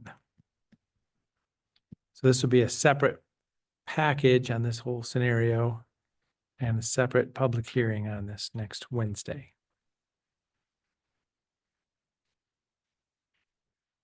She says she's having some technical difficulties. Hello. There we are. Hi there. Sorry for Welcome. the delay. Thank you. For the record, Tanya Saltzman, Senior Planner. I'm sorry I can't be with you in person, but I'm not sorry because I have COVID. So thanks for your patience on that. And I will defer to Will if anything goes awry on the remote end of things, because he is my on the ground help. So thanks so much. I'll also note that we have with us on the line our consultant partners, so Kate Rogers and Matt Hasty from MIG Consulting. They could be promoted as panelists as well, please. They're here to answer questions if those arise, and they'll be here for the hearing as well next week. And here they come. I'm going to share my screen. You can hear me okay? Yes. Okay, Very great. good. Good. Thank you. Hold on one moment, please.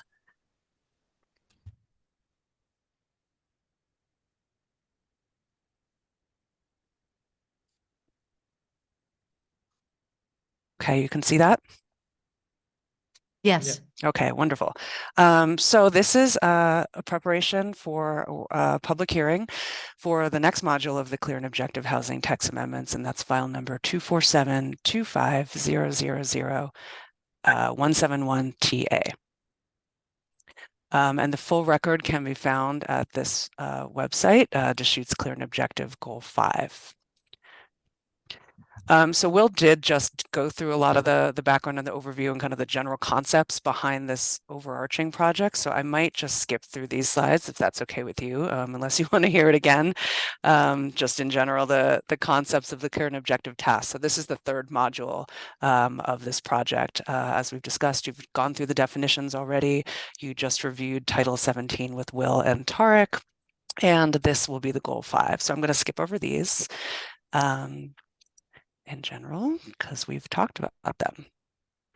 So this proposal is the third amendment package, and this is going to address provisions of Title 18 that are related to Goal 5 protections that affect housing and housing development.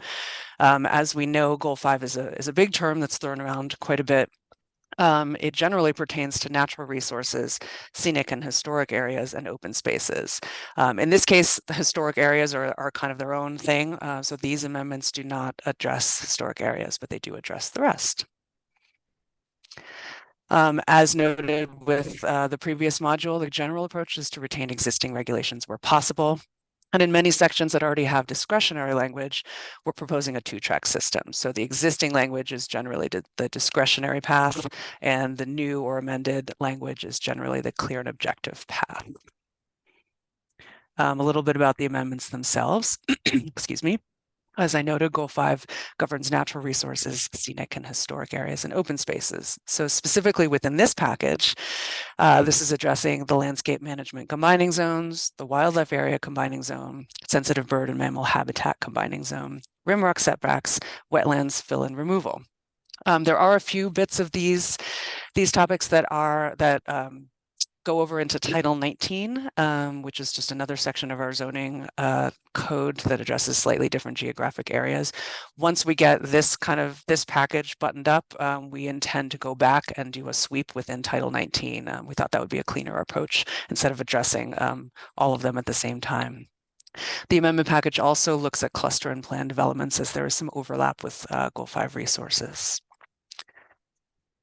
And I would say if you take one thing from this presentation, it's this slide, and that, Goal 5 we know can be a sensitive topic. These amendments don't alter the county's acknowledged Goal 5 inventories or the impact areas. They're intended to simply provide a clear and objective path that maintains the same level of protection as the discretionary process that has already been adopted. So I did this with the Planning Commission. This is very different from what we went through with the mule deer inventory update. That was an update or potential update to the inventory itself. So in that case, we were looking at where it applied, so the shape of the actual geography, and then what uses were allowed or prohibited, and just all of the base level protections of the resource within that area. This is not that. This is basically meant to be a technical code patch to maintain the same level of protection. So we're not changing those policy values about how much we should or shouldn't protect that resource, the wildlife in this case, or the open spaces. It's just meant to basically be a translation of the existing protections that were adopted through a legislative process. And I think that's no policy choices. Exactly. I mean, as few as humanly possible, but that is the goal with this, just to basically provide a translation. So as far as public and agency comments that occurred during the Planning Commission process, and these are summarized more extensively in your memo, as well as just a discussion of staff responses. So Central Oregon Land Watch provided a comment that came in basically three parts. The first two parts were about kind of clarity of existing language. The first had to do with planned and cluster development language. The way we organized it suggested a different format to maybe include all of the uses in a table. The second is there were concerns about the language in the wildlife area combining zone pertaining to the requirement that things must be located within 300 feet of an existing road. The idea of when this road existed, is it continued to be in existence? Has it ceased to be in existence? They suggested some changes to the language that governs that in both the clear and objective as well as the discretionary paths. There's further discussion of that in the memo, and I think that's something that we can discuss probably in deliberations. And lastly, they had concerns that the county may need to apply Goal 5 for the entire project, or for this module of the project, I should say. What that means is basically reopening that box, identifying the Goal 5 resources that need protection, redoing the ECs, which is the economic, social, environmental, and energy analysis, and kind of redoing that analysis. And we, again, have our responses to that in the memo, and that can be further discussed during deliberations. Other comments, we got comments from Oregon Department of Fish and Wildlife, ODF&W. They were very helpful as we embarked in this process. They acknowledged the complexity of the project goal, so thank you. It is indeed complex. And they just noted that by design, the existing Goal 5 program that's already on the books is discretionary. So in many cases, it requires consultation with ODF&W or sign off, or, you know, deciding if the habitat has been adequately protected.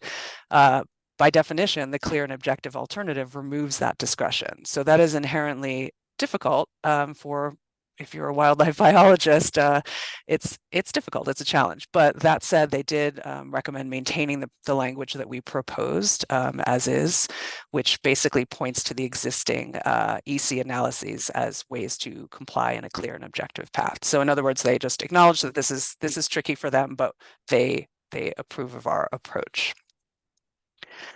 We received testimony from one person in person at the Planning Commission hearing, Casey Roscoe.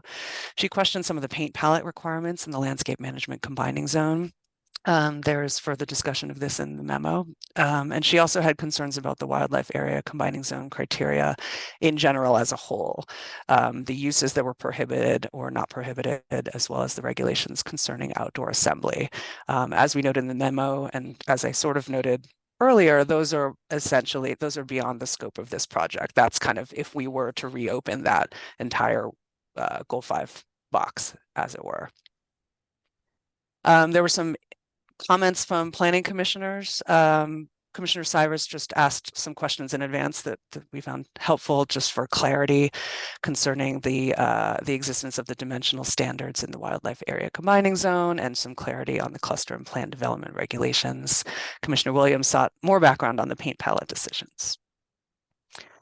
As for comments received during this portion of the process for the Board of County Commissioners, we've not received any additional agency or public comments thus far. Just a brief summary of the Planning Commission process. They held a work session on April 10th, a public hearing, excuse me, on April 24th.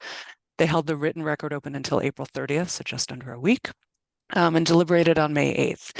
And similar to the Title 17 process, the Planning Commission issued essentially a recommendation for adoption with the recommendation that staff relays items of concern or discussion to the Board of County Commissioners. And staff has done that in the memo for the work session, and will carry that forward through the hearing and deliberations. With that, next steps, we have a public hearing 1 week from today on May 28th, following the Title 17 hearing. Again, the record materials can be all seen on Deschutes Clear and Objective Goal 5.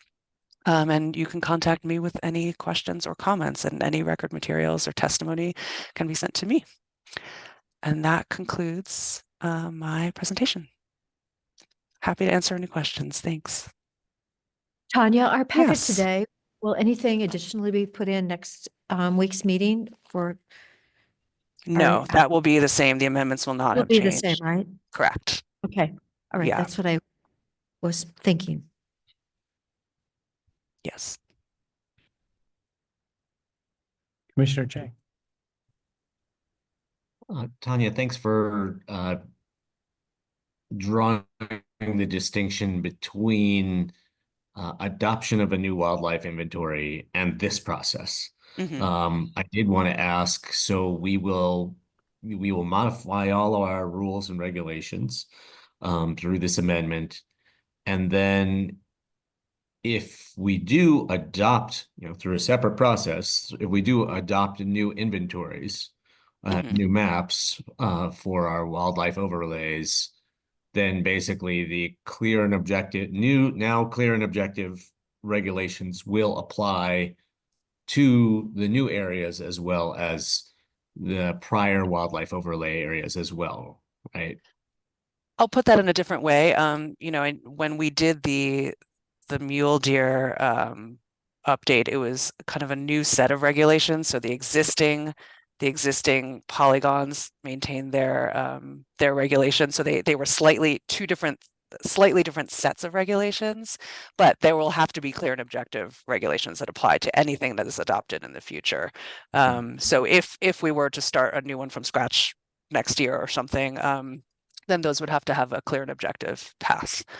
they might not follow the exact same protections as the original, and that's a policy decision that happens during that process.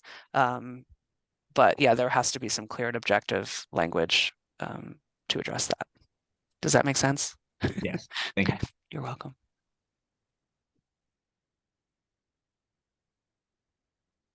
Oh, setting up for next Wednesday on this.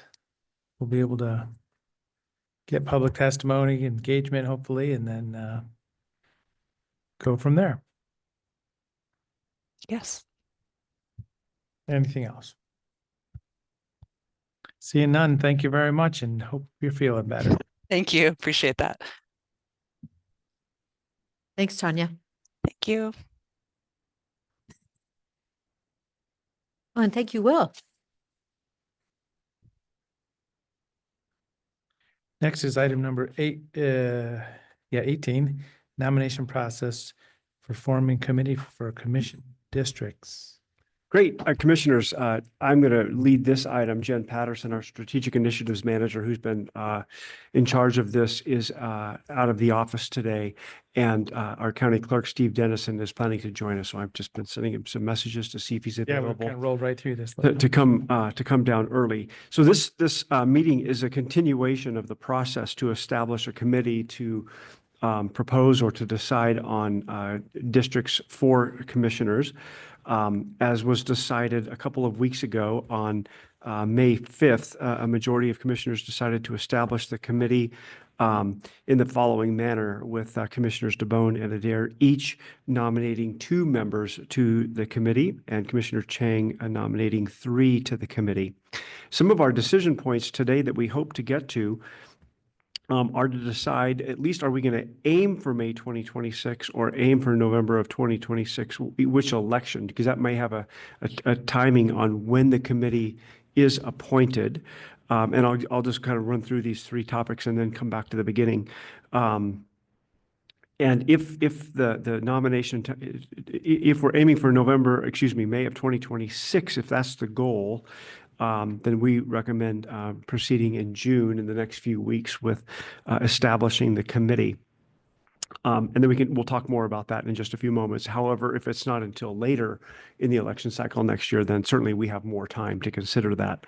And Jen and I began to talk about what the schedule may look like, et cetera, because once the committee is established, or at least we know when it's going to be established, there are a number of other topics we identify in the memorandum that we'll need to discuss. The charter of the committee, who provides the directions. There's a lot of pieces to that puzzle. The last piece we just hope to touch on today is whether we reach out and we engage college students to help with the process. We understand that there are students that are interested in participating, and Jen Patterson has been coordinating with Central Oregon Community College.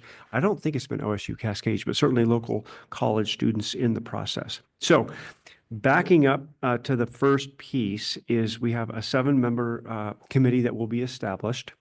And we wanted to begin to talk about the timing of the 2026 election cycle, and then that'll help us decide and determine when commissioners would bring those nominations to, for example, a board meeting, and then you can talk about those appointments.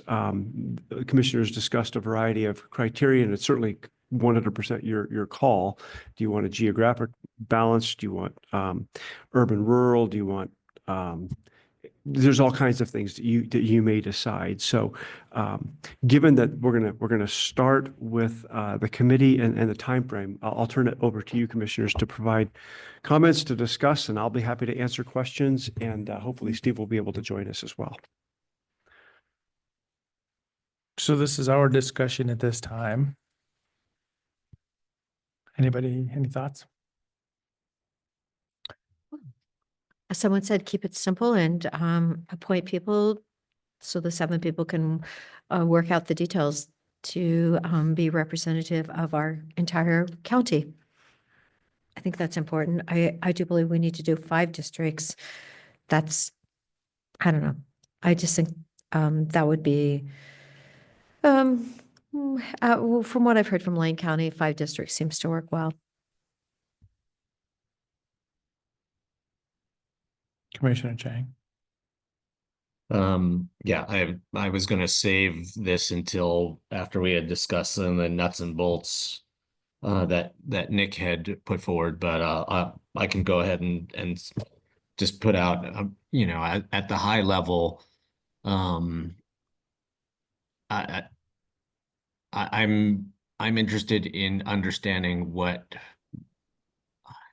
Well, I'm interested in like all of us laying out some expectations about who we're going to appoint, or you know what characteristics of people, what types of people we are going to appoint to this committee, so that we can end up with a broad and representative group. You know, if we each come to the table with our two or three names, and just kind of put them out there, I think we run the risk of not having complete geographic representation. You know, if I don't know, if none of us knows who, you know, where we're going to be trying to appoint people from, there might be some huge holes in the map. Geographically, I'd also like to discuss intent around urban and rural areas. As we know, 3/4 of the population of Deschutes County lives in incorporated cities, actually more than 3/4, I think. And so if we came forward with a bunch of names of folks who don't live inside cities, then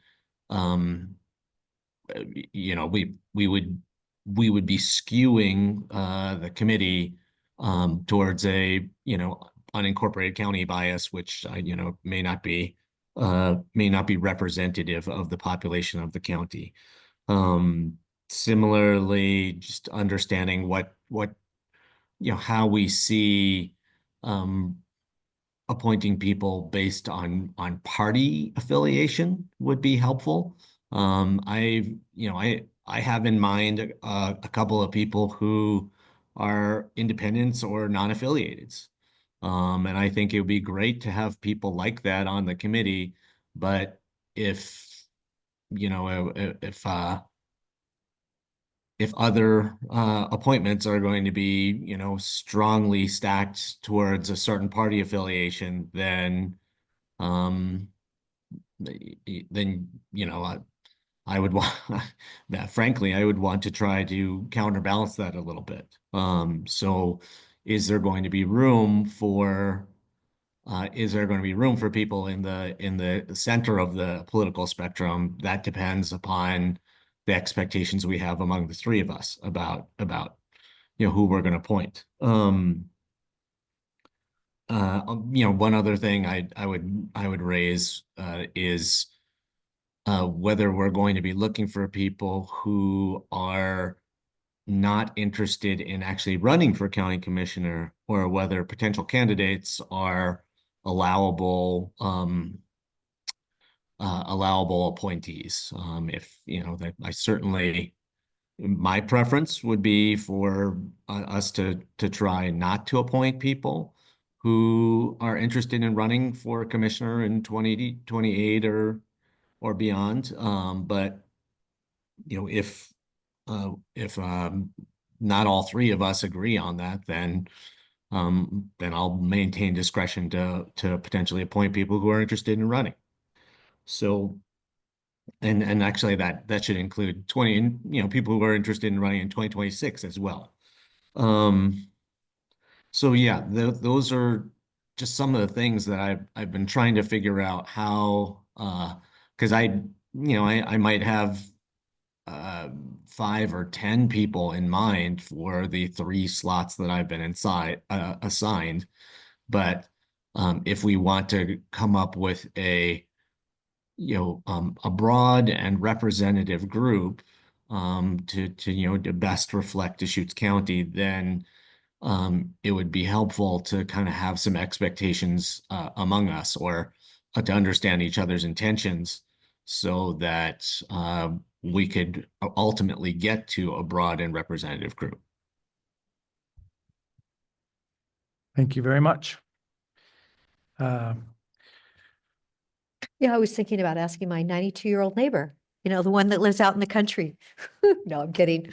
Anyway, that's just a personal little message, but not, I don't want to tell you all who you need to appoint, but I did think it was appropriate not to appoint someone who is actually going to be in the race.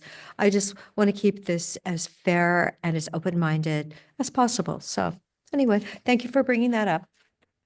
How about we go down to items for discussion One by one? and seeing it, yeah, just see if there's clarity and if there's any kind of direction to this, and then we'll finish up. Because today we're basically just trying to put a little bit more structure to this process. Okay.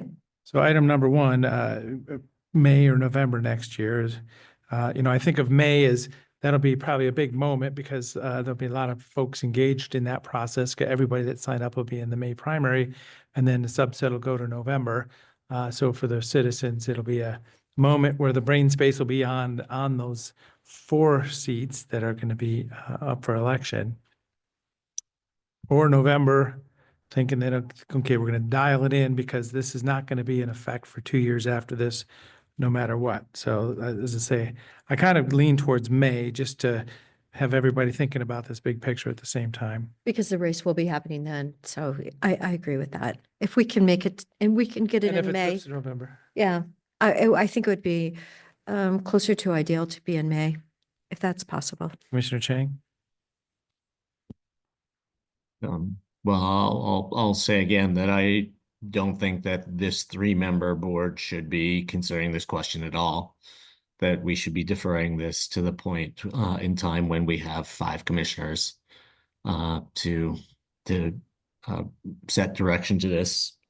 So to me, it doesn't really matter whether we do this in May or November 2026. Okay. All right, so So May it is. for May, if we can pull it off. If the May election time frame is the goal, then yeah, setting a little bit of structure to the timeline for the nomination process and committee meetings. So as I say, today's Wednesday, the 21st. Yesterday was election day. Clerk, thank you very much for being here today. You might have been up a little late last night and they're still counting upstairs probably, or whatever that looks like. So we're talking about a year from now. Yeah, so if May is the goal, then establishing a timeline for those nominations.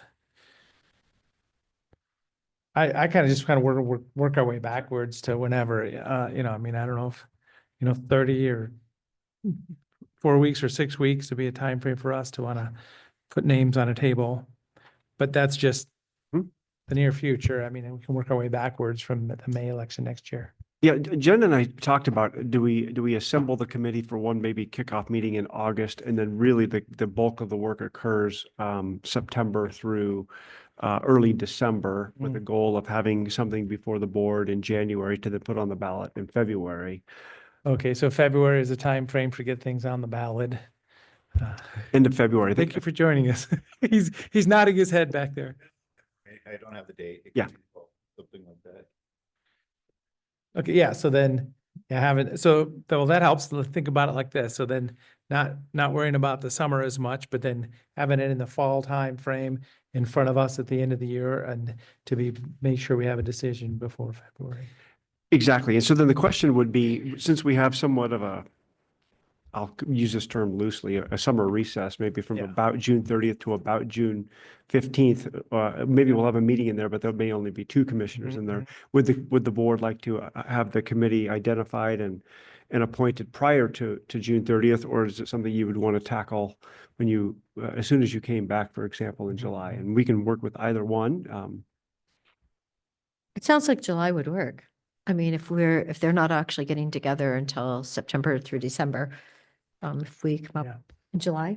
Middle or end of July. even. Yeah. Yeah, that's fine with me. Okay. Okay, we're starting to put some structure to it.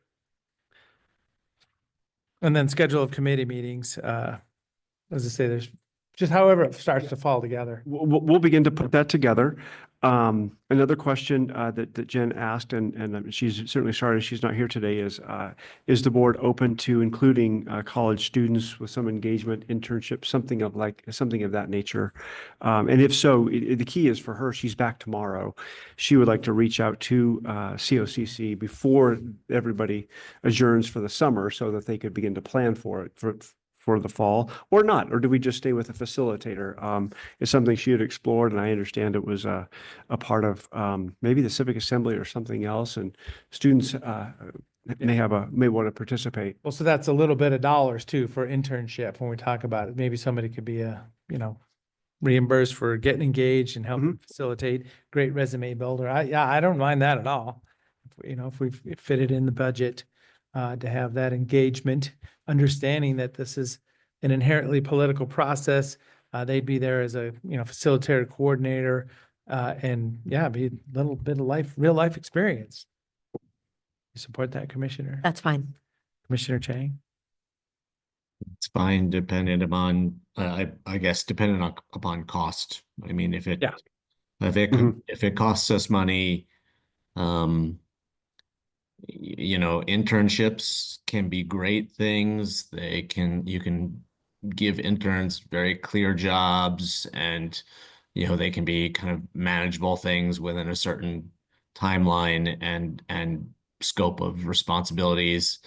Other times internships can be not super valuable for either the participants or the organization that's offering the internship, and I would hate for us to expend significant amounts of funds if we're not, without seeing a scope and having a sense of how many college students are eager to sign up for that and things like that.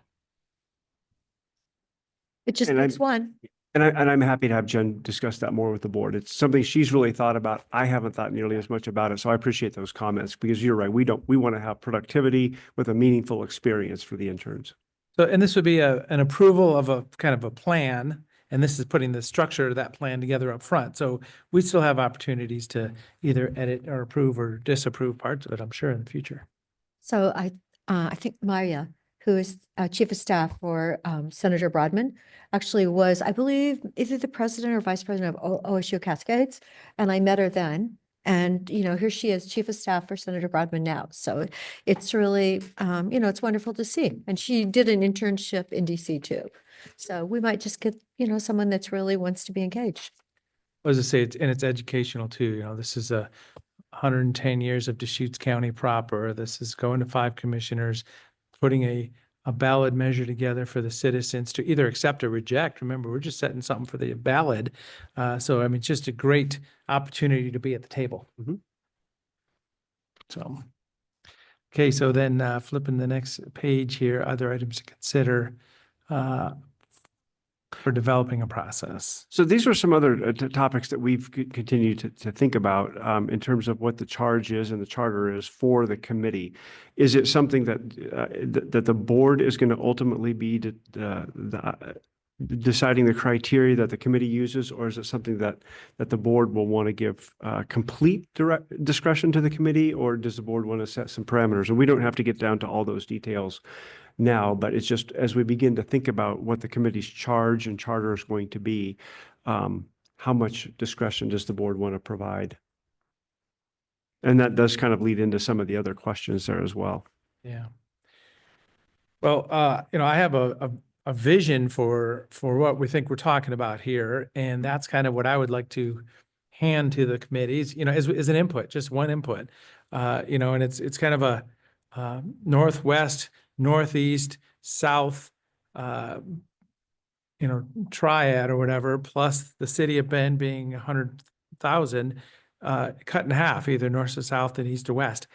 That's a starting point. And then you want to population balance it and look whatever other values you want to do there. So as I say, that's the starting point for me that I would hand to the committee, is just the geographic, starting point. And as I say, I'll do it with crayon and in a blurry map so they can get real specific about it. And I do have a conclusion that probably the starting point I'm thinking of is 5 5 individual commissioners from 5 districts. But then from there, they can just run with it and say, this is why we might do something else. Right. Uh, You want to. So that's my vision statement that, Take the county and take a crayon and divide it? Is that what you said? uh-huh. But it actually has to be divided on more of a population. Well, no, my point is my vision statement would be less clear, Right. but it's a vision. Cause then, yeah, it's gonna get down to, the precincts and the voting blocks and which street it would draw the line at, which is a redistricting or districting for the first time. So that's my point. I wouldn't go in too much detail because I want them to do that. Right, I think it's there because, Steve's information earlier was, the precincts, they're all different numbers. There's nothing really out there that you can follow, but it just has to be drawn up fairly, so. Yeah, so that would be the. Yeah, do you have it as come up with balanced that. as possible to begin with? So as I say, that's my starting point, and we don't need to take that any farther today because this will come out in the next step or two. Yeah, Commissioner Chang. I don't think that, based on the questions I was asking earlier, I don't have any kind of clear expectations about the committee being representative, broad, fair, and balanced. And that significantly affects how much control or decision-making power I want to give them. So I would love to talk about those other things and establish some kind of clear expectations so that we understand what the contours of this committee might look like before we talk about, how much discretion we're going to give them. Because if we came up with a broad, representative, fair, and balanced committee, I would feel comfortable giving them a lot of discretion. But again, we haven't discussed how we're going to make sure we have geographic representation across the county. We haven't discussed how we're going to ensure that the committee is reflective of the urban-rural division of the county. We haven't discussed how this committee is going to be reflective of the party affiliation continuum of the county. Yeah, I would like us to kind of discuss our intentions and expectations so that we can put together a really good committee so that we could give them a lot of discretion. So Commissioner Chang, I'm going to select 2 individuals and bring them to the table. And that's my plan. They're going to be electors of Deschutes County. They're going to be engaged citizens, and they're going to come to the table with a willingness to do the people's work.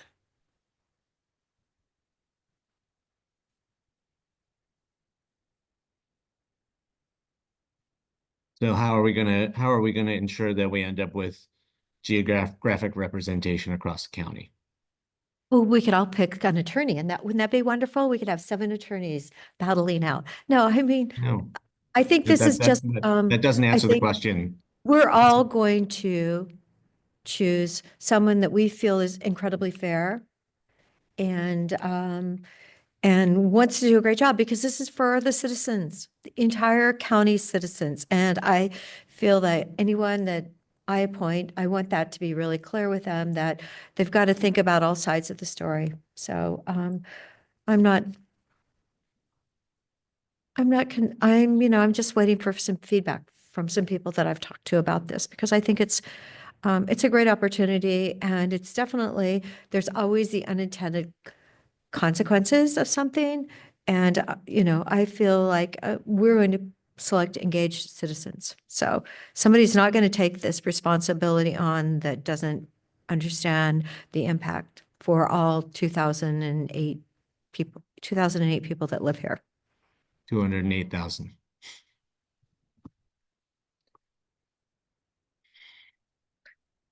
Well, if we could discuss some expectations and intentions now, then we could proceed with our appointments with more clarity, and with a better sense of what our job is in terms of filling out the full breadth of geographies, political affiliations, urban rural divide, all of those things. And if we don't discuss intentions and expectations, then all of us are basically going to be making assumptions about what the other commissioners are going to do, and responding to those assumptions. And I'll be frank, my assumptions are I don't feel like that this group of three of us is going to be trying to create that breadth and representativeness without hearing statements to that effect. Well, thank you for that incredibly kind vote of confidence. You said you had 5 to 10 people. I feel that we all want the same result, and I would hope and I would pray that 7 people could get together and actually work this out, because, there's definitely, we're not talking about 10 million people. We're only talking about 210,000 people. And of course, it's in, what is it? How many acres did we say we have here? Almost 2 million acres. 5 million. Yeah. Yeah. We almost have, yeah. We should, instead of 3,055 square miles, we'll start talking. Let's talk in acres. Yes, I do think that's important.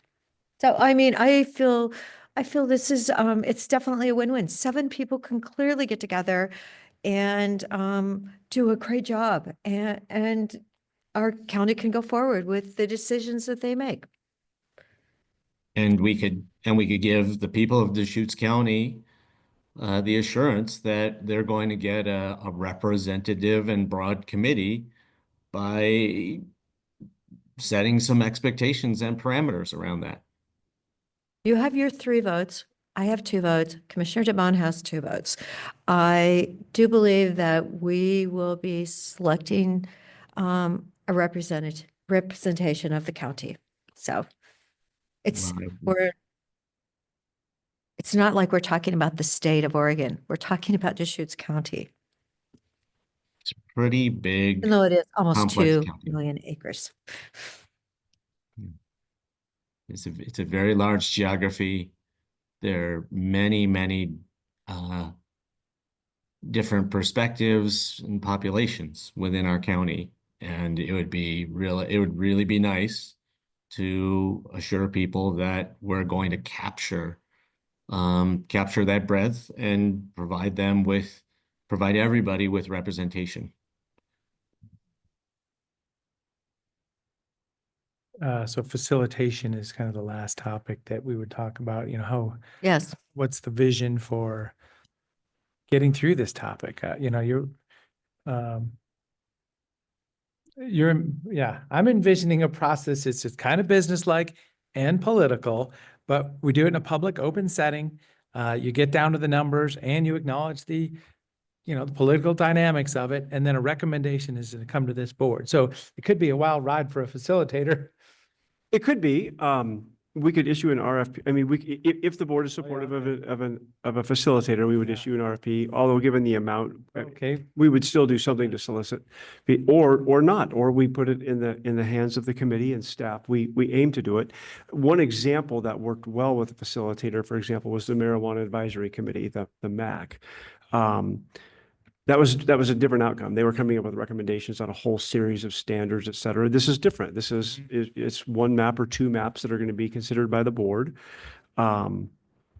Staff will absolutely be involved. If we have an intern that would help provide legwork, certainly county staff will be involved. We'll need our GIS staff. We'll need any other staff to There'll be a to team just help around with, there'll be a team, there'll be a staff team. So whatever the board's pleasure is regarding facilitation, we can either begin to prepare that RFP and issue it and see what response we get, or we can not. We can plan for a staff team that I will be responsible for assembling, and we'll begin. It's helpful to do it now, just so that we can have the resources allocated come late summer and through the fall to dedicate to this. Well, so as I say, I don't know how much, how much it would cost. I'm envisioning if I was a professional facilitator, contractor, is, $1,000 a meeting, the right number or something. I don't know. I have no idea. Now, weren't they paying Um, like 5,000 for that person from Seattle? But You're- so then if Yeah, there's like 3 or 5 or 10 meetings, I don't know how much. It was they were paying a lot. And I know we have to have some locally.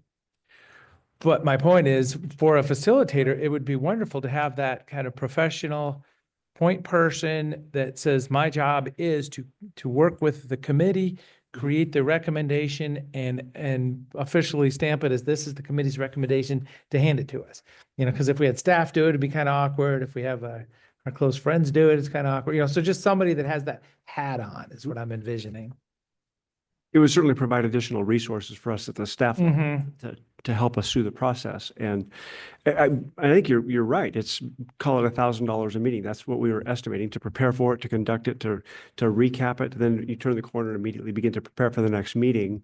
Jen has just kind of looked at, okay, is it 5 to 8 meetings? Is it 8 to 10 meetings? We don't know exactly yet, but we see that this could be a number that we could certainly work with as a starting point. Yeah. Thoughts, Commissioner Chang?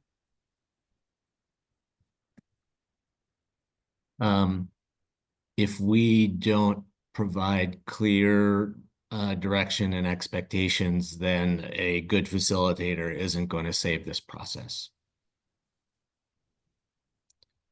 And based on the reluctance to provide some clarity on expectations and intentions around committee appointments, I'm not confident that we're going to give a facilitator a clear charge.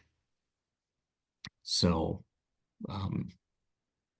yeah, but I've been a facilitator. I've worked in a lot of facilitated processes, and if a facilitator isn't set up for success, no amount of magicianness is going to fix that.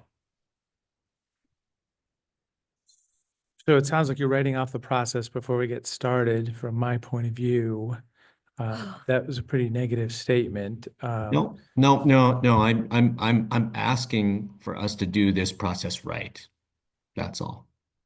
And it's not too late to decide to set some clear expectations and discuss intentions around the very first step in the process, which is I already possibly the very most clearly important. said, Commissioner Black and Chang. white on this. Yeah, I already clearly said, yes, I wanted to appoint someone who is not running. That's my personal, I thought it would be better, fair for the whole division of everything. And engage citizens. To engage citizens to establish this. So how are we Yeah. going to get geographic? We have breadth? some really wonderful people that live here. They love that they live here, and they want to be fair because they don't want everyone in the county to be mad at them. So they will do a wonderful job. There you go. That's the motivation right there. I mean, Yeah, the basic. their picture will be all over the news if they are not fair. So I would not wish that on anyone. So at the most basic level, how are we going to get geographic breadth on this committee if we don't try to do a little bit of coordination?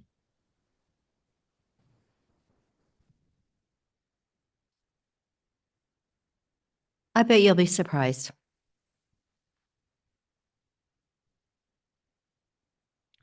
As I say, I don't feel the need to answer that question. I think there'll be a natural, dispersion. I mean, from geographic parts of our county. It'll be a natural fit. And obviously, the way you're seeing this and the way you're concluding your thought process here is just so different than mine. And it's good. That's diversity right there. Well, back when you all were coming up with this 2-2-3 scheme, one of the arguments that was made was, well, you're from Bend, there's a lot of people in Bend, so how about we give you 3 votes or three appointees? You don't need to worry about it. You didn't vote for that. Do I need to presume from that neither of you is going to appoint anyone from anywhere near the city of Bend? Or and that's my job, is to appoint 3 people from Bend? Because Bend job has more is than half to- the population. I want to appoint people that I think are fair, engaged, intelligent, and can make wise decisions. So I believe that's where I'm at. And I don't know how many different ways I can say it, but that's what I will be doing. Well, yeah, so Because I would really like to be able to consider people not from Bend. But if that's the way I've been pigeonholed in this process, and no one else is going to appoint anyone from the Bend area, then I'm left to assume that that's what I have to do.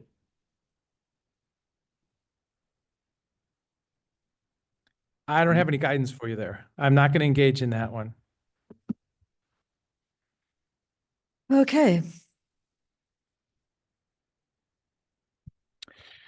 Is the board supportive of us considering an RFP for facilitation services, just to see what we I'm might? interested in learning about Right. that for sure. Okay. Sounds like, yeah. But not more than $1,000 a meeting, We would probably look at the, please. we would aim to start with a $12,000 budget for the project. I don't know how many meetings it would last, what the startup cost would be, and just kind of helping throughout, but the key would be we would work within the budget that we have allocated at this time. And then we would, of course, visit with the board if we're not able to, and look at alternatives at that point. Yes, Okay. sounds good. In terms of, as we think about July, I can certainly meet with you in June. Do we want to think about as early as July 16th, or do you want to aim for maybe the next week, July 21st or 23rd? In terms of the appointment process. And then before you answer that, the other question is, do you want to submit those to us like for the packet prior to, so everybody sees it, or do you want to bring those to the meeting? I don't want to presume that Great. you want to do one way or the other. We're flexible. Yeah, And thank you. Thinking that through. So it's middle of May, or a week and a half left in May, all of June, and then we're talking about July as setting a date for us to, either make our appointments or bring them to the table, however we're going to do it. You mentioned, the 16th is the third Wednesday, was kind of the second business week, or the 21st, 23rd, something like that. Right. Either one of those seems fine. okay, we don't have to set that date. Well, Are you gone? We can. yeah, so as I say, extended time around the 4th of July, but I won't be back till I'll be available for a board meeting on the 14th, so not the week before though. Okay, all right. So the 7th through the 11th, not. Yeah. And So the next Monday or Wednesday is better. So let's not do it on the 16th then. So 21 or 23. Okay, great.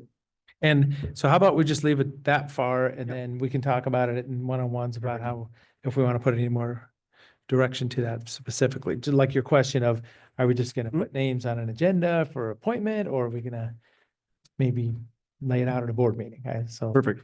we'll work through that. We'll work through that separately. There's a lot of other things that we'll work through as we get closer to that process too, such as public input. How does that, I'm not asking for any of that input today. The only other thing I just want to recognize is legal counsel has been incredibly helpful to us. So I just want to make sure if they have any comments, and same with our clerk, Steve Dennison, this is a team effort. I just want to make sure that they have the opportunity to provide any comments should they wish to or not. And if not, that's okay. I don't want to put anybody on the spot either, but I know how valuable they are to me and to us. So anyone from the team wanted to make a comment today? No, So- I see shaking heads. Okay. Yeah, so as I say, for sort of concluding for today, I do represent each and every citizen in Deschutes County.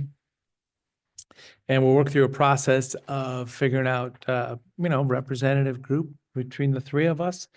Vibrant discussion, obviously. So this is interesting moment, and it's really just to put a measure on the ballot for the electors to either approve or deny. Right. So I mean, that's the end of this. Because some people actually don't want this. So Yeah. it'll be up to the voters.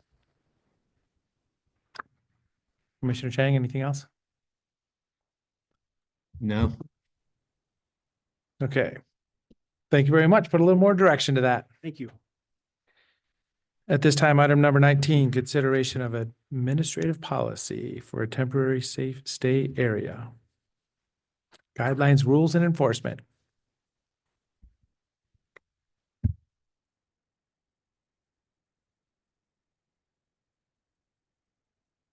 Good afternoon, Commissioners. Christy Bollinger, Deschutes County Property Management. This particular item is to ask your consideration of authorizing the county administrator's signature related to Administrative Policy GA 27, which is a new policy for the temporary safe stay area guidelines, rules, and enforcement. So just to give a little bit of context, back in October of 2024, the City of Bend and the county jointly adopted a resolution in which directed staff to develop administrative policies to mitigate and improve safety conditions and address steps to work towards compliance under the code enforcement action previously issued by Deschutes County Community Development Department. So the city staff and county staff have been working on policies over the last short term. And about 2 weeks ago, the city adopted their policy, and this would be just the county's version of that. So with that, Eric, anything to add? Nothing to add. Sorry, I'm late. I was watching from upstairs and pushed down here when I And we realized switch gears real fast on you. you're ending the last item. I'm happy to answer any questions you might So have. please. Sure. So if somebody's dog is not on a leash, what are you going to do with them? So part of this process is we've developed an an advisory type committee, includes city staff, county staff, and also some community service providers. So if it's something that's sort of needs to be elevated, this committee will review and make a recommendation. So if need be, we need to remove somebody from the TSSA, we have the opportunity to do that. If it's off their leash and it hasn't been a problem, we would probably just go talk to the person and ask them to keep the dog contained. Well, yeah, it seems like an appropriate set of, just expectations and a little bit of resources. We've got the review committee process in here, working with our service providers. And as I say, in partnership with the City of Bend. So this is Deschutes County's policy and how we think we're going to proceed.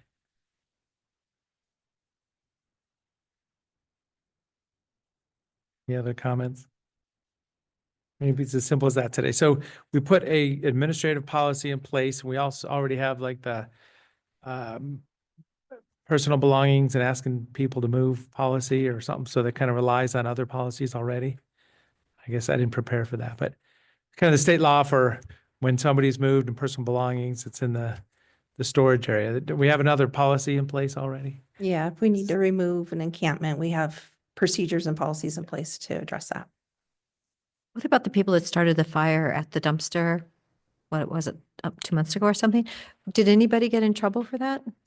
Last we checked on that, we have weekly meetings about the TSSA. I don't believe there was any charges made, to my knowledge. I don't think it was determined who Yeah. started the fire. Yeah. So review committees to be established, that's coming around like right now, or has it already started, been put together? We've put it together. We've had just a couple meetings to this date. Any other thoughts? Okay. This is for signature of the county administrator. there a motion? Okay, yes.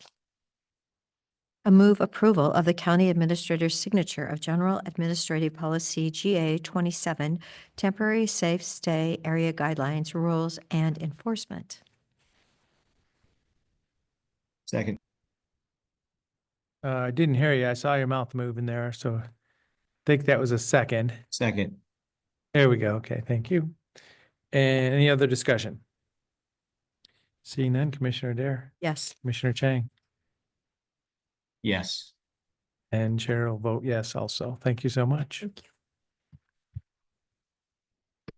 Thank you. Item number 20, dedicating property for right-of-way. Thank you, Commissioner DeBonne. This is also an item that I added to the agenda. We're ahead of, the board is ahead of schedule, so I'm not sure if we have our other project team members for the Core 3 project online yet or not. I did send them an email letting them know that it seemed like the board was ahead of schedule. Yeah, so I guess we jumped ahead. Just those first two items, we didn't get engaged as we thought, so that's all. And we're not in a rush at this time, so we can look. Can you confirm if there's anybody? So Catherine's iPhone.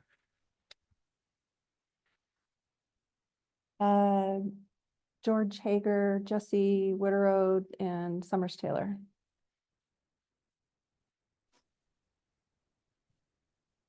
But they may not have gotten my message. I don't know. I just wanted to let you know that Catherine Osborne is also here. Catherine Osborne.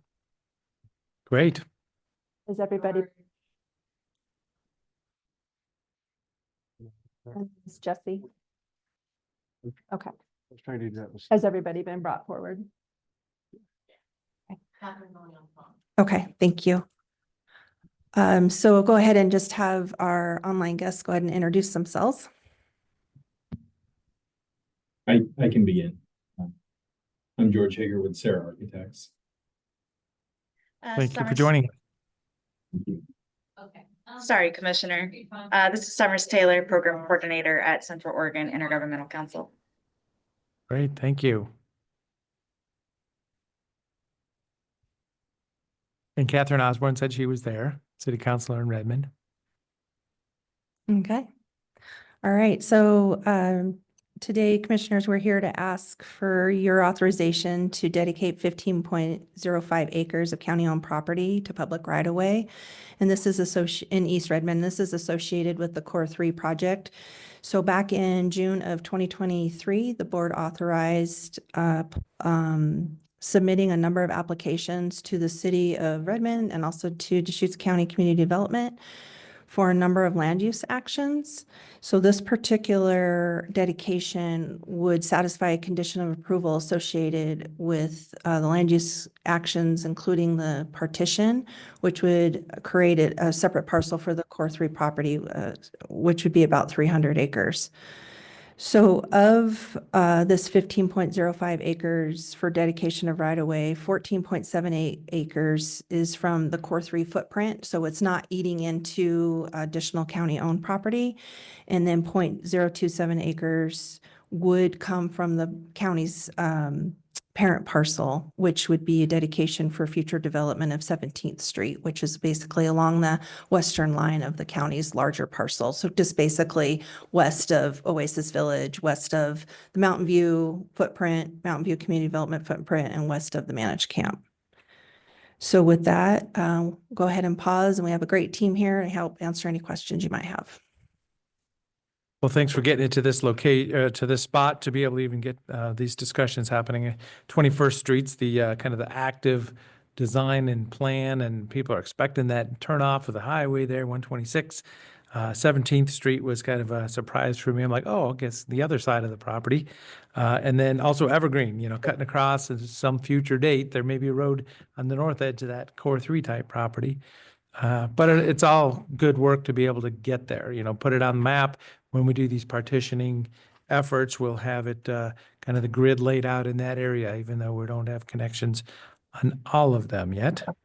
And I also really quickly like to add that This motion would also approve granting a temporary construction easement to Central Oregon Intergovernmental Council, and that's for the development of 21st Street. So that would allow them to come in there while we still own the property and start the development of that street.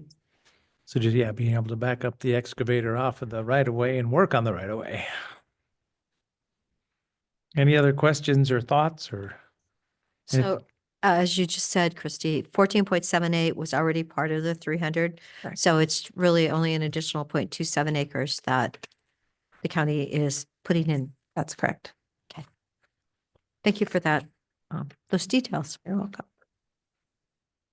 Anything else from our architects? Win for me. Okay. Commissioner Chang? No questions. See, this afternoon's going to be like that. We put all kinds of time in here. We're just rolling through these agenda items. So therefore, I will make a Sure. motion. Move approval of board signature of order number 2025-020 to authorize dedicating plus or minus 15.05 acres of county-owned property to the public right-of-way in East Redmond associated with the Core 3 project. Authorize granting a temporary, can I do this all in one motion then, Kim? Okay. Authorize granting a temporary construction easement to Central Oregon Intergovernmental Council and further authorize the Deschutes County property manager to execute the documents associated with the dedication of the public right-of-way and temporary construction easement. But it's really just a teeny bit of property that's in addition to, but we don't have to clarify that here in the motion. I don't believe so. It's all Okay. county-owned property. So it'll be dedicated in the same manner. I was just pointing out that detail because I Okay. felt that was important to share. It is important. Thank you. Okay, I made the motion. Second. Been moved and seconded. Any other discussion? Just good to see the details on here to understand that it's pretty far down the path for the planning also. With that, seeing no other discussion, Commissioner Dare, Yes. Commissioner Chang. Yes. And Chair will vote yes also. Thank you. Thank you. Thanks for joining us, everyone. Thank you.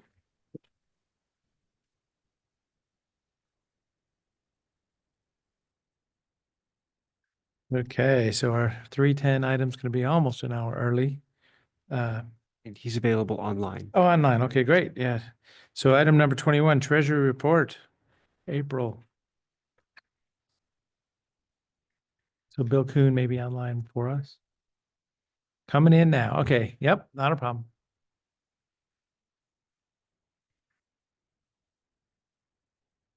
Trying to run air traffic control over here with all Yeah, the she's flights got- landing yeah. early. Okay. Landing them early. There we go. Welcome. There we go. Good afternoon, Commissioners. I'm getting a little feedback here. Yes. Brenda, can you? Quite sure. I don't know. Is there? Bill, if you turn off the volume of output from your speaker but leave your microphone on, then maybe it won't. Or is there two devices? Well, he's got his speaker that's putting out what he just said and his microphone that's picking up what he's saying. But if his speaker isn't putting out what he just said, maybe the microphone won't pick it up and re-echo it. Okay, is that better? Nope. Worse. Let me see, speaker. You could always call us.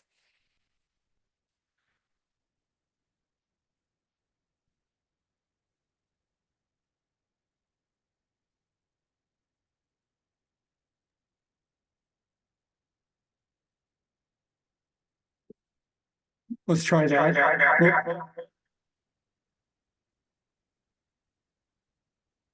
Still echo.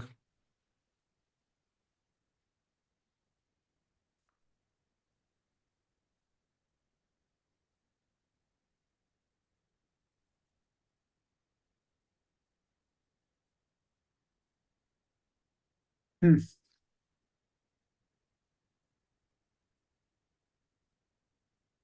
try it again. Nope, still there.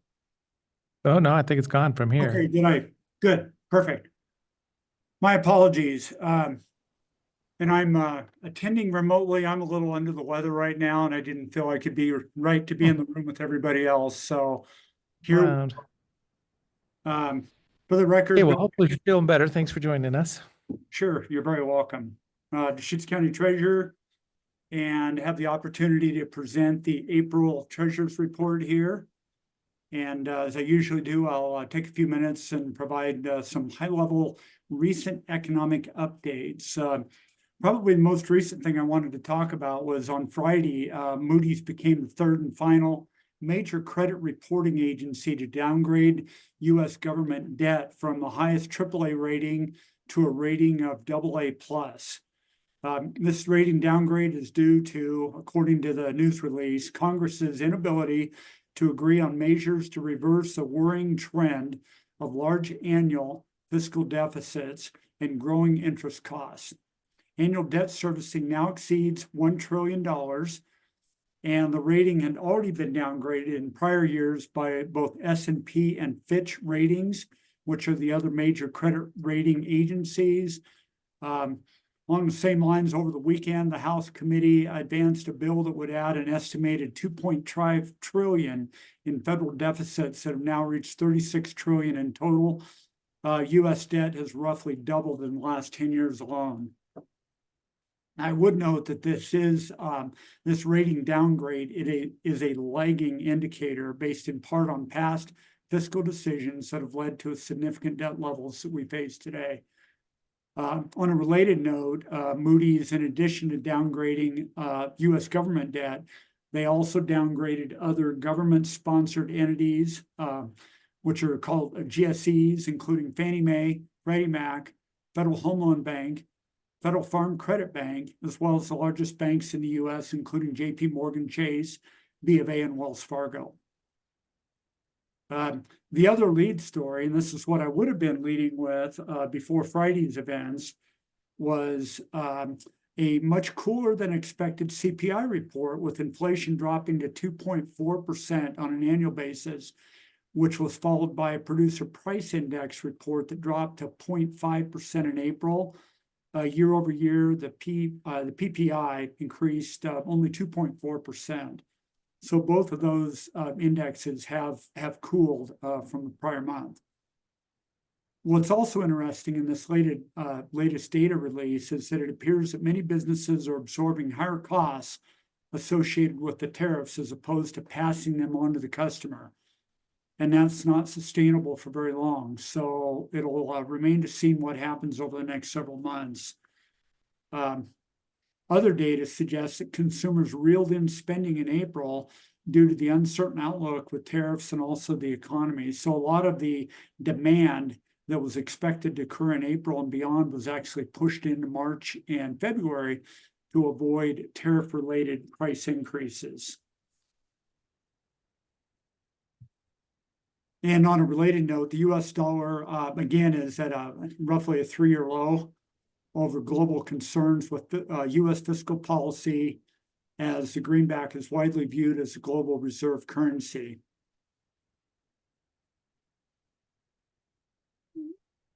It was announced last week that the U.S. and China have begun negotiations on their escalating and layering tariff war. The U.S. has agreed to lower average U.S. import taxes to roughly 50% for a 90-day period, which was down from 145% that was established earlier. It is expected that China's defiant stand on tariff issues has caused some other countries to slow the pace of negotiation, expecting more favorable results if they delay their negotiations. Varying opinions on tariff initiatives and the likely outcome, impacting economic activity and inflation, with likely slower growth, especially in the first half of the year, along with elevated inflation. This will force the Fed to slow any further reductions in rate. Reflecting this uncertainty, the majority of Fed officials anticipate only 50% or 50 basis point reductions in rates this year. I'll give you a for instance in terms of what the rates are doing. The bellwether 10-year US Treasury yield was at 4% on April 4th, but has since gained significantly, and as of last Friday, is currently trading at 4.56%. And this is important as most long-term mortgage rates are priced based on this index. Relating to the economy, U.S. jobs growth reported 177,000 jobs in in April, surpassing expectations of 138,000 jobs for the month. Conversely, the unemployment rate remained at 4.2%. The stronger than expected jobs report suggests a resilient economy heading into Q2, leading the Fed to monitor tariff activity on future economic growth. Areas of strength were in healthcare. Well, not surprisingly, the largest area of job loss again was in federal government employee. As a result, the Fed has an exceedingly difficult path forward, attempting a delicate balance of supporting the U.S. labor market while trying to reduce price pressures back to that 2% level that they're trying to achieve. Not surprisingly, the Fed chose to leave rates unchanged during its last meeting on May 6th and 7th. Wall Street is still forecasting only 2 rate cuts in 2025, which will likely occur later in the year after Trump's tariff policy becomes clear. Another economic barometer that I'm continuing to watch is consumer confidence, which dropped another 0.9% in April, and it's now the lowest level in 13 years, reflecting consumers' growing concerns over current business conditions and the negative impacts from tariffs. The most recent average 30-year mortgage rate has risen to 6.96%, driven largely by the increase in the 10-year bond yield. Rates are up nearly 40 basis points from February of 2025. The current economic environment has dampened housing starts, which were reported at only 927,000 units in April, or 2.1% below the March 2025 level. High construction costs, the current interest rate environment, and challenging housing affordability continue to cause builders to approach this market with caution. At a regional level, I typically provide data on several markets within Deschutes County. The Bend single-family market showed a median sales price of $832,000 in April, which is a new record, which was also up from $748,000 in March. With 146 sales for the month of April, 50 sales, or 34%, were above $1 million, and 50 of these were cash sales. There is, however, a 4-month supply of homes currently listed for sale, but only a 23-day period listing period for sold properties. So the properties that are selling quickly, but inventory levels are building. Those can be interesting to see what impact that has on pricing going forward.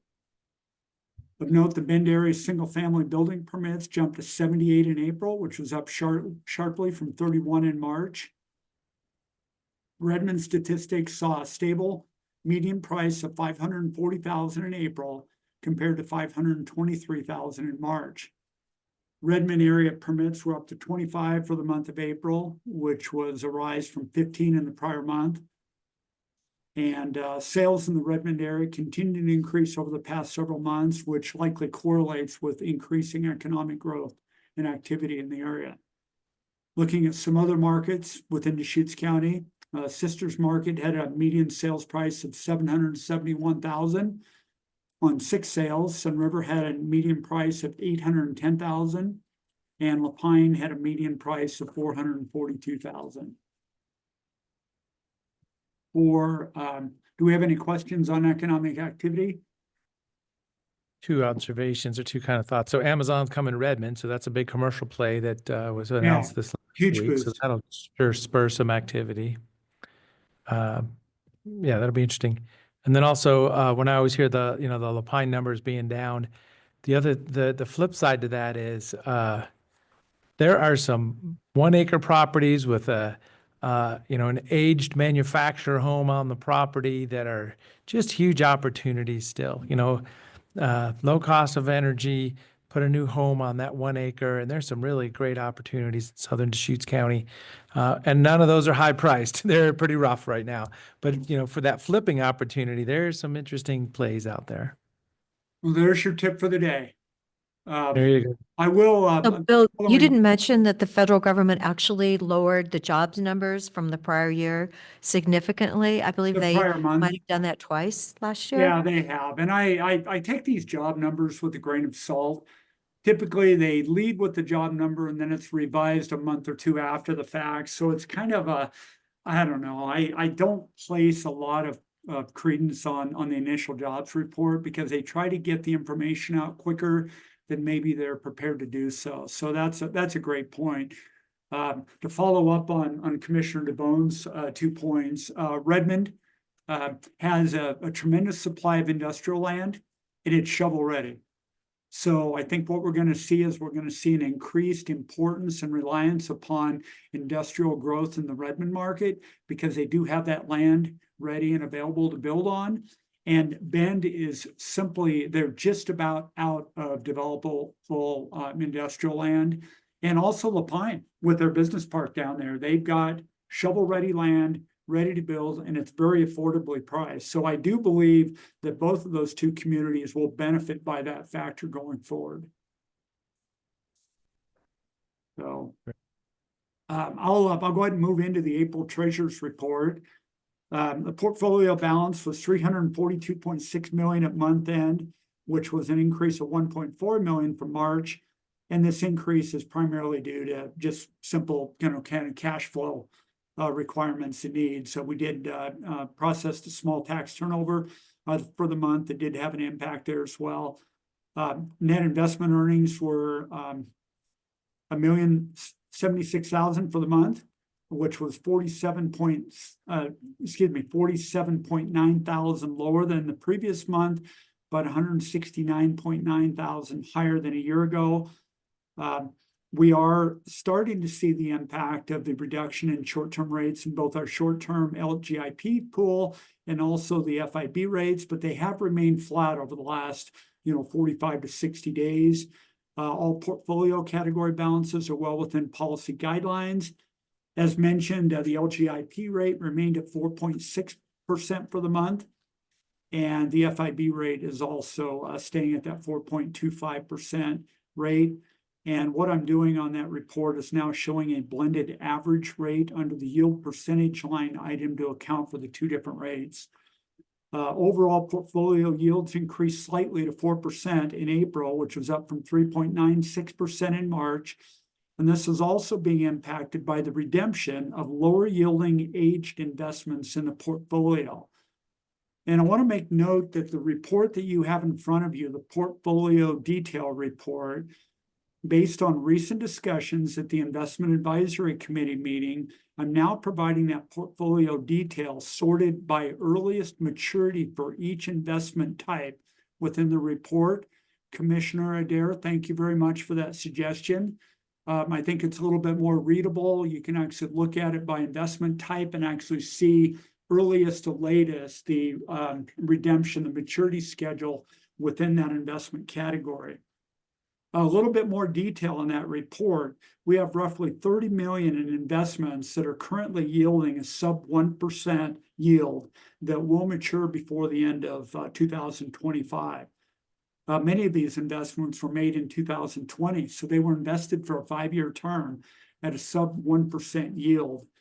And we've got 18 million scheduled for redemption in August of 2025. So what will happen as these funds come due, if they aren't used to support normal operating cash flow, is they will either remain in the LGIP pool, which is currently yielding 4.6%, or they will be reinvested at a much higher rate than the rate that we're seeing go away with that redemption. So bottom line is, in all honesty, we're going to continue to improve the overall portfolio yield as a significant number of very low yielding investments drop off. And I think we're going to see a nice little bump in the yield there between now and the end of the year. With recent investment activity, the portfolio now has a weighted term to maturity of 1.06 years, with a maximum maturity standing at 3.17 years right now. And that weighted term to maturity is also skewed somewhat by that 30 million that'll be maturing between now and the end of the year. So when we see that $18 million bulge in investments that'll roll out in August, that's going to have an impact on the yield to maturity as well, or excuse me, the average weighted yield as well. And we do continue to keep a higher level of short-term liquidity in place right now because we are getting a pretty nice yield there, and it also gives us a little bit of dry powder in the event that we need it. And without further ado, any questions regarding the report? So for that investment portfolio spreadsheet, are some of those ratings going to change? The AAA to AA minus or whatever it is? Yeah, have they there will be an impact there as we and that was really the AAA rating was the last holdout for U.S. federal when Moody's downgraded to AA plus, and so that's going to have an overall impact. It won't impact obviously it's still the most desirable investment, the lowest risk investment that we can invest in, but it just has a different. It doesn't carry that AAA rating any longer. I just acknowledge, yeah, so the rating is of this report, it's all AAA, but next month it'll be changing to AA plus, AA right? plus, which is the second highest rating category you can achieve. Yeah. Yeah, there's, I think there's 11 different rating tranches there. And there won't be, AAA rating will no longer be in existence. Good. So maybe we live in interesting times. Yes. So when did we actually do the 13 million into the PERS? Was that in 20? Or was it, I know it was when Greg Munn was here. Because I'm wondering, okay, so I'm looking these 2020 purchases of horrible coupon rates. So I'm just wondering, did we do that at the same time? Because he did a lot of investing. Possibly, and I would state that U.S. government debt at that time during the height of the pandemic was yielding virtually zero, close to it. And so just a very poor interest rate environment. There weren't any other alternatives, but we've had these very low yielding investments on our balance sheet, on our books for quite some time. And we're starting to see the end of the tunnel, the light at the end of the tunnel here. When we get through the end of this year, I think the bulk of those low yielding sub 1% rates will have aged out of our portfolio. Yeah, I don't see, looking down, I don't see them after that. So that's great. Yeah, it's taken a little while, but we're getting there. Thank you. Very much. Glad we got the technology figured out and hope you're feeling better. Yeah, thank you. Okay, next is our finance report, monthly finance report for April.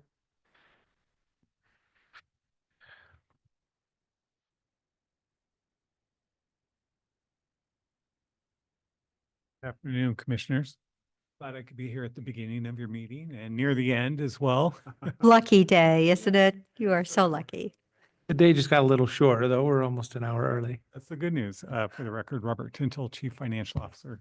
Jana Kane, Controller.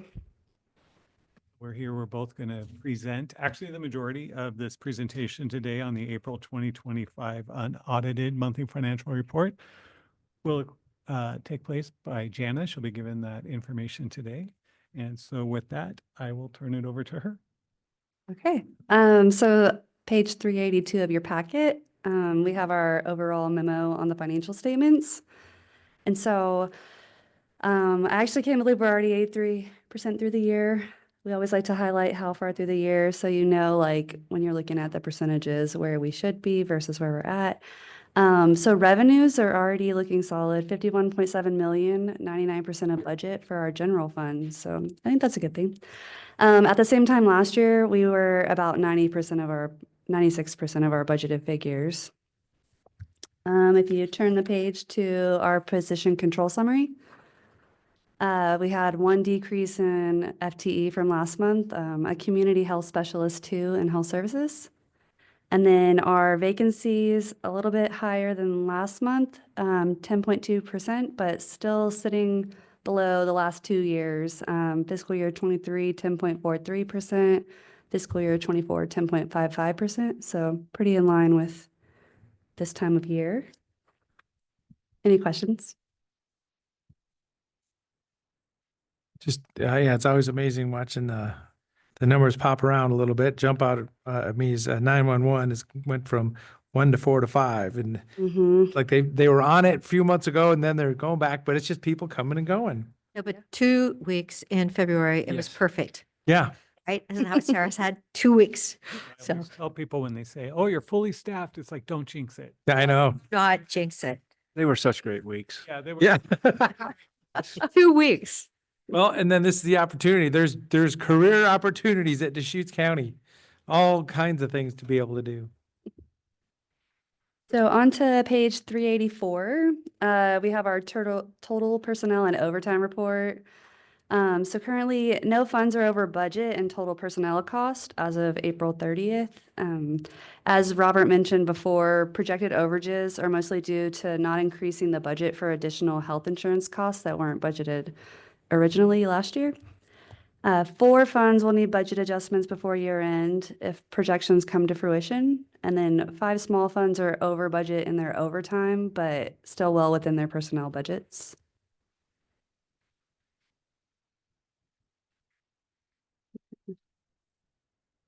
Okay. Then we're on to our general fund report on page 389. So no change in projected fund balances for last month. For general fund, we do have some restricted funds sitting in our ending fund balances, 1.2 million for opioid settlements, 2 million for ARPA funds. Of that, 1.3 million still unallocated. And then we've got 500K of emergency reserves. I do have a question, Janet. I was noticing that we were at 98% for our property taxes current. And yet when you go to 911, they are at 97%. Just a touch different. And I think the sheriff was too. What's that difference? Yeah, they're all countywide rates. Yeah. It could be based on budget. And when we do the budget estimates, and sometimes the district total budgets are it could be a little different than what we budget for the general fund for the county district. And so it's just a percentage of the total budgeted amount. But when we receive the taxes in, they are distributed according to the percentage schedule. So they are distributed the same based on the percentage, but based on the original budget, when we do that, there could be slight variation in that. Okay. Yeah, the sheriff was at 97 for number 1 and 2. So, but somehow we were at 98, so. And I bet part of that too is slight rounding, when it slightly rounds up or down. Right. Okay. I will say finance does the projections for the general fund, and each department, 911 and sheriff's office, do their own projections for property taxes. So there could be like a slight difference in methodology. Okay. Okay, on to page 390, juvenile. So during April, juvenile received a new grant award. Well, they received the cash from Central Oregon Health Council, which hit miscellaneous revenues in their financial statements, tick mark E, if you're looking at it. And so this resulted in a $136,000 increase in their projected total resources from last month. And then they're also estimating additional $49,000 in savings from last month. So this resulted in a $185,000 increase in fund balance from last month. So that fund's looking really healthy. On page 391 of the packet is transient room tax. So room tax revenues are up 2% from this same month last year. But I do want to note the county actually received a pretty large payment in April that we'd normally receive in May. So we might see that balance out next month. So we might have like a slight increase showing this month that will not still be there next month. So when do we get the 100,000 or whatever approximate from Eagle Crest? That is the payment that she is referring. So we actually got it early this time? Early instead of late? Okay. No, May is still timely, but earlier in the year than we normally receive it. Okay. Well, this was April, so they sent it to us in April. Yes. Yeah. Instead of May. Right. But it is causing some fluctuations in our year-to-date numbers. Okay, that makes sense, doesn't it? Yep. ARPA on page 392 and then Justice Court on 393, no significant changes unless y'all have any questions. Kind of going to skip over those two. On page 394 is the Sheriff's Office monthly financial report. So no changes in revenue projections. The Sheriff's Office continues to see savings from vacancies and reduced spending. They're currently estimating being 4.1 million under budget, which is 300K more than they had projected last month. And it is interesting because the ranch shows up on our financials, but on their numbers we're looking at, you couldn't find it. Right. I think it was Samantha or Jessica were explaining to me. Mm-hmm. Yeah. And then I'm going to pass it over to Robert. He's going to go over health services. Okay, so page 395 in your packet, health services, the first page is just the roll-up of all their funds, programs in that area. I'll just go to page 396 in the packet, which starts about admin. There are no changes in their admin projections where they think they'll end up by the end of the year. It's in line with what last month. I did just want to give you the footnote on their reserve fund. Of course, we talked about this during the budget process as well. Their Fund 270 reserves, as of April 30th, they have 32.9 million actual reserve. They project by the end of the year to be at 36.1 million. And as Cheryl stated, they update that every month as they go through. So we'll get updated numbers on that each month. So next page 397 is the Behavioral Health Fund. So their total resources, they did slightly adjust their resources coming in. They're expecting about 200,000 better than they were, what their projections were for last month. So that's good news. On their total requirements, it's about the same that they're projected last month. Under transfers on there, they are projecting to transfer in less from the Behavioral Health Reserve. So that's why you see that transfers in OHP Mental Health, that top line under the transfer section. They're projecting less transferring in from their reserves. So that affects some of the numbers. And so their total fund balance is $600,000 variance from budget, where they're expecting their fund balance to be at $3.6 million, which is greater than their 2.9, about $3 million for their budgeted amount for fund balance. And again, this is as of April. We know there's a lot of funding issues within behavioral public health that we're watching, concerned about in those areas. So the next page 398 for public health, that program, again, their projections for this month is very close to last month. So not a lot of change there for what they're expecting. They're anticipating their ending fund balance to be about $3.06 million, which is 1.1 million more than they were anticipating at the time of the budget.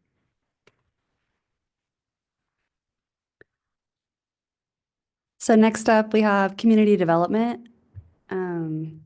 So from Sherry Penner's monthly report she provides, the significant highlight I see for April is the permanent revenue collection for 2 commercial projects, 281,000.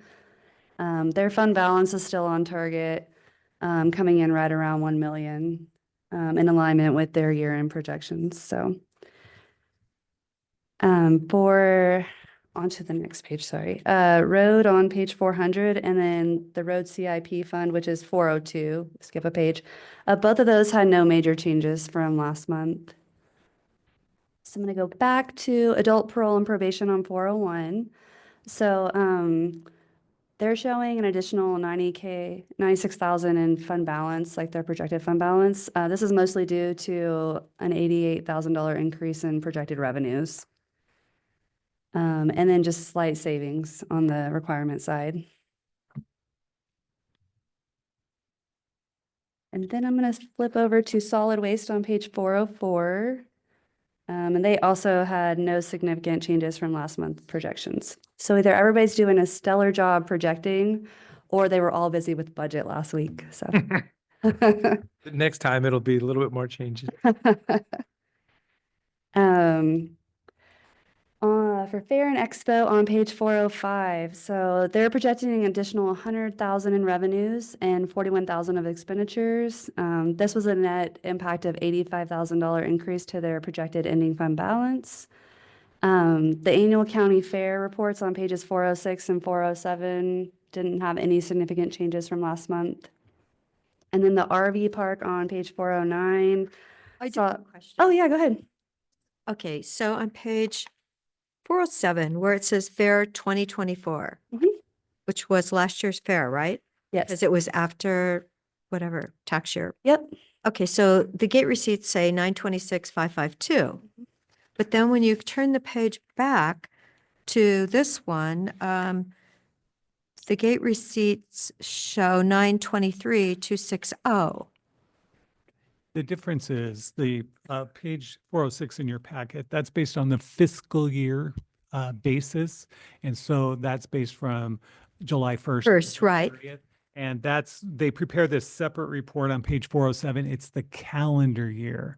So if you're looking at, which is January through December. So Okay, so then you're trying to tell me that somebody paid earlier than the first Or of is the, it the year before even?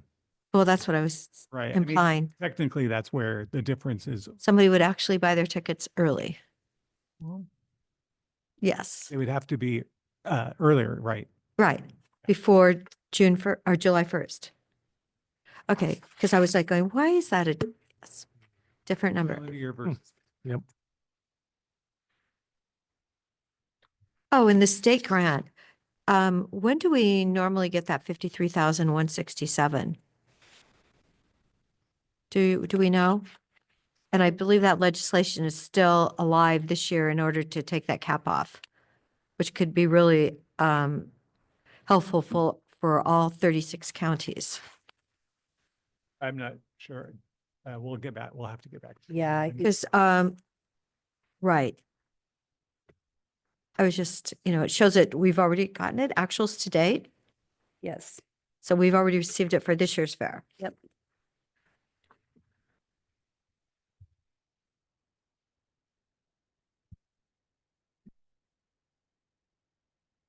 Yeah, I can look that up for you right after this. I was just curious. I mean, it's amazing they've already paid us. So nice.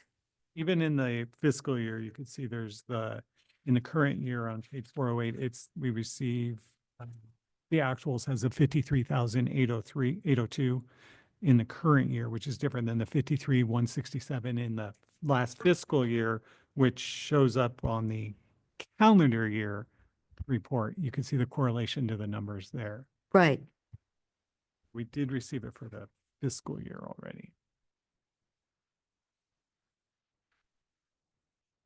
And we're projecting it's going to be $1 more. I'm guessing that's a rounding thing too. It must be. So any more questions on fair? Okay. So the RV park, on page 409, so they saw some small decreases in projections for revenues and expenditures, assuming based on actual. The net impact to their projected fund balance for year end, $15,000 increase. Yeah. No significant changes to RV park reserves on page 410. And then Robert's going to talk to you about the health benefits fund. Yeah, the good news with the Health Benefits Fund, the latest report we've also received from our benefits consultant which had actuals through April. The revenue we bring in from our department charges and the employee co-pays, but our revenue, the amount we're charging is higher. So the revenue than the medical expenditures that we're actually incurring, which is the good trend. And we've been on that trend for a while. So that's still good news. So April, we're bringing in enough revenue to cover the expenditures. So that's why we did adjust the projections in the Health Benefits Fund. Again, we're on page 412. Revenues are about 100,000 more than last month's projection, which means our total fund balance actual as of April is 11.8 million, but we know that will go down as we continue to have expenditures. And so we're projecting 8.5 million by the end of the month.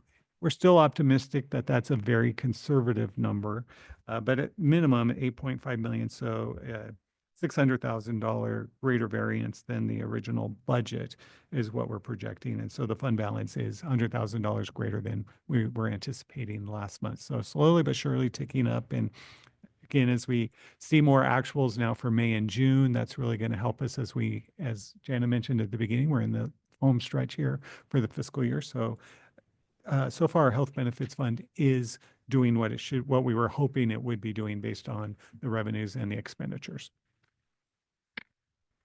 And then to wrap up, 911 with no significant changes to report.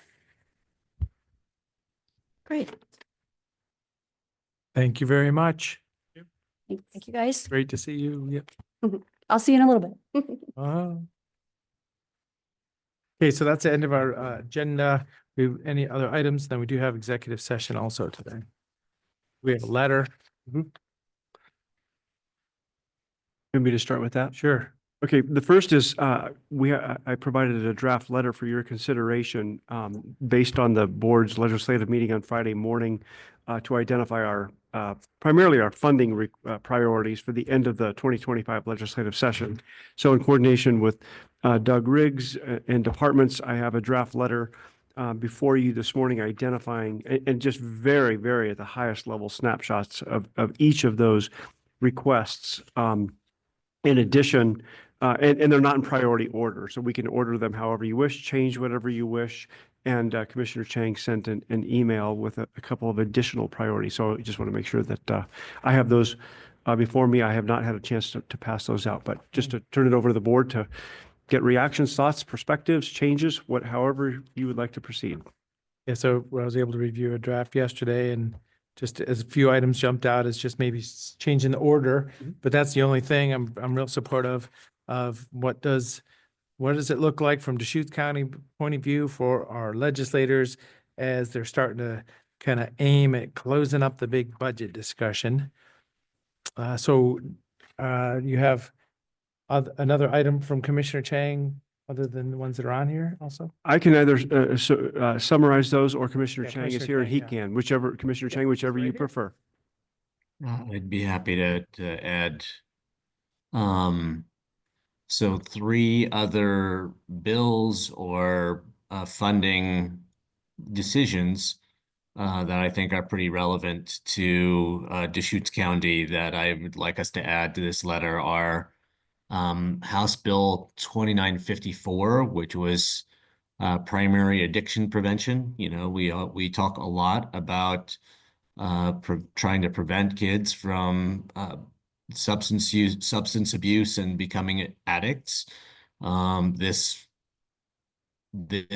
piece, if funded, would also support our Healthy Schools program, maybe reducing the amount of general fund dollars that we need to put into that program. So that's House Bill 2954, primary addiction prevention. I also wanted to raise the possibility of us supporting some of the housing and shelter funding items that the Regional Housing Council basically put forward for our consideration. Those would include House Bill 3031, which was infrastructure funding for housing. And then there was another infrastructure funding for housing bill that was more like specific projects. You know, the 3031 is to, make funding available on a competitive basis. House Bill 2018 was identifying, basically earmarking funds for some specific projects, including a big chunk, over $2 million for affordable housing projects in Redmond. I think that's actually connected to the North Point Vista project. Then the third piece I wanted to mention was House Bill 3644, which was the shelter funding bill. Essentially, without the shelter that we have in the region, without the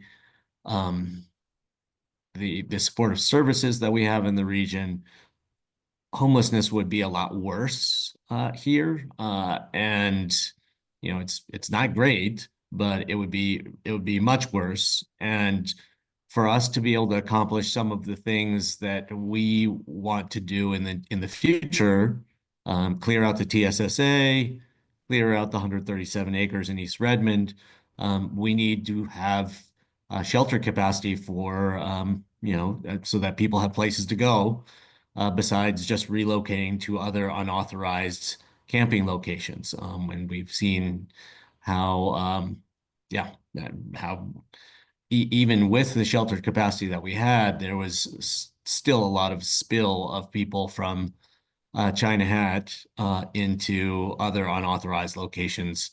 So to prevent that, you know, prevent us from having even worse outcomes when we move to clear Juniper Ridge, North Juniper Ridge, or the 137 acres in East Redmond, it's really important for that shelter funding to be coming from the state, supporting efforts in our community. So just wanted to put those 3 forward as potential additions on this letter.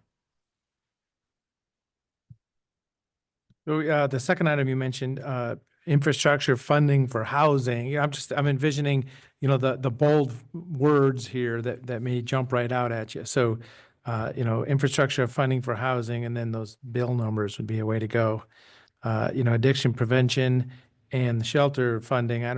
Those are obviously important, big items, but I'm just less enthusiastic about adding them to this list.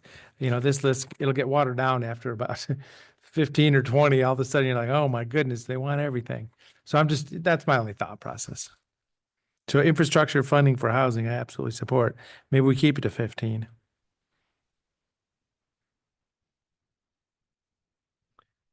Any thoughts, Commissioner? Right. Well, I was glad we were over 13, but yeah, that's definitely, that's going to make it a 3-page letter. Well, there you go. Yeah, keep it on 2 pages too. Yeah, I just think, exactly. I do want to add that we do have almost 3.2 million into the Terrebonne Sanitation District already. So I've got an email that's going to be going to the state regarding that breakdown that we've actually, it's got federal and a lot of county money in it. And so that may help that project get funded. So the 2.5 million, item number 3.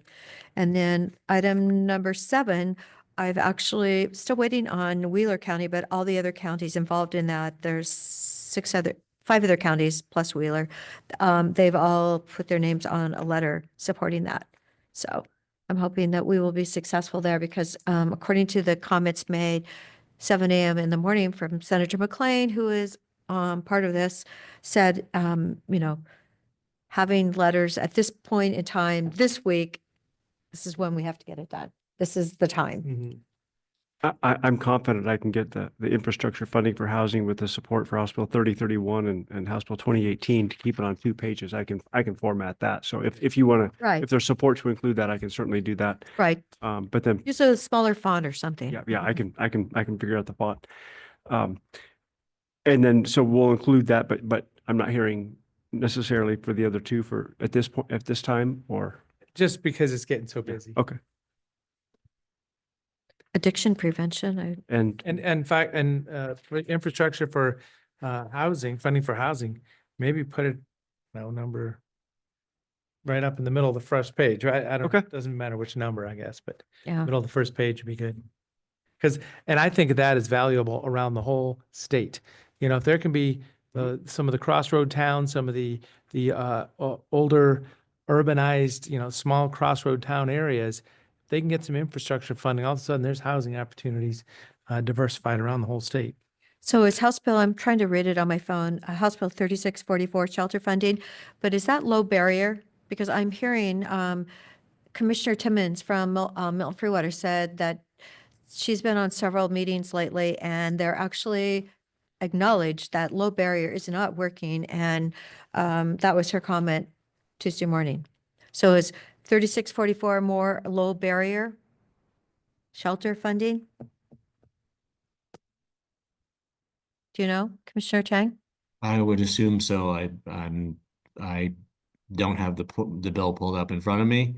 And I would dispute the claim that low barrier shelter doesn't work. I mean, some shelter works, some shelter doesn't, but it's not because it's low barrier or not. We have a lot of low barrier shelter in our community that is an extremely effective functioning piece of our continuum of care. Well, since I was told that the people that are at the Navigation Center couldn't share a 2-bedroom apartment, it makes me think people honestly need more help than what we're providing.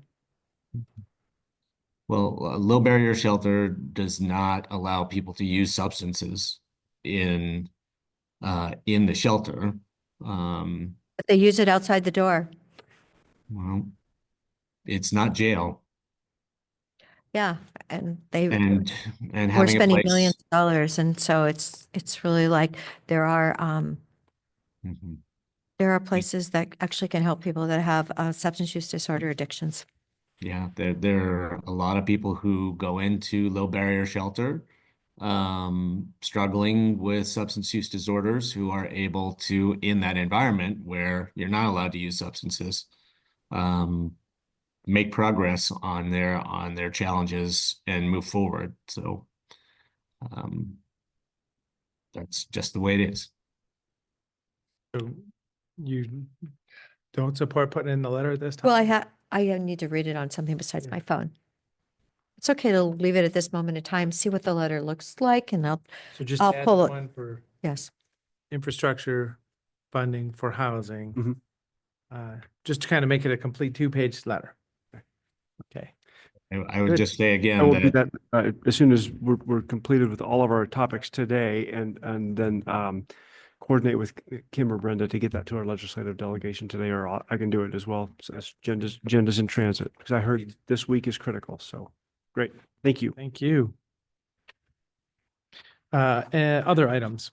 Do we need a motion Oh, to is there? approve the letter, Kim, or are we okay? Or I think Yes, that normally you is. do have a motion when Yeah. you've done a formalized letter, so I would suggest. thank you. Thank you very much.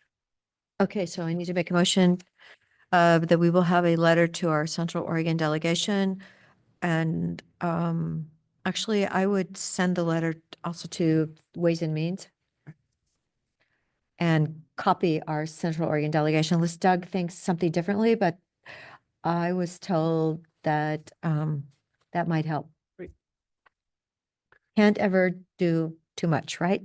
And so the motion is to approve it to Ways and Right. Means, CC to our delegation as discussed at the meeting. Yes. Is that good, Kim? Great. Okay. I'll second, and then as part of discussion, I will still say that the two things that I mentioned that are not in the letter are, in my opinion, more important to include in this letter than some of the things that are in the letter.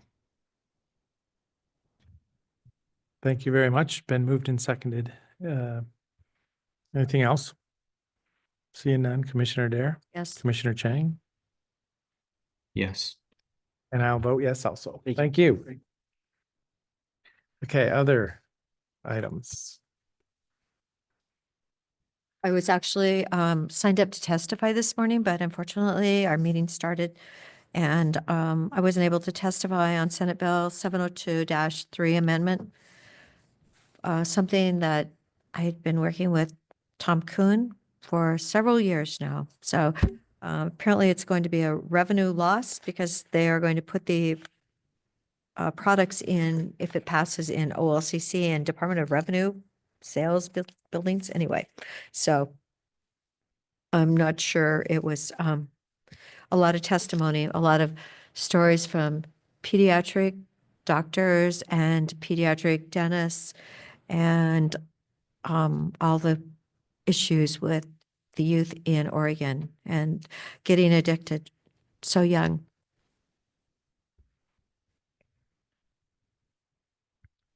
So update from myself, I was able to tour the geothermal drill site at Newberry yesterday. Patricia Lucas was able to join me, Economic Development Director for La Pine.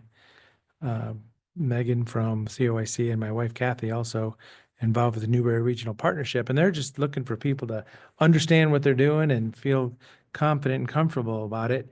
They've got this big well drilling derrick up there, I think you call it. And and it's huge. I asked, is that one of the biggest ones? And he said, there's one bigger in the world, but this is kind of like the second biggest you'd ever bring out to a facility. Also, it's made to work in a cold climate, because they set it up a couple months ago. And remember, we had that terrible snowstorm about 6-7 weeks ago, whatever it was. So it's made to deal with all those climate changes. We got to see the well being drilled, the sections of pipe being put on. We saw a couple of them go down since we were there. They were at about 2,000 feet, aiming for 10,000 feet.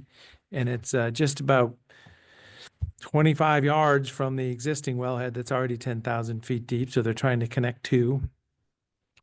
And, they have the well drilling fluid that goes in there, and it's truly water and clay and walnut shell flour. It's really soft like flour, but it's walnut shells. And then pH, like bringing the pH up or down depending on the rock, which is baking soda. So it was interesting. They said, oh, it's all, non-harmful stuff. And it really is non-harmful stuff, what we got to see there. So interesting. They really do want to have people understand what's going on up there. And we took some photos. Real interesting to see it. They think the step they're doing right now is to try to get those two wells talking to each other, put water down one, pull up hot steam on the other, and then they can calculate the flow and how well it might work, because then it'd be 3 to 5 years before they would drill other wells to really put power generation up there. But they think they might have something in the next year or two as the scientific proof that there's they can do these closed loop systems. So very interesting. Yes, I met with Alon and his French accent. Oh yeah, so I just said hi to him. I didn't know who he was when he left the office. He offered you out of yours, and then he was standing next to the sign, and we met in the parking lot. I'm like, I just saw you. I wouldn't have known who he was. Yeah. Yes, it was great. It was interesting. Yes, technology. Well, $20 million from the Department of Energy. So that's federal dollars. They did receive those dollars. They are spending those dollars, in this time of federal changes. This is a project that's proceeding at a stage of, proof of concept. Because if they can close the loop on that and make it happen, they said there's a lot of folks with paid checkbooks behind them that are interested in the power if they can do it in a cost-effective fashion. Gas and Oil from Texas is behind it. Yeah. Well, just data center people you mentioned. Well, if somebody can that's who commit wants to- it, but that's who actually is doing the scientific, Yeah, the ideas, the the people who know how 300 to drill. feet between the wells and what they're doing. And it's like the fracking. Yeah. We saw it go from just a quiet drill, just moving very slow, to just a hammering action. He said, oh, it's hit something hard. And it just got real loud and it was all shaking up there. But we had hard hats and safety glasses on. Yeah. It goes down to 7 inches eventually. Yeah. Yeah. That was fascinating. Anything, Commissioner? Mazama. Yeah. I'll just report that I went to the J Bar J grand opening of their new boys and girls, of their new Big Brothers Big Sisters facility out east of Bend on Friday, and also at the Bend MPO policy board meeting, kind of made the final touches on a new set of bylaws for the MPO that will be coming to the Board of Commissioners soon. Oh, I went to that also. And it used to be like this sister's home for girls. It was where they actually paid to be there. And, it's a beautiful facility. So they said perhaps up to like 10 partner, whatever, and a child would be able to be out there at the same time. But it's really a great place. So. Great. Thank you. Yeah. Okay. So at this time, we're going to executive session. I think we have 2 now. The Deschutes County Board of Commissioners will now convene an executive session pursuant to ORS 192.660. The specific authorization for this executive session is ORS 192.660 subsection 2 2D and 2E, which allows the board to meet in order to discuss labor negotiations and real property negotiations. Designated staff and the media are allowed to remain during the executive session. However, the media may only report that the board met in executive session and the identified basis for meeting in executive session. Recording devices are not permitted. No final decisions will be made, and at the conclusion, we will open the doors and invite the audience back to the meeting. So Commissioner Chang, do you have is it a different link? Okay, so we're going to go to a different link for an executive session.